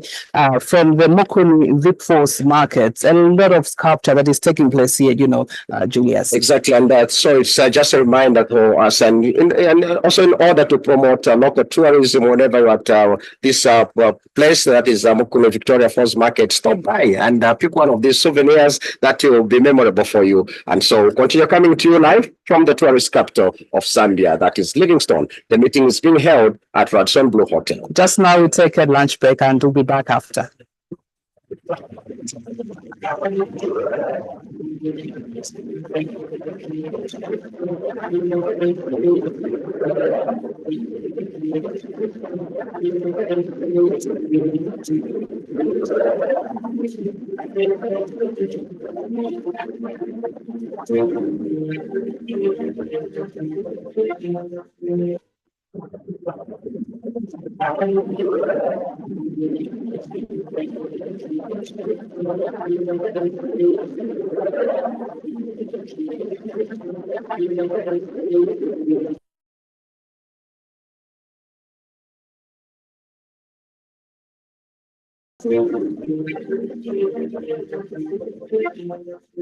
Good afternoon. There you have it. Delegates have now broken off for lunch as they continue to consider various reports. Julius. All right, and so the report coming up next is the consideration of the report of the Regional Parliamentary Model Rules Oversight Committee, RPMLOC, and this is following its statutory meeting held under the theme Enhancing the Role of the RPMLC in monitoring the domestication of Sadc model laws and implementation of related policies and laws through structured reporting frameworks and mechanisms. And this is a look at the domestication of the Sendai framework for disaster risk reduction. So those are the five reports that are going to be considered on the floor of the House today. And thereafter, we do expect our very own Right Honorable Speaker of the National Assembly of Zambia, Ms. Nelly Moti, State Council, to address the House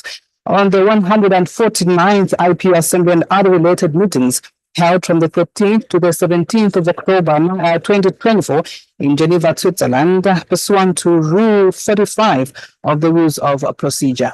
And after that, we have a consideration of members' motions. We also expect statements by the speakers or heads of delegations, if there will be any. And just remember that prior to this, Madam Speaker had made an announcement in which she announced on the floor of the House, those of you who follow our proceedings, that she will have a side event where she has invited female of our parliament, and that is the Indara for all Sadc PF female speakers and the parliamentarians, and the aim of this is to discuss the challenges that female parliamentarians and women and girls face in social, cultural, economic, and political space. And so this is coming as a side event that just behind the main session that will be taking place today. Absolutely, and that's how our day is going. And it's going to be a long day, I must say. Exactly. And we do have a lot, like you have seen already, a consideration of reports. And we must mention that we are coming your way from the Mokoni Vikforce markets. A lot of sculpture that is taking place here, Julius. Exactly, and so it's just a reminder for us, and also in order to promote local tourism, whenever at this place that is Mokoni Victoria Falls Market, stop by and pick one of these souvenirs that will be memorable for you. And so continue coming to you live from the tourist capital of Zambia, that is Livingstone. The meeting is being held at Radisson Blue Hotel. Just now we take a lunch break and we'll be back after.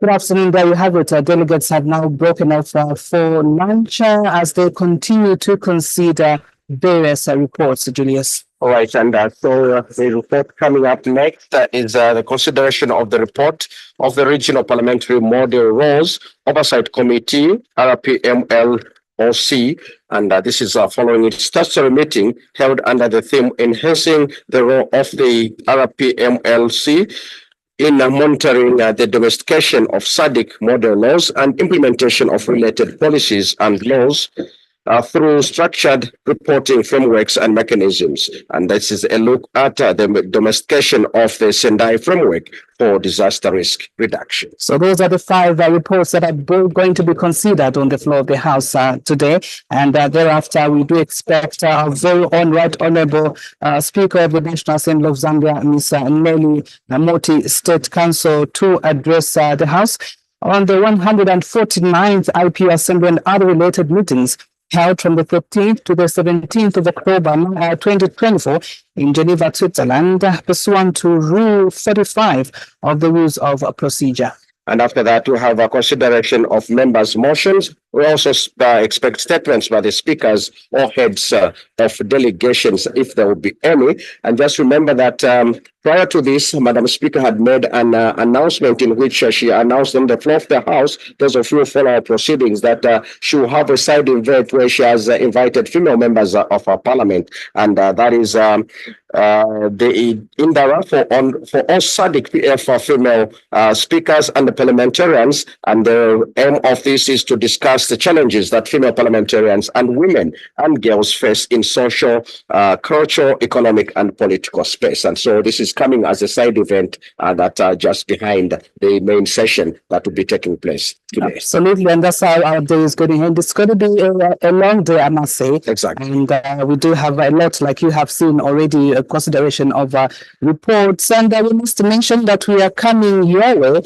from the Mokoni Vikforce markets. A lot of capture that is taking place here, Julius. Exactly, and so it's just a reminder for us, and also in order to promote local tourism, whenever you're at this place that is Mukulu Victoria Falls Market, stop by and pick one of these souvenirs that will be memorable for you. And so continue coming to you live from the tourist capital of Zambia, that is Livingstone. The meeting is being held at Radisson Blue Hotel. Just now we take a lunch break and we'll be back after.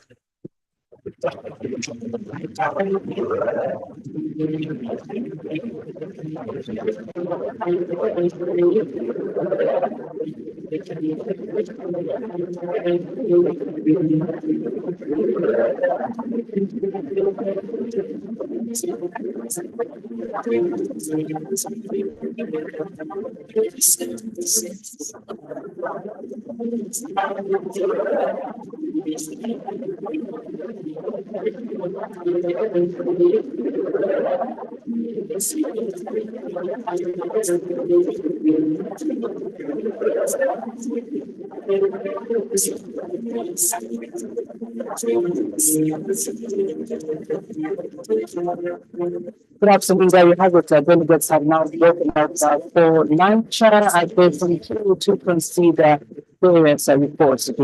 All right, and so the report coming up next is the consideration of the report of the Regional Parliamentary Model Roles, Committee, PMLC, and this is following its statutory meeting held under the theme enhancing the role of the RPMLC in monitoring the domestication of Sadc model laws and implementation of related policies and laws through structured reporting frameworks and mechanisms. And this is a look at the domestication of the Sendai framework for disaster risk reduction. So those are the five reports that we're going to be considered on the floor of the House today.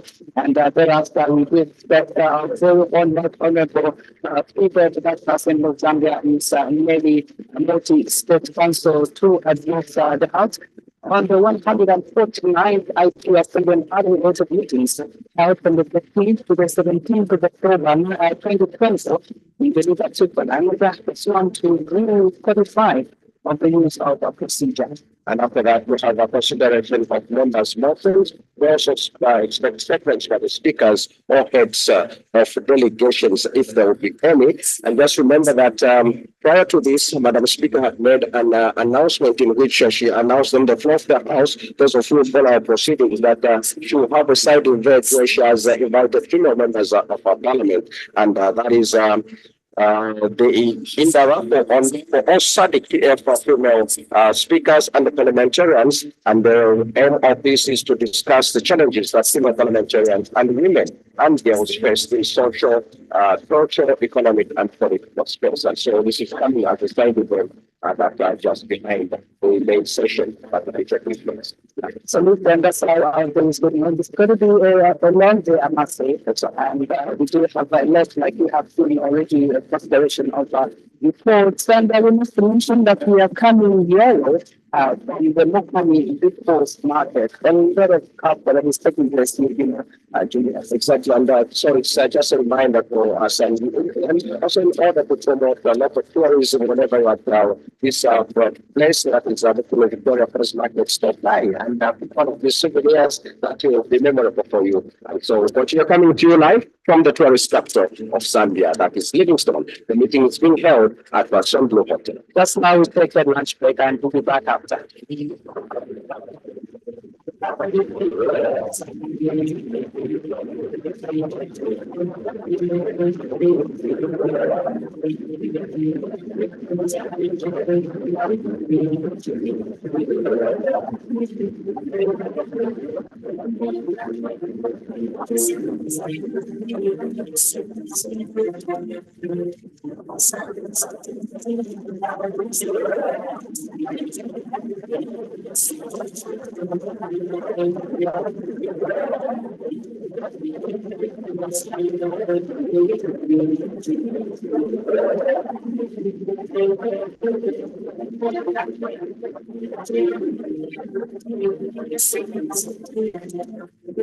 Absolutely, you have it. Delegates have now broken up for lunch as they continue to consider reports. Right, and so the report coming up next, that is the consideration of the report of the Regional Parliamentary Model Laws Oversight Committee, RPMLC, and this is following a statutory meeting held under the theme enhancing the role of the RPMLC in monitoring the demonstration of Sadc model laws and implementation of related policies and laws through structured reporting frameworks and mechanisms. And that is a look at the demonstration of the Sendai framework for disaster risk reduction. So those are the five reports that are going to be considered for the House today. And thereafter, we do expect our very own right honorable Speaker of the National Assembly of Zambia, Mr. Mary Moti Sport Council, to address the House on the 149th IP Assembly and other related meetings held from the 13th to the 17th of October 2024 in Geneva, Switzerland, pursuant to Rule 35 of the Rules of Procedure. And after that, you have a consideration of members' motions. We also expect statements from the speakers or heads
Good afternoon, honorable members, and welcome back to our plenary assembly.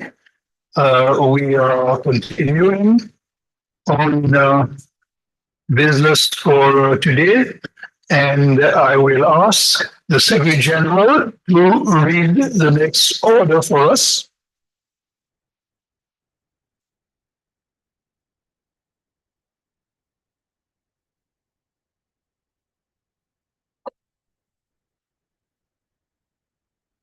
Motion for the adoption of the report of the Regional Parliamentary Model Laws Oversight Committee. Thank you. SG, the motion for the adoption of the report of the Regional Parliamentary Model Laws Oversight Committee will be presented by the Honorable Princess Asule, Chairperson of the committee. We will give a moment for the Honorable Chairperson to move the motion.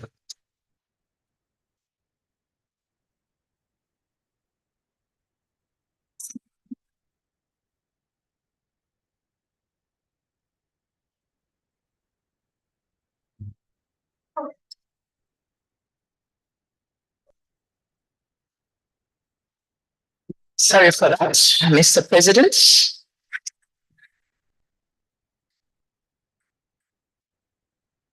I beg to move that this plenary assembly to adopt the report of the Regional Parliamentary Model Laws Oversight Committee to the 56th Plenary Assembly laid on the table on the 11th of December, 2024. Thank you, Honorable Member. Do we have the seconder on the floor?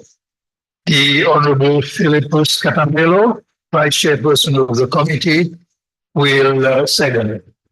I will stand to second the committee, Mr. President.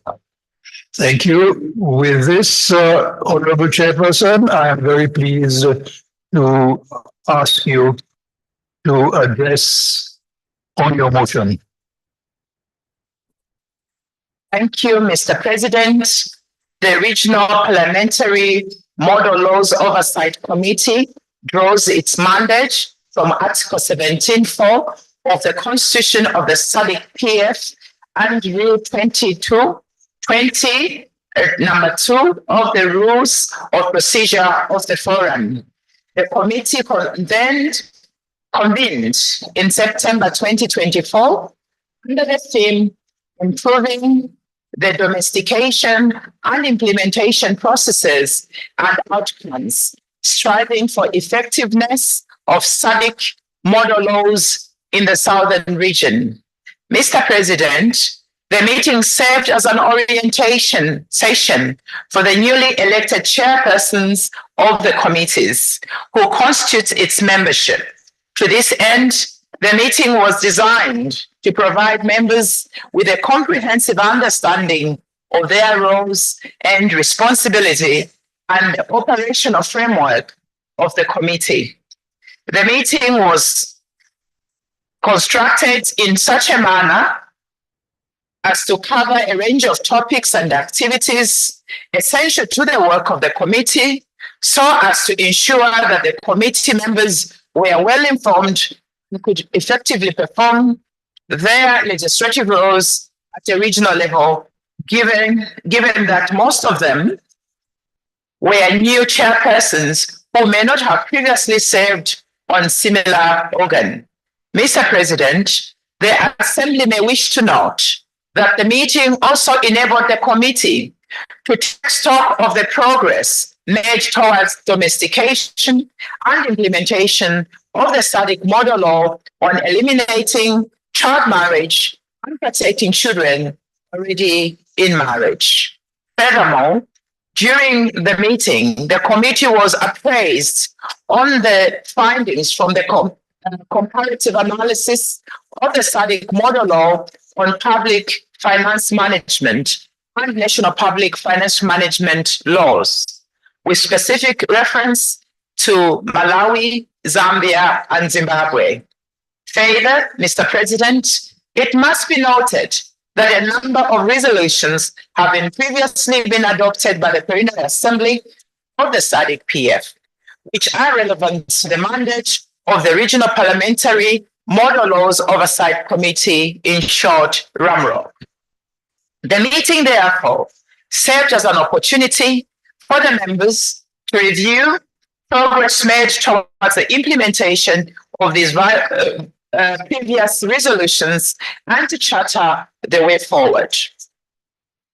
In this regard, it is notable that the resolutions of the 24th Plenary Assembly urge SADC member states not only to ratify and domesticate SADC protocols and model laws, but also to ensure that adequate fundings are allocated to related programs, activities, and sectors in the SADC member states. The resolutions also called for the development of mechanisms for monitoring the process of ratification, domestication, implementation of the SADC protocols. Mr. President, the resolution also called for the continued action for the forum to empower SADC parliamentarians with information on various SADC protocols and to develop strategies that parliamentarians would utilize in their advocate work to promote the adoption, ratification, and domestication of these regional instruments at a national level.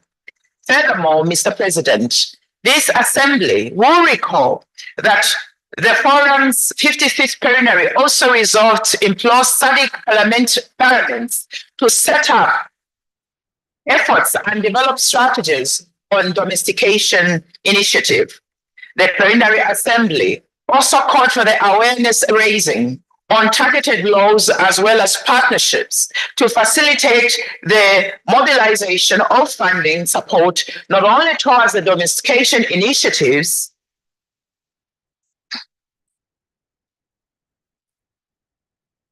also towards strengthening the capacity of the members of parliament in carrying out their oversight mandate. Mr. President, during the meeting, we also noted that SADC member states, as members of the African Union and the United Nations, are required to report regularly on the progress made towards domestication and implementation of commitments under these frameworks. This is done through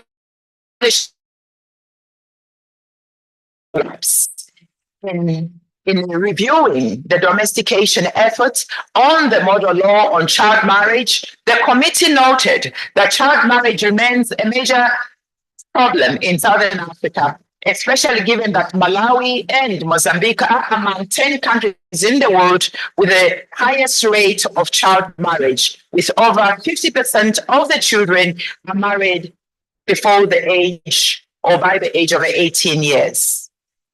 Before, I guess. In addition, in at least 5 SADC countries, almost 40% of the children are married before the age of 18. I wish we had these countries named, just like we have named the other two. The high levels of child marriage are due to various factors, including poverty, gender inequality, traditions, insecurities, especially in times of conflict, limited education, and lack of adequate legal framework in member states. Mr. President, it is gratifying that several SADC member states, namely Mozambique, Malawi, South Africa, Zambia, and Zimbabwe, have recorded positive strides in domesticating the model law on eradicating child marriage and protecting children already in marriage, as elucidated in the committee's report. It is nevertheless worrisome that the efforts to domesticate this model law have been riddled with a lot of challenges. These include a few, but the following: inconsistent legal framework due to conflict provisions, slow progress on consultations on ending child marriage, and insufficient understanding of the issue by the policymakers, among others. Mr. President, and indeed to this August House, as regards to the comparative study on the Sadc law on public financial management, PFM, the committee noted the recommendations of the comparative study to address the gaps identified within the respective national public finance management legislation, especially regarding to the high levels of debts in the 3 member states. The need for effective revenue collection, the control of illicit financial flows, the need for enhanced oversight by Parliament and the Auditor General on public finance management in these very mentioned member states. Mr. President, and indeed to my fellow colleagues and our speakers in the House, in expressing this concern about the slow pace of domesticating of model laws, the committee makes several recommendations, including calling for enhanced capacity building efforts targeted at the Sadc parliamentarians beyond the Sadc PF delegation. Such capacity building should focus on the need for domestication of Sadc model laws and seek to collaborative partnership, which will facilitate the rollout of the implementation of initiatives such as the scorecard on the model law on PFM to the other member states. Mr. President, the committee in its report also emphasized the need to develop a structured reporting mechanism anchored on a system of focal points residents in the member parliaments, so as to ensure regular updates for the forum on the progress being made. Through these focal points, the forum should establish linkages with the existing countries' reporting mechanism under Sadc, the African Union, the UN, in order to foster regular reports on domestication of model laws. Let me conclude by expressing the committee's gratitude to the Secretary General and her staff of the forum for the tremendous work which it rendered during the coming up of this report. Furthermore, the committee wishes to express to various partners who have rendered valuable inputs which help to shape the report before this very important August House of the Plenary Assembly today.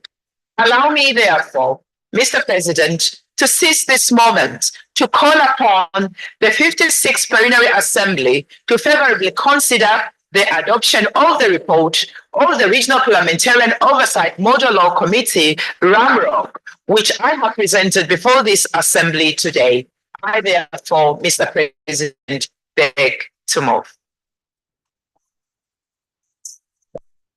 Thank you very much, Honorable Chairperson. I will now give the floor to the second member, the Honorable Chairperson, Vice Chairperson, to address in secondment. Thank you, Mr. President. In seconding this motion, so moved by the most formidable lady of substance, Princess Kasome, allow me to remind this August House that the model laws are significant because they are designed to assist member states to reform, modernize, and harmonize their laws for the benefit of the citizen. As persuasive and inspirational instruments, model laws are intended not only to help foster debate and keep an issue alive on the agenda, but also to be a guide to stakeholders, including legislators. In terms of this context, it is significant that the model law is not developed in vacuum, but is a melting pot of all ideals to which the member states have committed themselves at regional, continental, and international levels about a particular subject of concern. In this regard, the model law takes into account particular features and needs of region, enhances legal certainty and predictability, promotes regional integration through harmonization, collective action, and common approach, whether substantively and procedurally in tackling regional challenges. Model laws can therefore have a positive impact on the resolution of challenges in all sectors, including energy, food and agriculture, climate change, mining policy, non-communicable diseases, access to ICT, water and sanitation, but to mention a few. In this regard, the domestication of such instrument is critical in order for the citizens to enjoy the benefits envisaged under these instruments. Furthermore, through the domestication of model laws and the attainment of SADC regional agenda can be accelerated. Your Excellency, Mr. President, this assembly will be chaired to know that the forum continues to be forward-looking and robust in advocating for the collective action to be taken on various regional challenges. In this regard, the Regional Parliamentary Model Laws Oversight Committee noted with approval the Plenary Assembly has granted approval in principle for the development of the following modern laws: recent oversight, mining, strategic and sensitive assets, constitutionalism, and the rule of law. Your Excellency, Mr. President, while work to develop the model laws on these themes has commenced, it is a source of concern that the process has been characterized by sluggish progress due to limited resources. Furthermore, Mr. President, since the Regional Model Laws Oversight Committee is mandated to be a primary monitor of domestication on behalf of the forum, I wish to reiterate the members' unwavering commitment to performing these statutory duties diligently and consistently in the interests of the citizens of SADC. With these few words, Your Excellency, fellow Africans, I beg to second the motion.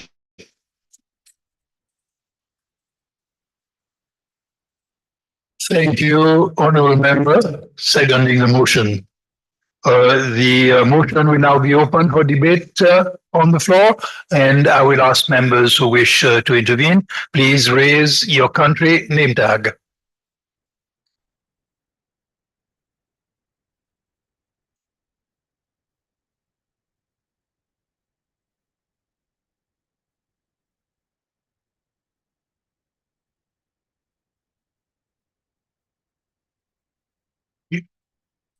We'll see. I have Tanzania to address. Honourable Member, you have the floor.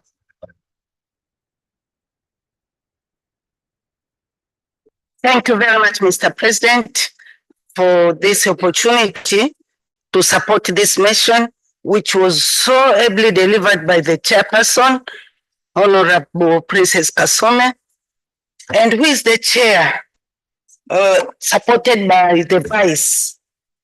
Mr. President, few vocabularies kept on repeating, and this vocabulary on this was on ratification, domestication, and implementation of the model laws.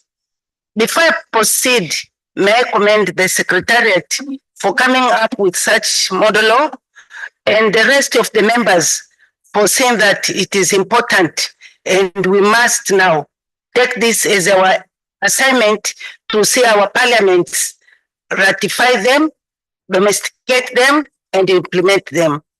The only shortfall is that there is no time limit or a law which tells any country that by now or after 3 months, after the model law is ready, once you receive it, you must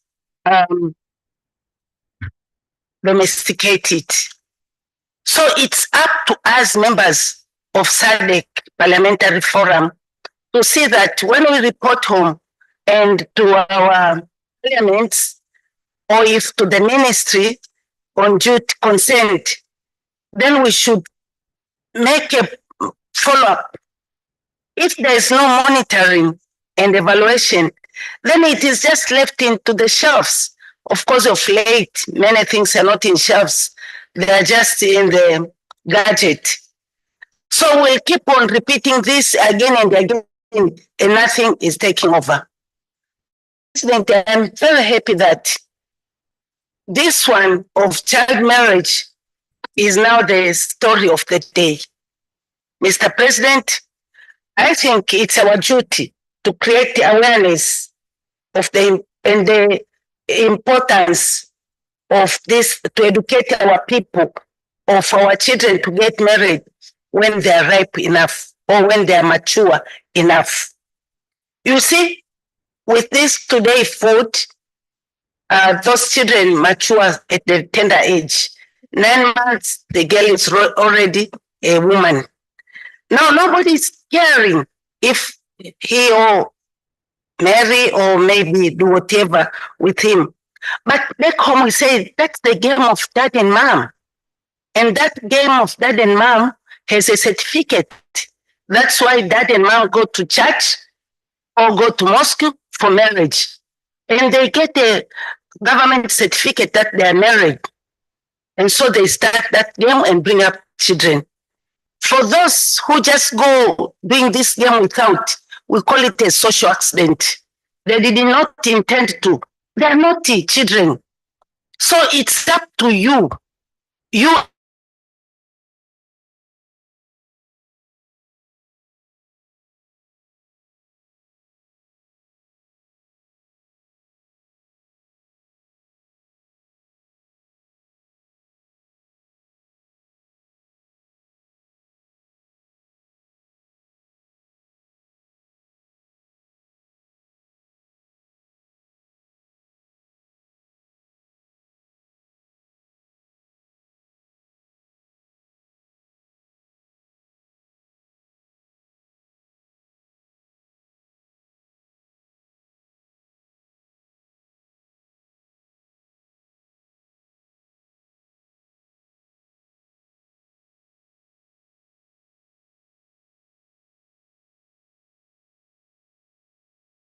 fellow members of parliament to support the oversight committee presentation because it took time to look after other models and it was a very good exercise.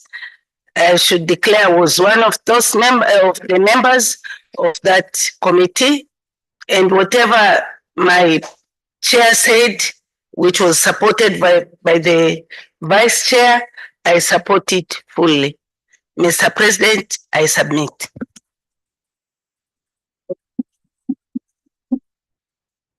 Thank you very much, honorable member. The member from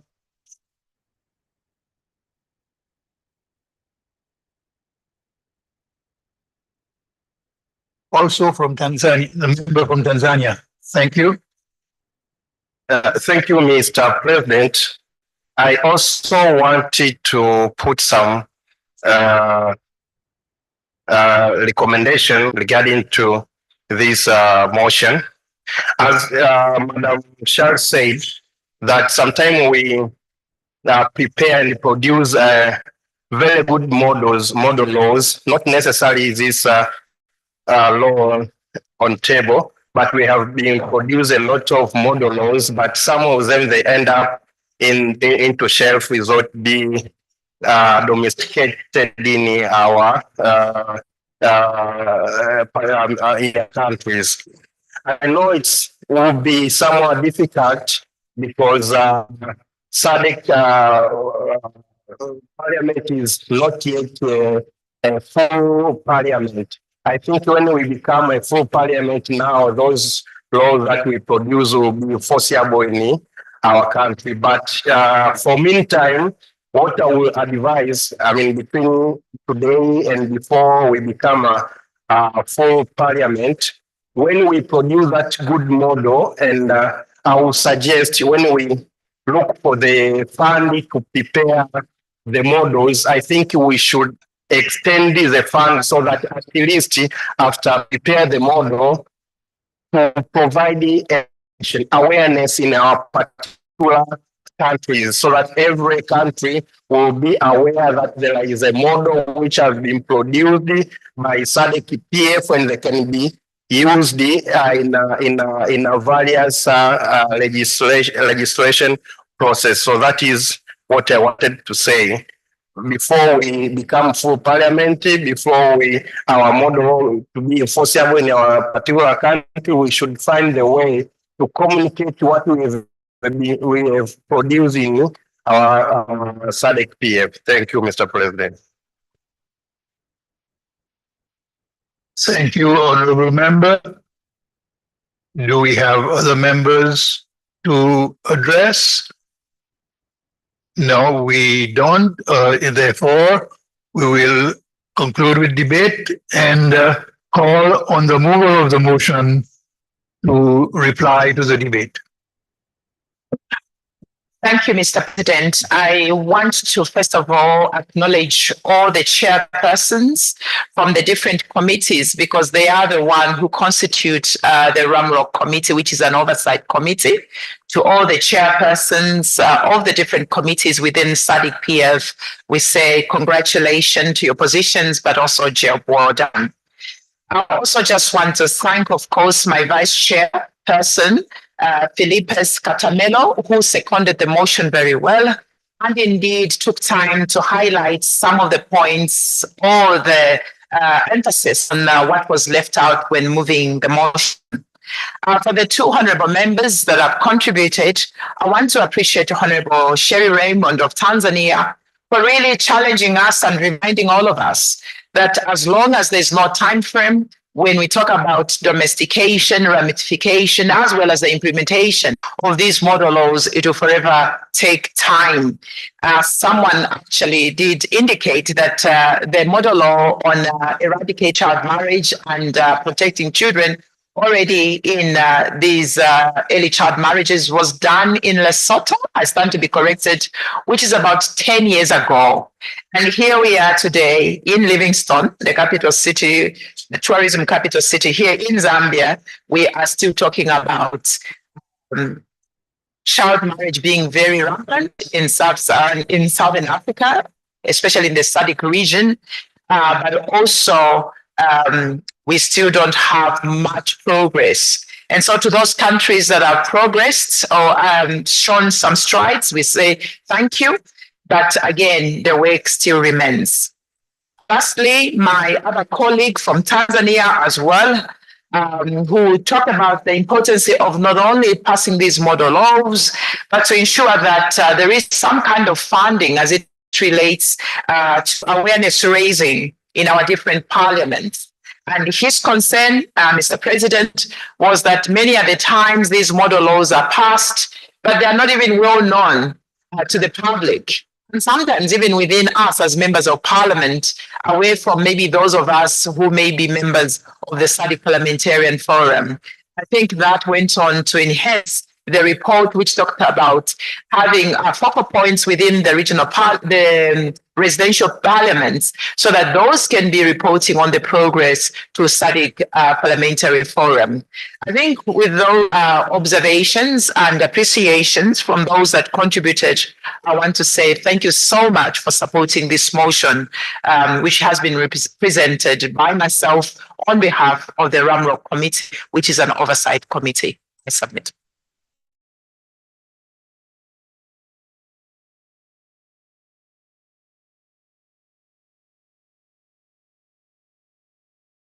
I now put the question to the report of the Regional Parliamentary Model Laws Oversight Committee be adopted. Are there any objections? There being none, the report is duly adopted.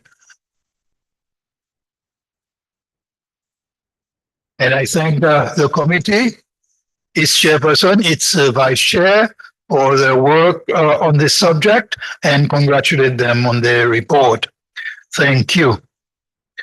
I will ask the Secretary General to read the next order. Statement by the Honorable Nelly B.K. Kashumba Muti, State Speaker of the Parliament of Zambia, on the 149th IPU Assembly and related meetings held from the 13th to the 17th of October, Geneva, Switzerland, pursuant to Rule 45 of the Rules of Procedure. Thank you, SG. I am pleased to invite the Honorable Speaker Muti to make a statement on the 149th IPU Assembly and related meetings held from 13 to 17 October 2024 in Geneva, Switzerland, pursuant to Rule 45 of the Rules of Procedure. Honorable Muti. Thank you very much, Mr. President, distinguished honorable colleagues and honorable members of parliament. This is the statement on the report of the 149th Assembly of the IPU and the related meetings. In terms of attendance, Honorable President, first of all, the 149th Interparliamentary Union IPU meeting was held in the International Conference Center, Geneva, from the 13th to the 17th of October 2024, under the theme Harnessing Science, Technology and Innovation for a More Peaceful and Sustainable Future.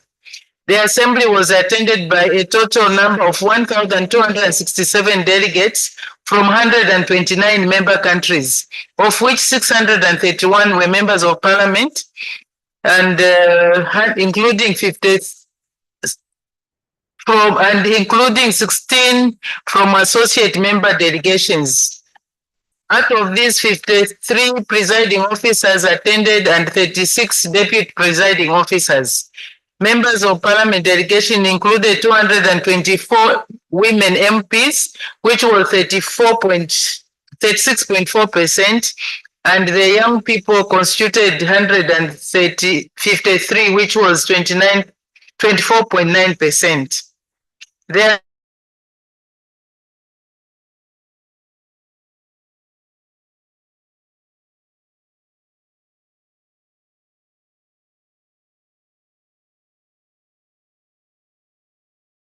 was done by none other than our very own president, Dr. Tulia Ackson, who opened the assembly on the 13th of October 2024. In welcoming the delegates, Dr. Ackson informed the delegates on the important, among things, the importance of harnessing science, technology, and innovation for the greater good of raising and addressing profound ethical, security, and societal changes. Mr. Chongong, Secretary General of IPU, in his address, informed the gathering that the assembly was being held at a time when the world was having a lot of disputes, conflicts, and crises. Mr. Chongong highlighted that science and technology, if well harnessed and utilized, could help resolve many of the intricate crises that were being faced. Further, the Secretary General informed the Assembly that the 149th Assembly will, among other things, endeavor to equip parliaments with the tools that would allow them to perform in a more efficient and effective manner. He highlighted that some of the tools will include the launching of the 8th edition of the biannual World e-Parliament report, which was the compendium and review of how parliaments were using new technologies to improve upon their working methods. Other speakers who addressed the assembly included Mr. Dick Garden, President of the Board of the Forum of Young Parliamentarians, Ms. Lopez Castro, President of the Bureau of Women Parliamentarians, and Mr. Bernadette Picard, Explorer and the Technology Pioneer, who attended as a special guest. The Assembly received 6 items on the debate on the emergency item. The Assembly received 6 items for inclusion as emergency items as follows. The first one was for the call for the condemnation of the missile attack by the Islamic Republic of Israel, Iran against Israel. This was moved by Israel. The second one was enforcing UN General Assembly resolutions and ensuring accountability, which was moved by Palestine on behalf of the Arab group. The third was response by parliamentarians to the urgent plea by the UN Secretary General to recommit to multilateralism for global peace, justice, and sustainability, which was moved by France, United Kingdom, Germany, Netherlands, and Canada. The fourth was the security and humanitarian situation in the East Democratic Republic of Congo, which was moved by the Democratic Republic of Congo. The fifth was mobilizing parliamentarians for the protection of children in armed conflicts to avoid risk, suffering, and consequences, which was moved by Argentina, Chile, Peru, Mexico, Brazil, and Guyana. And the last one, which is number 6, was the deteriorating humanitarian situation in Gaza and Lebanon, which was removed by the Islamic Republic of Iran. Before considering the emergency item, both Israel and the Islamic Republic of Iran withdrew their proposals. After the vote, 2 joint proposals received the required 2/3 majority of the vote. The proposal from France and the United Kingdom, Germany, Netherlands, and Canada, and the proposal from Argentina, Chile, Peru, Mexico, Brazil, and Guyana. In accordance with Rule 11.2b of the Assembly, the emergency item, which received the largest number of positive votes, was adopted and added on the agenda. Outcomes of the 214th Governing Council meeting. Activity report by the President. The Governing Council received a detailed report on the activities of the IPU President over the period since the last Assembly. These activities in the form of working visits and online contributions were focused on achieving 8 aims, namely supporting conflict-affected regions, engaging in diplomatic efforts in the Middle East, enhancing parliamentary innovation, promoting youth and gender participation, fostering global parliamentary diplomacy, and upholding IPU values, addressing urgent global issues, strengthening parliamentary cooperation, and driving initiatives on digital transformation and artificial intelligence. The report by the Secretary General on the activities of the whole IPU in 2024. The Secretary General presented his report on the activities carried out by the IPU over the past 9 months to implement his strategy in 2024. He also presented a review of activities carried out under the IPU's 5 strategic objectives, with a special attention to the support provided to parliaments in transition Parliament from the small island developing states, as well as to efforts for achieving universal membership and implementing the IPU political projects at the UN. IPU financial report. The Governing Council received a report on the financial position of the IPU as at 31st July 2024 and an updated list of unpaid assessed contributions. It was noted that the IPU budget performance was on track for the year under review, and that the organization's finances were stable. The Governing Council also discussed the arrears in assessed contributions, which stood at CHF 2.1 million, which is equivalent to United States dollars 2.4 million, following recent receipts, and the situation of certain member parliaments that had long accumulated arrears. Questions relating to IPU membership and observer status. The Governing Council was informed that the IPU in its continued campaign to secure all parliaments of the 193 member states of the United Nations among its membership. The Governing Council warmly welcomed the Parliament of Jamaica back to the organization, increasing the IPU membership to 181. In the same vein, the Governing Council took note that representatives of the Legislative Council of Plenary, Darussalam, were in attendance in the 149th Assembly in view of the possible affiliation to the organization at the 150th Assembly. The Governing Council reiterated its commitment to reaching universal membership, including the readmission of the Congress of the United States of America. Amendments to the IPU statutes and rules. The Governing Council unanimously adopted the amendments of the rules of the Governing Council, the rules of the Executive Committee, the rules of the Standing Committee, the rules of the Forum for Women Parliamentarians, and the rules of the working modalities of Forum for Young Parliamentarians.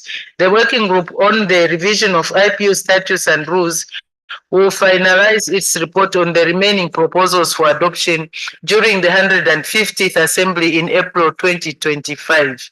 I am privileged to chair this important committee as a member of the EXCO. IPU regional offices. The Governing Council was informed about progress with the establishment of regional offices in Uruguay and Egypt. To this end, an agreement was signed between the government of Uruguay and the IPU, which granted the IPU international organization status in Uruguay, entitling it to the relevant privileges and immunities. Meanwhile, in Egypt, the IPU Secretariat has engaged with the Parliament regarding the draft host agreement and budget.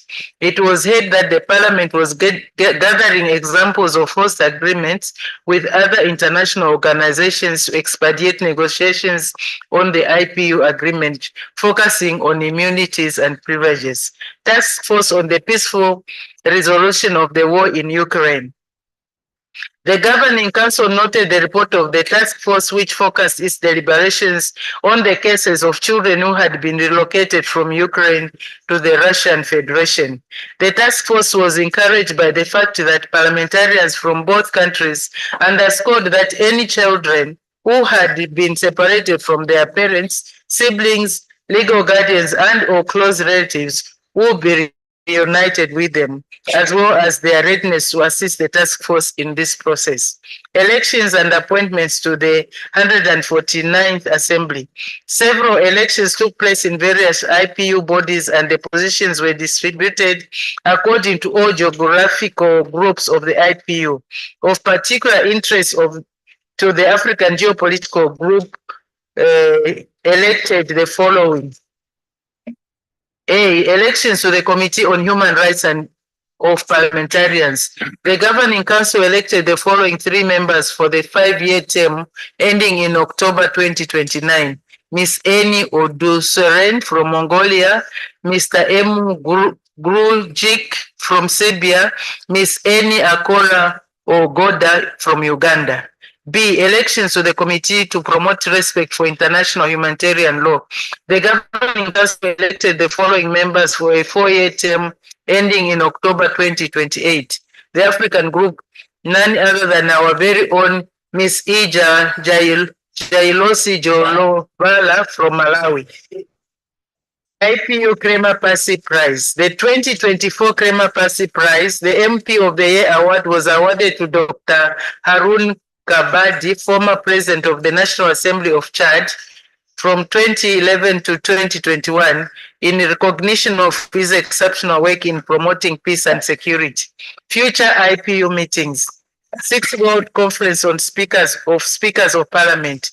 The Governing Council took note of an update on the work of the Preparatory Committee for the 6th World Conference of Speakers of Parliament. The conference will take place at the Palais des Nations in Geneva from the 29th to the 31st of July 2025 and will be preceded by the 5th Summit of Women Speakers of Parliaments in Bern on 28th July 2025. IPU Assembly and related meetings. The Governing Council approved the Executive Committee's recommendation for the hosting of the 150th IPU Assembly and the related meetings by Uzbekistan in April 2025. Role of Sadc PF Executive in facilitating interparliamentary cooperation and diplomacy. Before I conclude, allow me, dear colleagues, to also share some reflections on the role of the Sadc PF Executive at the IPU. The role of the Sadc PF Executive in facilitating interparliamentary cooperation and diplomacy must, by and large, stem from the mandate and objectives of the Interparliamentary Union as promulgated under Article 1 of the statutes. It is therefore imperative that the Sadc PF Executive Committee aligns its strategy into enhancing parliamentary diplomacy through the already existing platforms established by the IPU. Some of the areas that can be used to enhance this objective include the following. A. Association of the Secretary Generals of Parliaments, ASGP. The Sadc PF Executive can use the ASGP to foster cooperation and diplomacy as key enablers for parliaments. The role of ASGP in most geopolitical groups is limited, and the Sadc group is no exception. It is recommended that during the geopolitical meetings of the SADC group, ASGP be given an opportunity to brief the SADC PF Exco on key aspects of the assembly meetings. B, collaboration with key observer organizations. The IPU has a number of observer organizations that participate during the assembly and the related meetings, such as the UN systems and other organizations with interest in matters such as health, human rights, etc. The SADC PF Exco, through the SADC PF Secretariat, can facilitate bilateral meetings with some of the organizations in order to support some of the programs being implemented by the forum in line with its strategic plans. Interaction with the standing committees of the IPU. Specialized committees of the IPU are key in addressing challenges being faced by member parliaments. Committees on the United Nations Affairs, Peace and International Security, Committee on Sustainable Development and Democracy and Human Rights are some of the standing committees that the SADC PF Exco can be engaging in fostering strategic partnership for the SADC member parliaments. Honorable members, the following, however, have been challenges being encountered by the SADC PF in its efforts of promoting interparliamentary cooperation and diplomacy. A, the role of SADC PF Secretariat at IPU Assembly. There is need to broaden the role of SADC PF Secretariat during IPU meetings. In addition to organizing the SADC geopolitical meetings, the Secretariat should arrange other bilateral meetings for SADC PF Exco with other geopolitical groups, observer organizations, as well as the standing committees of IPU, among other key meetings. B, the role of ASGP in SADC group. The seemingly no role of ASGP in the geopolitical group must be addressed, given the key role it plays in member parliaments. C, delegations to SADC PF and IPU by member parliaments. One challenge I have also observed, which should be considered by member parliaments, is regarding delegations to IPU meetings and SADC PF meetings by member parliaments. With the exception of speakers and clerks, most member parliaments, if not all, have different members of parliament in their delegations for the two meetings, including desk officers. This has somewhat affected the link between the SADC PF and IPU. There is need for the ESCO to reflect on this matter so that deliberate steps are taken to have some members of parliament and desk officers on SADC PF Executive Committee to be part of the IPU delegation when constituting delegations. Currently, only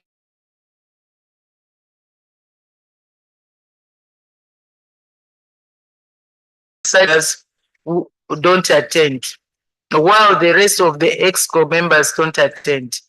In conclusion, honorable members, allow me to take this opportunity to thank you all and assure you all of my continued effective representation to the IPU EXCO as a representative of the SADC geopolitical group and by extension, the Africa geopolitical group. I thank you.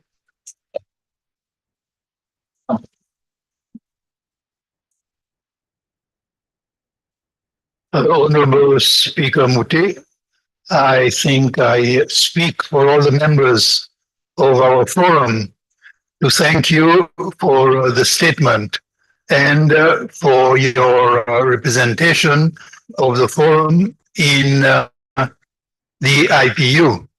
You personify the engagement of the forum in that august body, and we are very proud that you are able to represent us so admirably. The work of the IPU is important for us, and our participation in its deliberations is very important for the Southern Africa region in bringing our voice to the primary body of parliamentarians in the world. Indeed, we should continue to strengthen inter-parliamentary cooperation and diplomacy, particularly as we seek to find collective solutions to the numerous regional and international challenges. As legislators, especially given the complex global issues that we deal with. Thank you again, Speaker Muti, and I wish you good continuation in the role that you can play. Honorable members, we have come to the end of business. Before I call for adjournment, I have one announcement. The Right Honorable Nelly Muti, Speaker of the National Assembly of Zambia, our gracious hostess, who has hosted us for so many occasions, will host a networking indaba at David Livingstone Safari Lodge and Spa for all Sadc PF female speakers and female parliamentarians to discuss challenges that female parliamentarians, women and girls face in their social, cultural, economic, and political spaces. The dinner will begin at 1800 hours. Transport will leave the Radisson Blue Hotel at 1745 hours. Parliamentarians, please note, and I wish you the best enjoyment of your evening. There are, yes, members, I see some members wish to take the floor. The member Malawi. Yes. Thank you very much, Mr. President. On a lighter note, I was thinking that there's no gender equality there. That's discrimination against men. No, I certainly do not think it is discrimination. Indeed, we are giving women a place of honor equal to men. Thank you very much. Honorable members, I will call for adjournment. We will adjourn until tomorrow, Friday, 13th December, and resume at 9 a.m. Thank you. Adjourn.